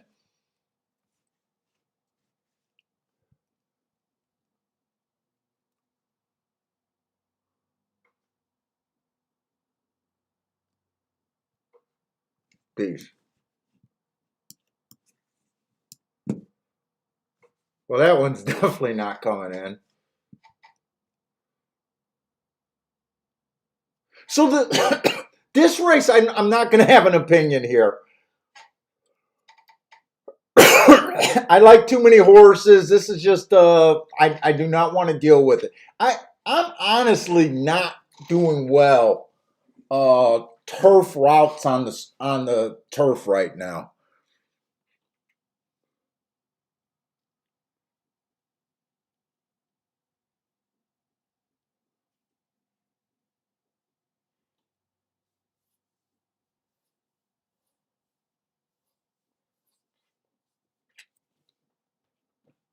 Is there a way? Let's see. I want to see the probables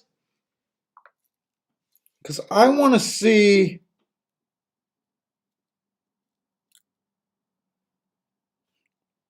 Let me see. I got to go to the right race.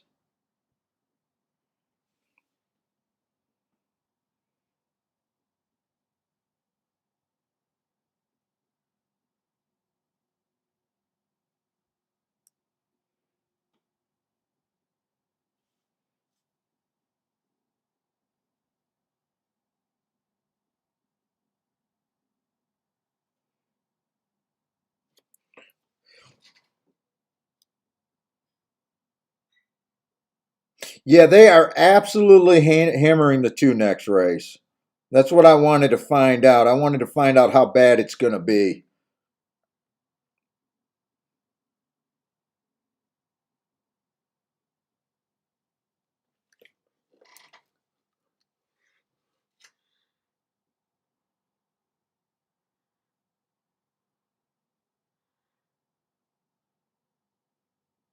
Hey, Richard, I'm thinking about it. I'm going back and forth. I'm also thinking about doing the marks for the Derby. I'm dreading doing the work. I think it'd be good for the show,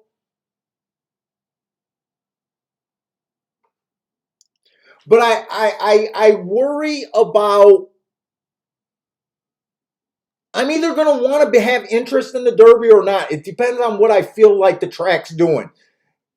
I mean, you've been around long enough to know that if I'm playing on a fair track, I'm going to lose complete interest in the Derby card. And I know if we get a lot of new viewers, I'm probably going to pay for me going to Gulfstream unless I'm just lights out at Gulfstream. I'm probably going to get a lot of hate, and I'm trying to decide if I want to do that. There's one thing about me. If I'm not interested in racing, particular race or particular day, I can't fake it. Like my opinions and I do is genuine.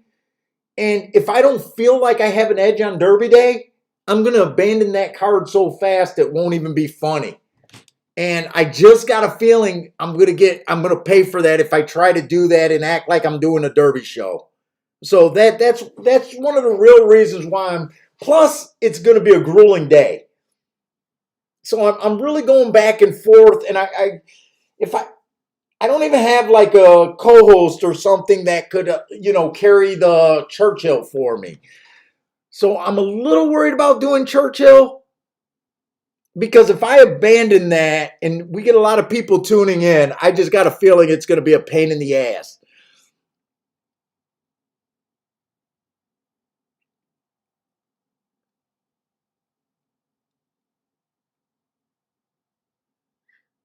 And Richard, I think I used to talk to you a lot. I don't think I've seen your name in quite a long time. Have you been gone?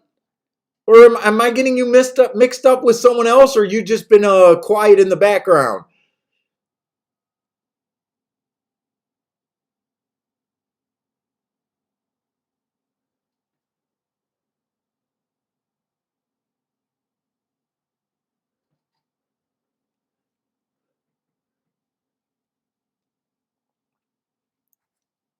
Yeah, in the last Derby day, I had a huge day. I had a Rolex day last Derby day.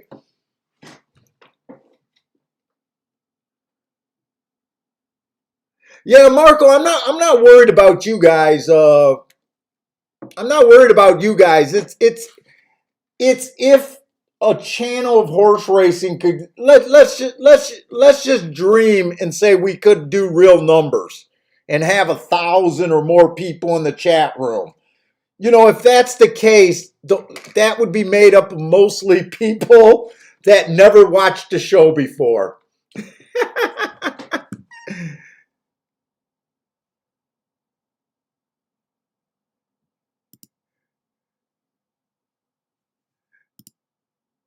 I'm leaning towards doing it. I am leaning towards doing it.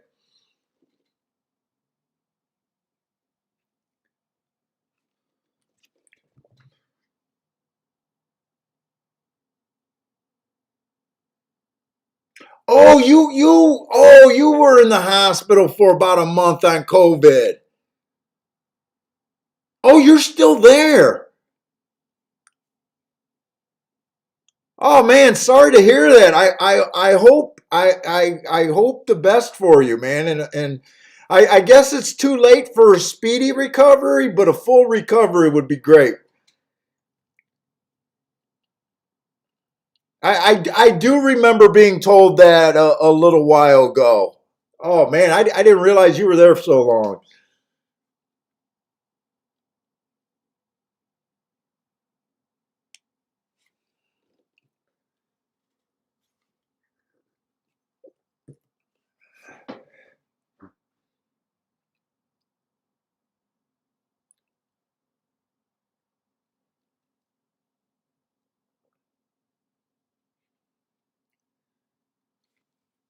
Hey, what's up, Jaban? Yeah, everybody, give Richard some prayers over there, man. He's been in the hospital for a month. When they cut my finger off, I was in the hospital for 3, 4 days, maybe a little bit longer. But I had a great room, man. But I couldn't imagine being in the hospital for a bit over a month. Oh, that'd be brutal.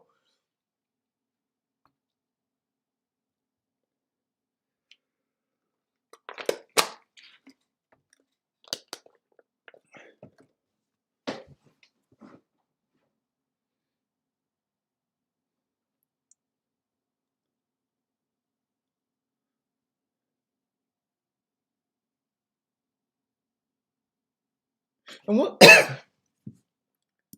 And you know what? I got something else. Let me see something.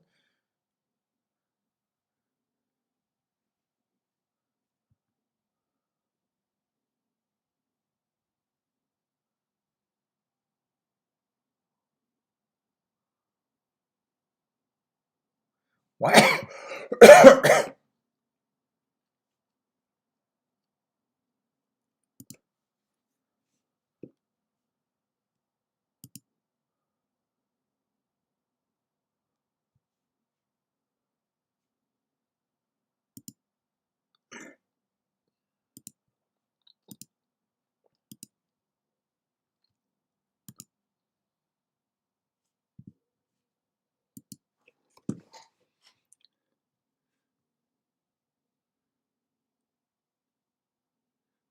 ADC, I basically is rooting for it all here. I have no opinion in this race.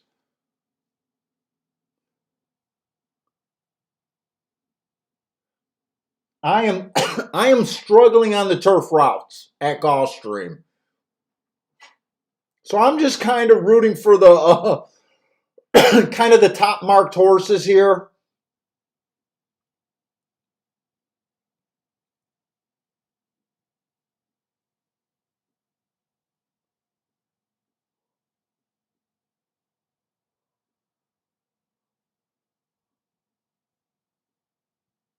Wait, am I in the right race?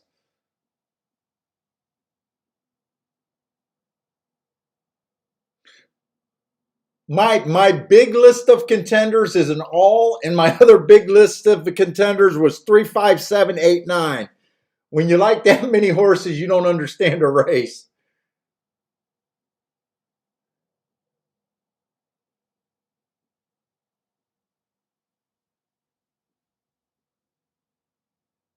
And I don't think no amount of digging is really gonna make me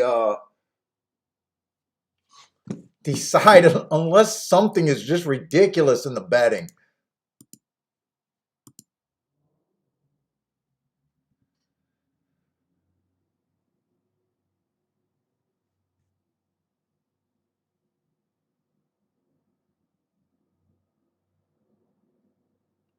What did I say? 3, 5, 7, 8, 9 was my short list, and then the next list was an all. Yeah, and the public's kind of has the same opinion. When there's two horses at 3-1, then the next horse is at 4-1, and then there's a bunch of 6-1s. This is this is a good betting race if you could come up with an opinion. But it's also a good betting race to recognize if you don't have an opinion.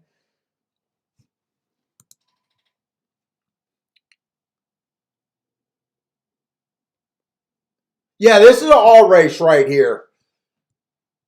I did not put, I was writing out a bunch of pick threes. I did not put all these pick threes in. I did not want to erase them though because I was just trying to set up a ticket. And this is another reason why I don't go too many. They take me so much time. So what I kind of do, I kind of like list out my contenders, what I'm interested in. I try to circle the chalks, and then I kind of like for instance. To me, my theory is I never want tickets that don't pay squat. So, I kind of thought that, the 9 was a 20-1 morning line. All of these were between 3-1 and 6-1.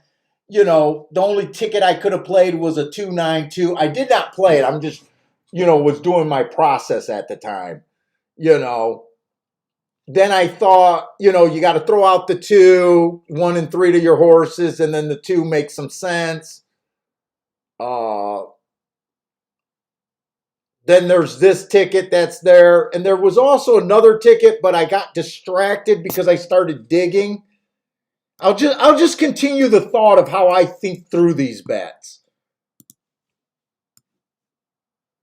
Like there also would have been the ticket, the 1 and 3. With those horses. Whoops.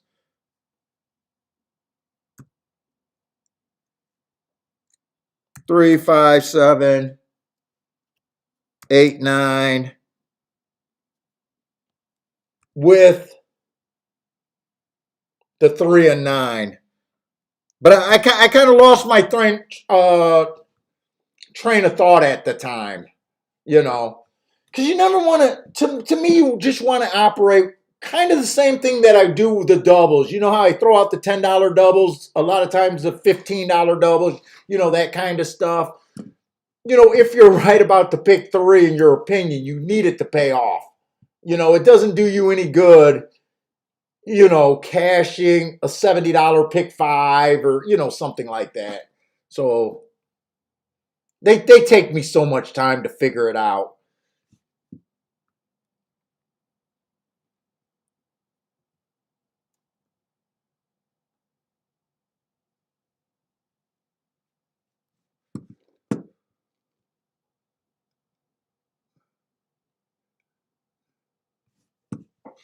And I'm not doing anything here. And I think the 2's going to be a big chalk next race.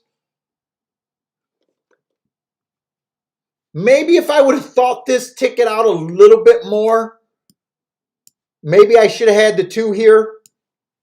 The 3 all with the 2-3-9. That wouldn't have cost a lot of money, because you got a single here. But I didn't.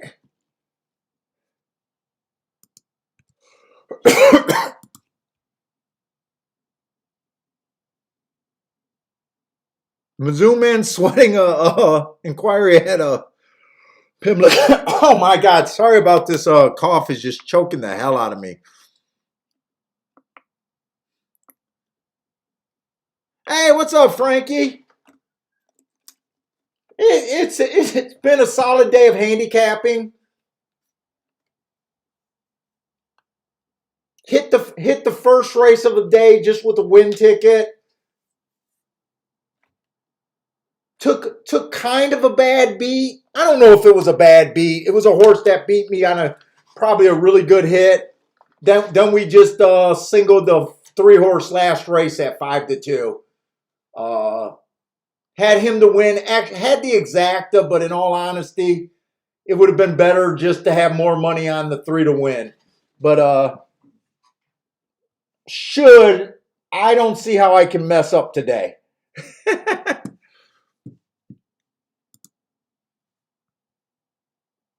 We had to sit out a few races today. But kind of the same thing, Frankie's. The turf sprint's been kind. The dirt races have been kind, and we're struggling on the turf routes.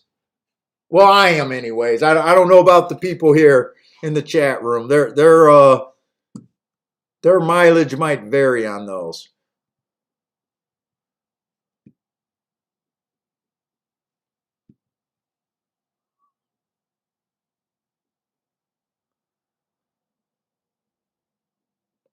Hector got the winning place on the 5. Good luck, Hector.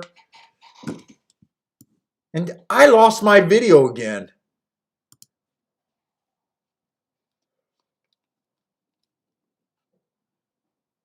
Oh, fuck. I didn't realize. I keep losing my video. This has happened the last couple days.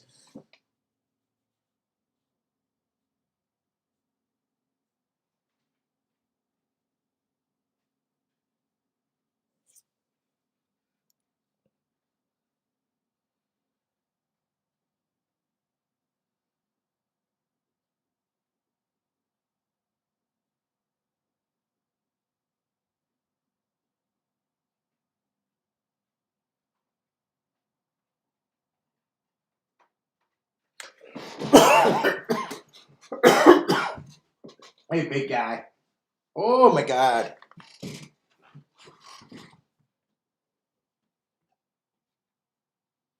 $23-1. I think this 10 is hooked. Anyway, this horse got some more run. Can this 10 horse win this race?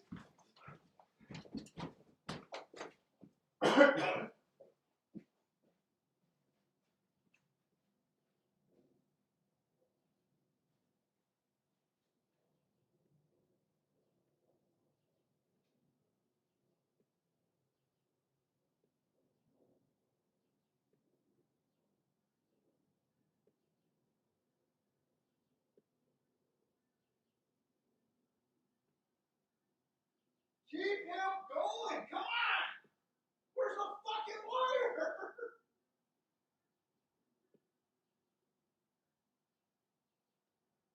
God, man, that fucking.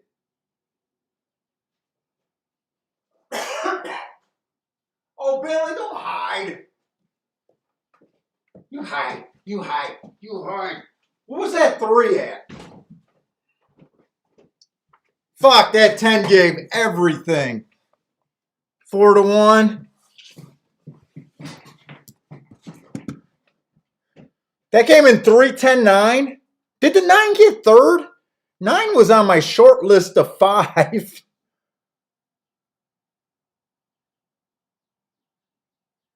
I was watching the 3 to. Oh, no, the 11 got third. I think the 9 got fourth. I never believed that 3 was, or that 9 was, or that 10 was really going to win.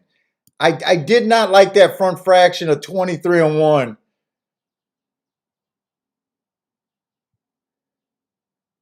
He ran fucking extremely good, though.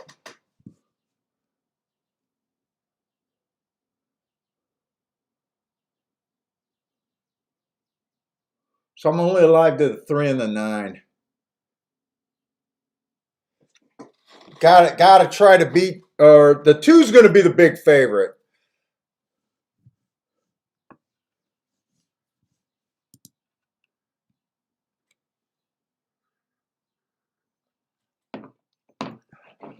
Frankie Tubbs hit that. Oh, Parsons bought a horse today?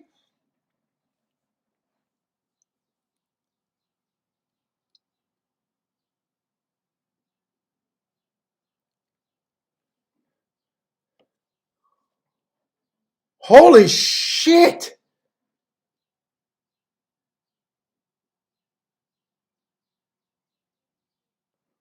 Wow, this super should be freaking amazing.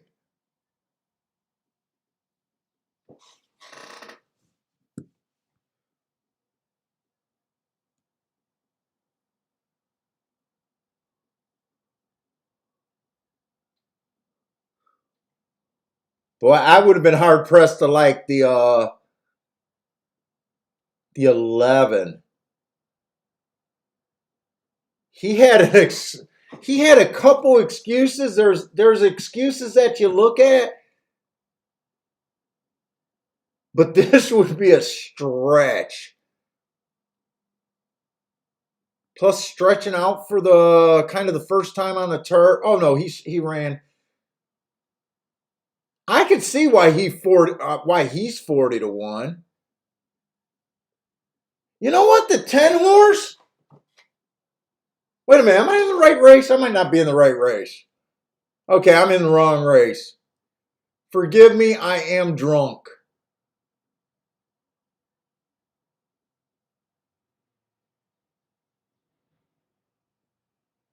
The 10 had good marks. I knocked him off my short list just because he was running at claiming 16,000.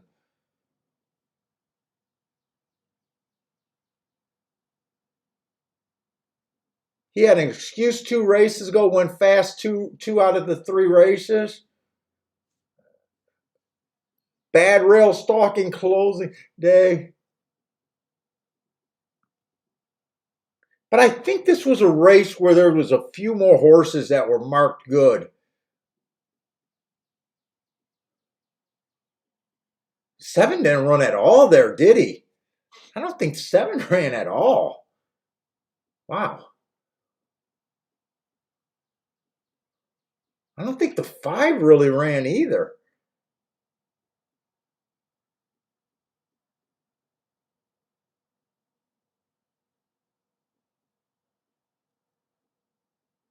Those were the best 2 marked horses in the race.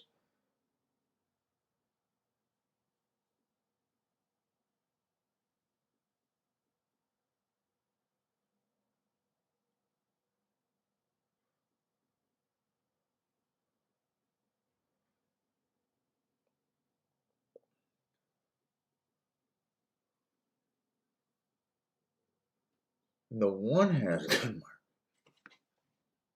I want to see this replay again.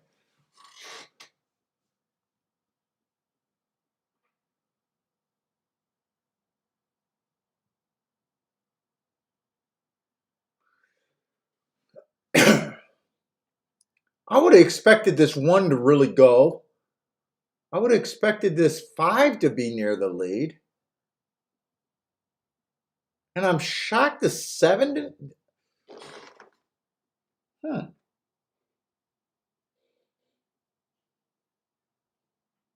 You know what? In hindsight, I think it was pretty easy to predict that that was a fast pace, that race. I knew I wasn't that involved in that race. I'm a little shocked that the 10 really ran a good race. Did I miss the replay? I'd like to see that race again. I want to see what happened to those the 1, the 5, and the 7 horse. I'm hoping I didn't miss that replay.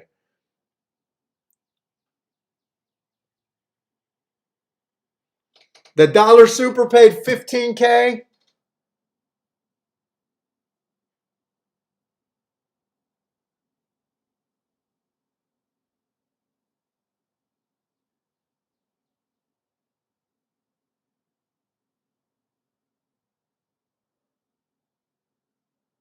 So who am I alive to? I'm alive to the 3 and the 9, I think it was. So for a 50-cent ticket, I only did it for a 50-cent punch. I think it was 180, and I think that was that the 50-cent payoff or the dollar payoff? I don't play these enough to know.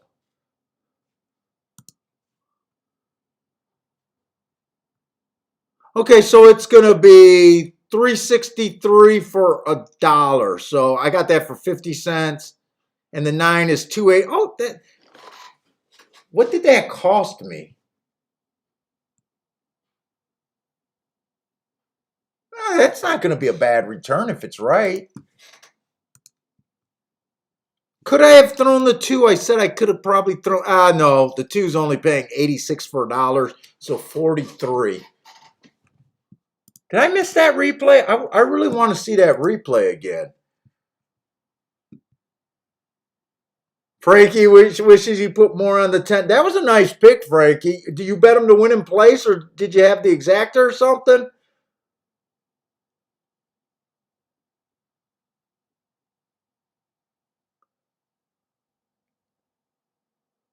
Marco lose alive to the 479. Okay, let's see. Here's the replay.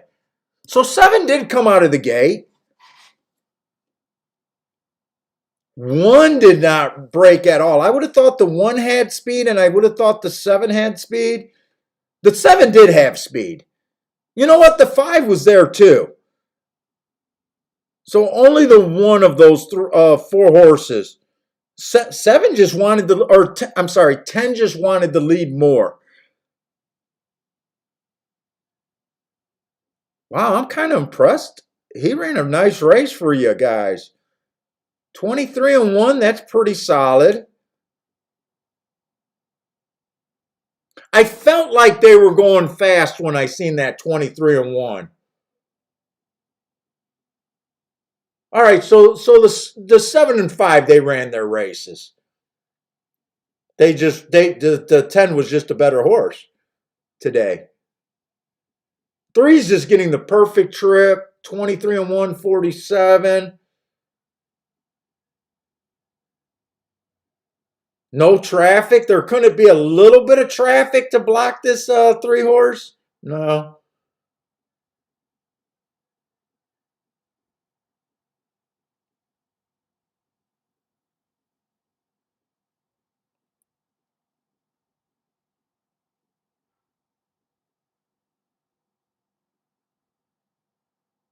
You know what? Did the 11 stop riding a little bit?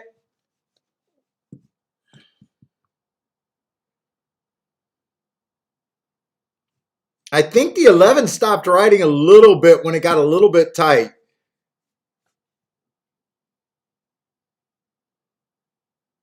Dude, I think this 10 horse out sprinted 3 horses that I thought was faster than him. And been running at this class.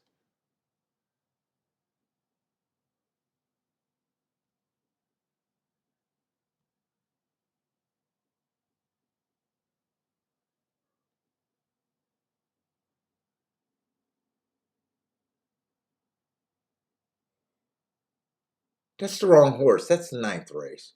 Why do I keep wanting to look at that one?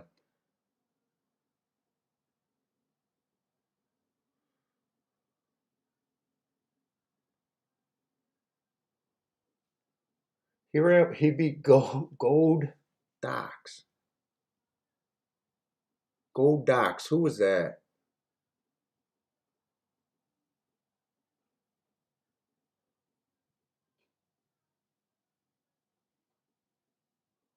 The fuck was that? Gold?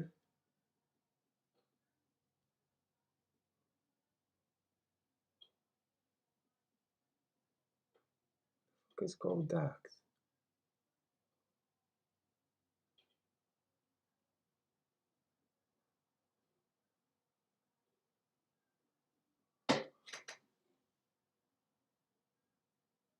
I mean, what else could this name be?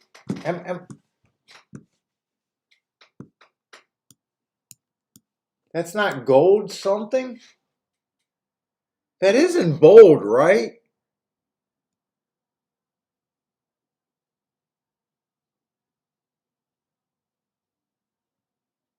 Accessible. Oh, Golden Decision. Golden Decision. The 4 horse. Okay. Just want to see who she beat there. All right, well, we just got the last race of the day.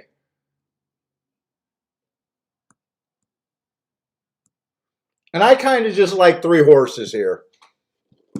I like the 2, the 3, and the 9 horse. Uh,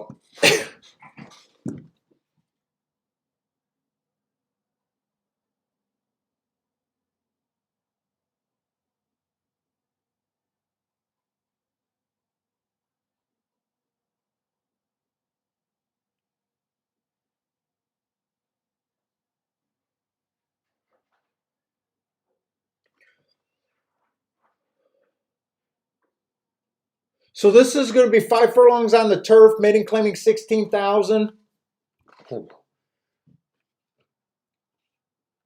Uh, we are looking for speed. We want horses on the lead or within 3 lengths of the lead at the first call.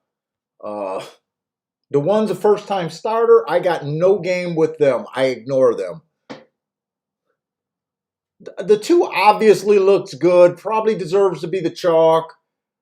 But he only ran 1 race. The running style fits.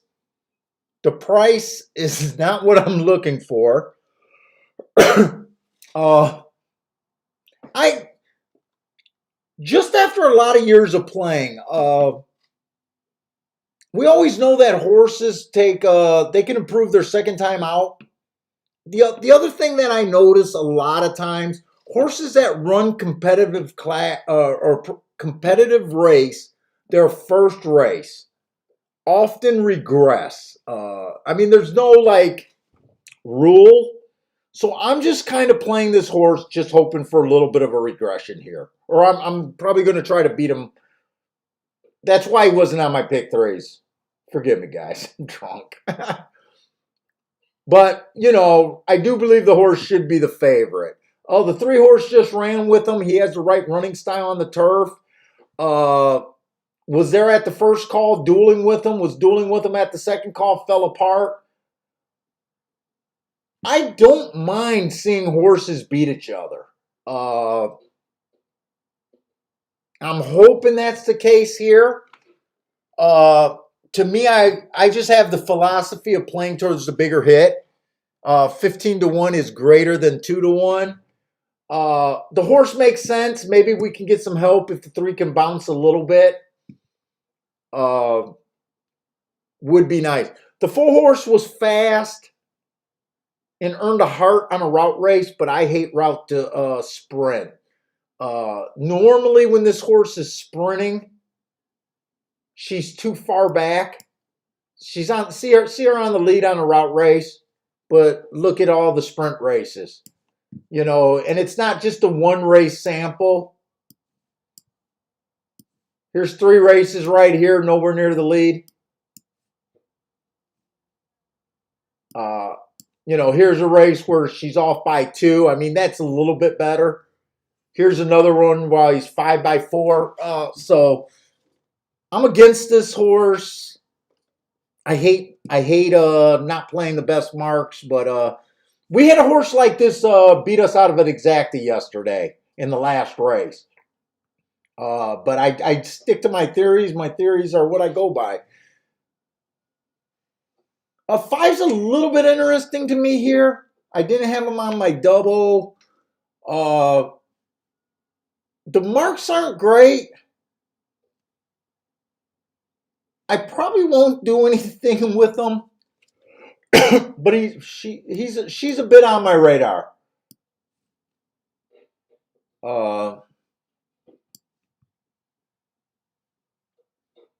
The 6, I think, is too far back. Has a few excuses, but overall, I think she's too far back. I think this was a horse that was on a 30 to 1 morning line. I kept looking at this 1 race right here. It's probably an anomaly because we got quite a few races. We got like 11 races, 10 races here. Never been on the lead. But if this horse goes back to that race and runs that legit 21, I think this horse has a realistic chance. Yeah, I am digging a bit, but I reserve the right to dig on a 30 to 1. This was a horse that knew I was leaving off my that pick 3, but I always thought that I'm probably going to at least put a token bet. Well, a $20 token bet still is a $600 hit if you're right. The 7 I don't care that much for. The 8 I don't care that much for. No, the 8's out. The 9 horse is a sneaky horse. I got this horse on the pick 3. I can see this horse getting the lead. The biggest drawback is might not like the turf, but I do see the comment that she checked. It was a speed favoring day, meaning that day everyone went wire to wire. I don't think she had a chance here. I think if this horse gets the lead, she could be deadly. And then the 10 horse, I don't like route to sprint. Did earn 3 hearts last race, but I still don't like route to sprint. What's up, Parsons?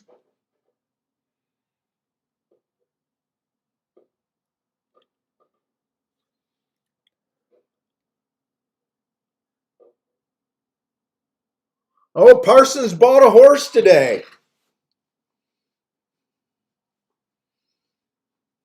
Does that mean some of the guys in the room also bought a horse?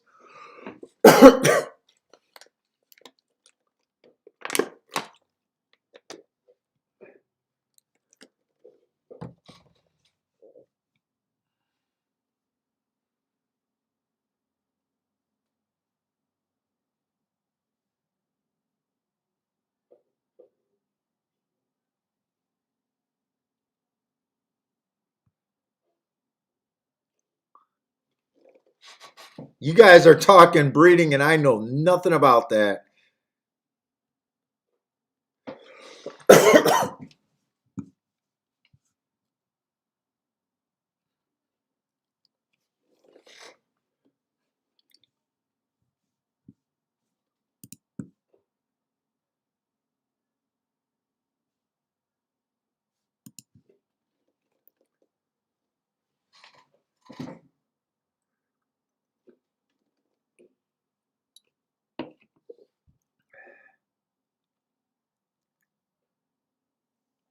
In the money, Mike likes the 6 and the 11 in the last. Who was he? I think I stopped at the 10. I forgot about the 11.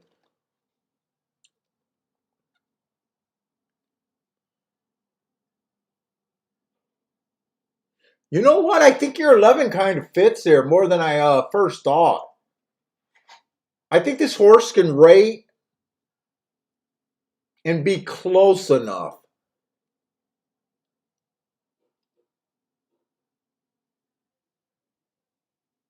Last race was a 1-race sample, so I don't have a real opinion on that. But 2 races ago, it was a speed favoring track. Bumped at the gate. Slow, slow, slow, but had an excuse. Plus, it was a speed favoring track. 3 races ago was a route race. 4 races ago was an inside speed favoring day. I could see this horse possibly, your 11 horse possibly making some noise there.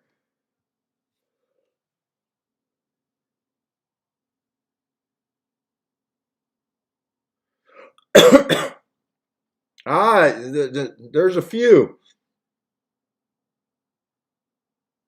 Hector doesn't like the 11. Who is Fanny? Oh, that's the jockey.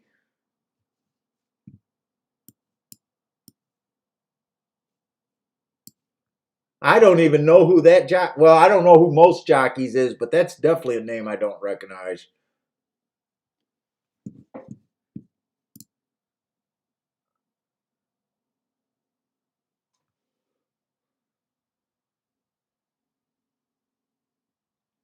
No, Parsons, I don't think I'll ever own a horse. I can't get involved. I own my horses about a minute 12 at a time.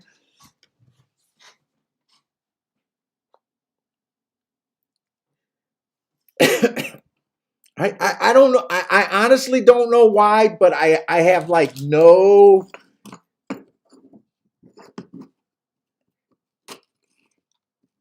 I'd rather buy silks and not have a horse. I don't know why.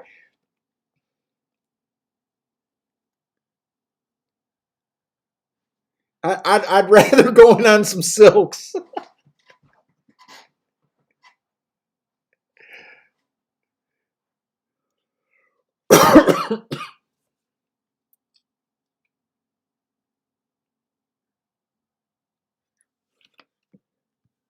Yeah, I like the three here. I think the three,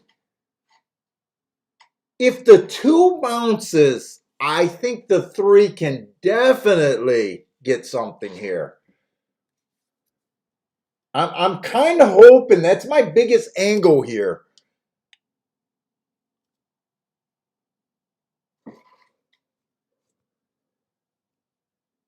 And in fact, I might play this race. Right now, I'm pretty sure I'm going to come back and bet the six.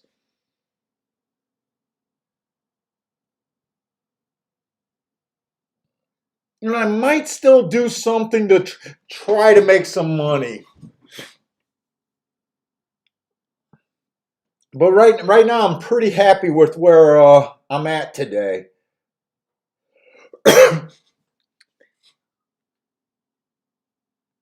You dream of having your own silks. I said this like years ago that I wanted to have silks.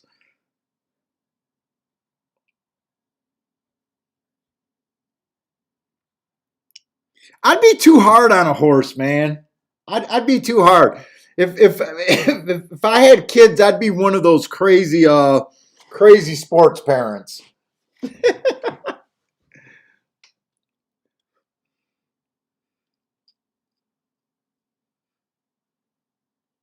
Got you in an Olympic program by the time they're 3 years old. My neighbor kid has a 4 year old and I think a 5 year old, and he goes, yeah, I got a trainer coming over there showing them the box. They always like you because I got a double in bag out on my back patio. So he knows that, and the kids watch me. So he's like, yeah, I got a trainer coming over here working on them training, and we actually live in a pretty nice subdivision. And I said, I don't think you have the heart for it, but do you want me to put out cigarettes on your boys? And he looked at me like I was crazy. And I was like, if you want him to be a good fighter, there's going to have to be abuse in the background, buddy. He's like, I just want them to be able to take care of themselves. I was like, you want them on the real program. You need to start beating them now. So, most fighters got terrible histories. You need to start putting your cigarettes out on your kids right away.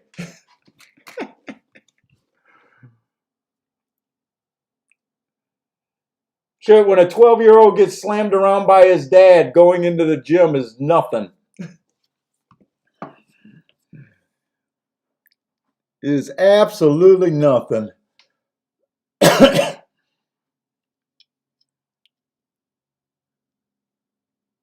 Oh no, Bazooman, I'm a wuss. Yeah, I would be terrible with a daughter. A girl would have me wrapped around her finger. I'm actually really good with kids.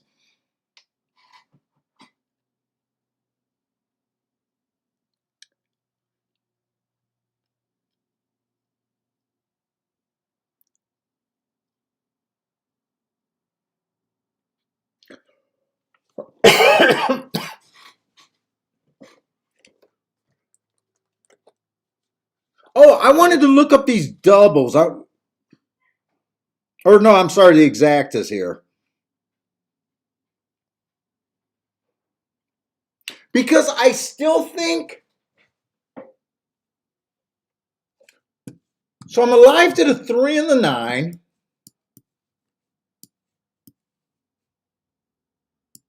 I think I'm going to put a ticket on the 6. But I still think, even if it comes in like 2,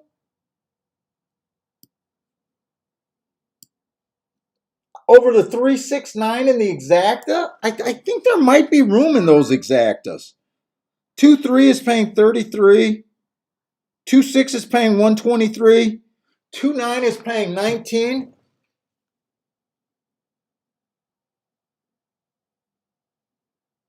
You know, I think this race might be worth going after a little bit.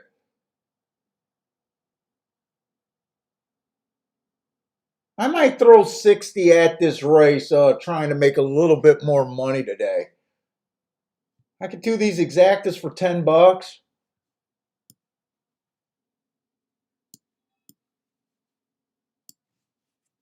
Bet these three horses $10 more if I don't want to get that creative, 60 bucks.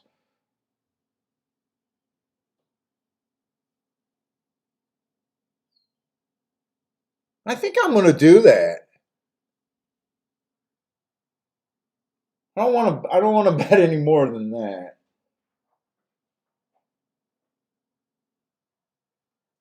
$60 if it comes in. The worst one that could come in is a 2.9. If the 2.9 comes in, that's still going to pay for the bet. That'll be about $90, something like that. Not a great bet, but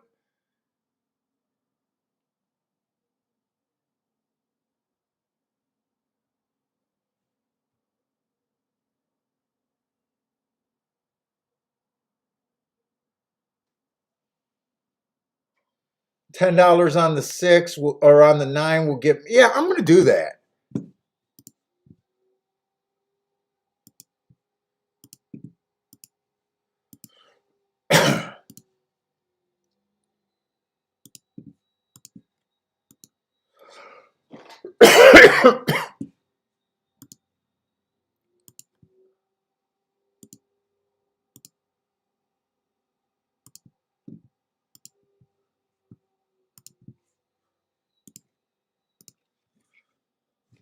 Let's see what you guys got.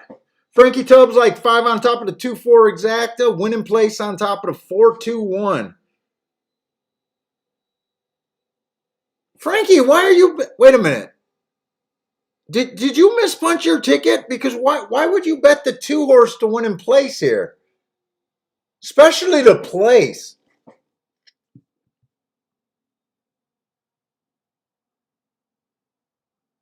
And if you're going to go 3 horses, I think that's a brutal bet, Frankie.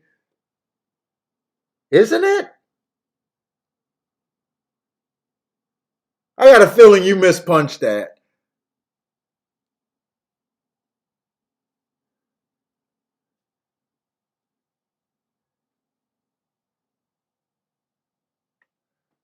Like the winning place on the 1 definitely makes sense to me.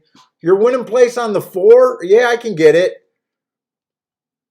But I don't think you really want. I don't think unless you play them for different amounts. I don't know. Maybe you're playing them in a way it makes more sense. But this 6 might end up being less than 6-5, or this 2 might be worse. And I'm sorry, Frankie. I am drunk right now. I am drunk. I can say anything I want. I'll just make apologies later. What, are you almost done? I'm going into a program. Yeah.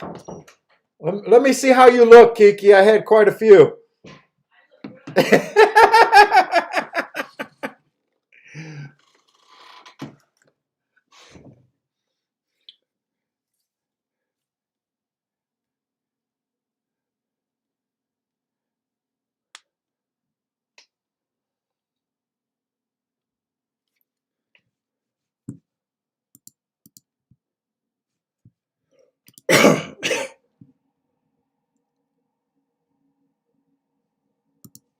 If you guys are interested in the marks, remember, email me for the weekend. Let me see.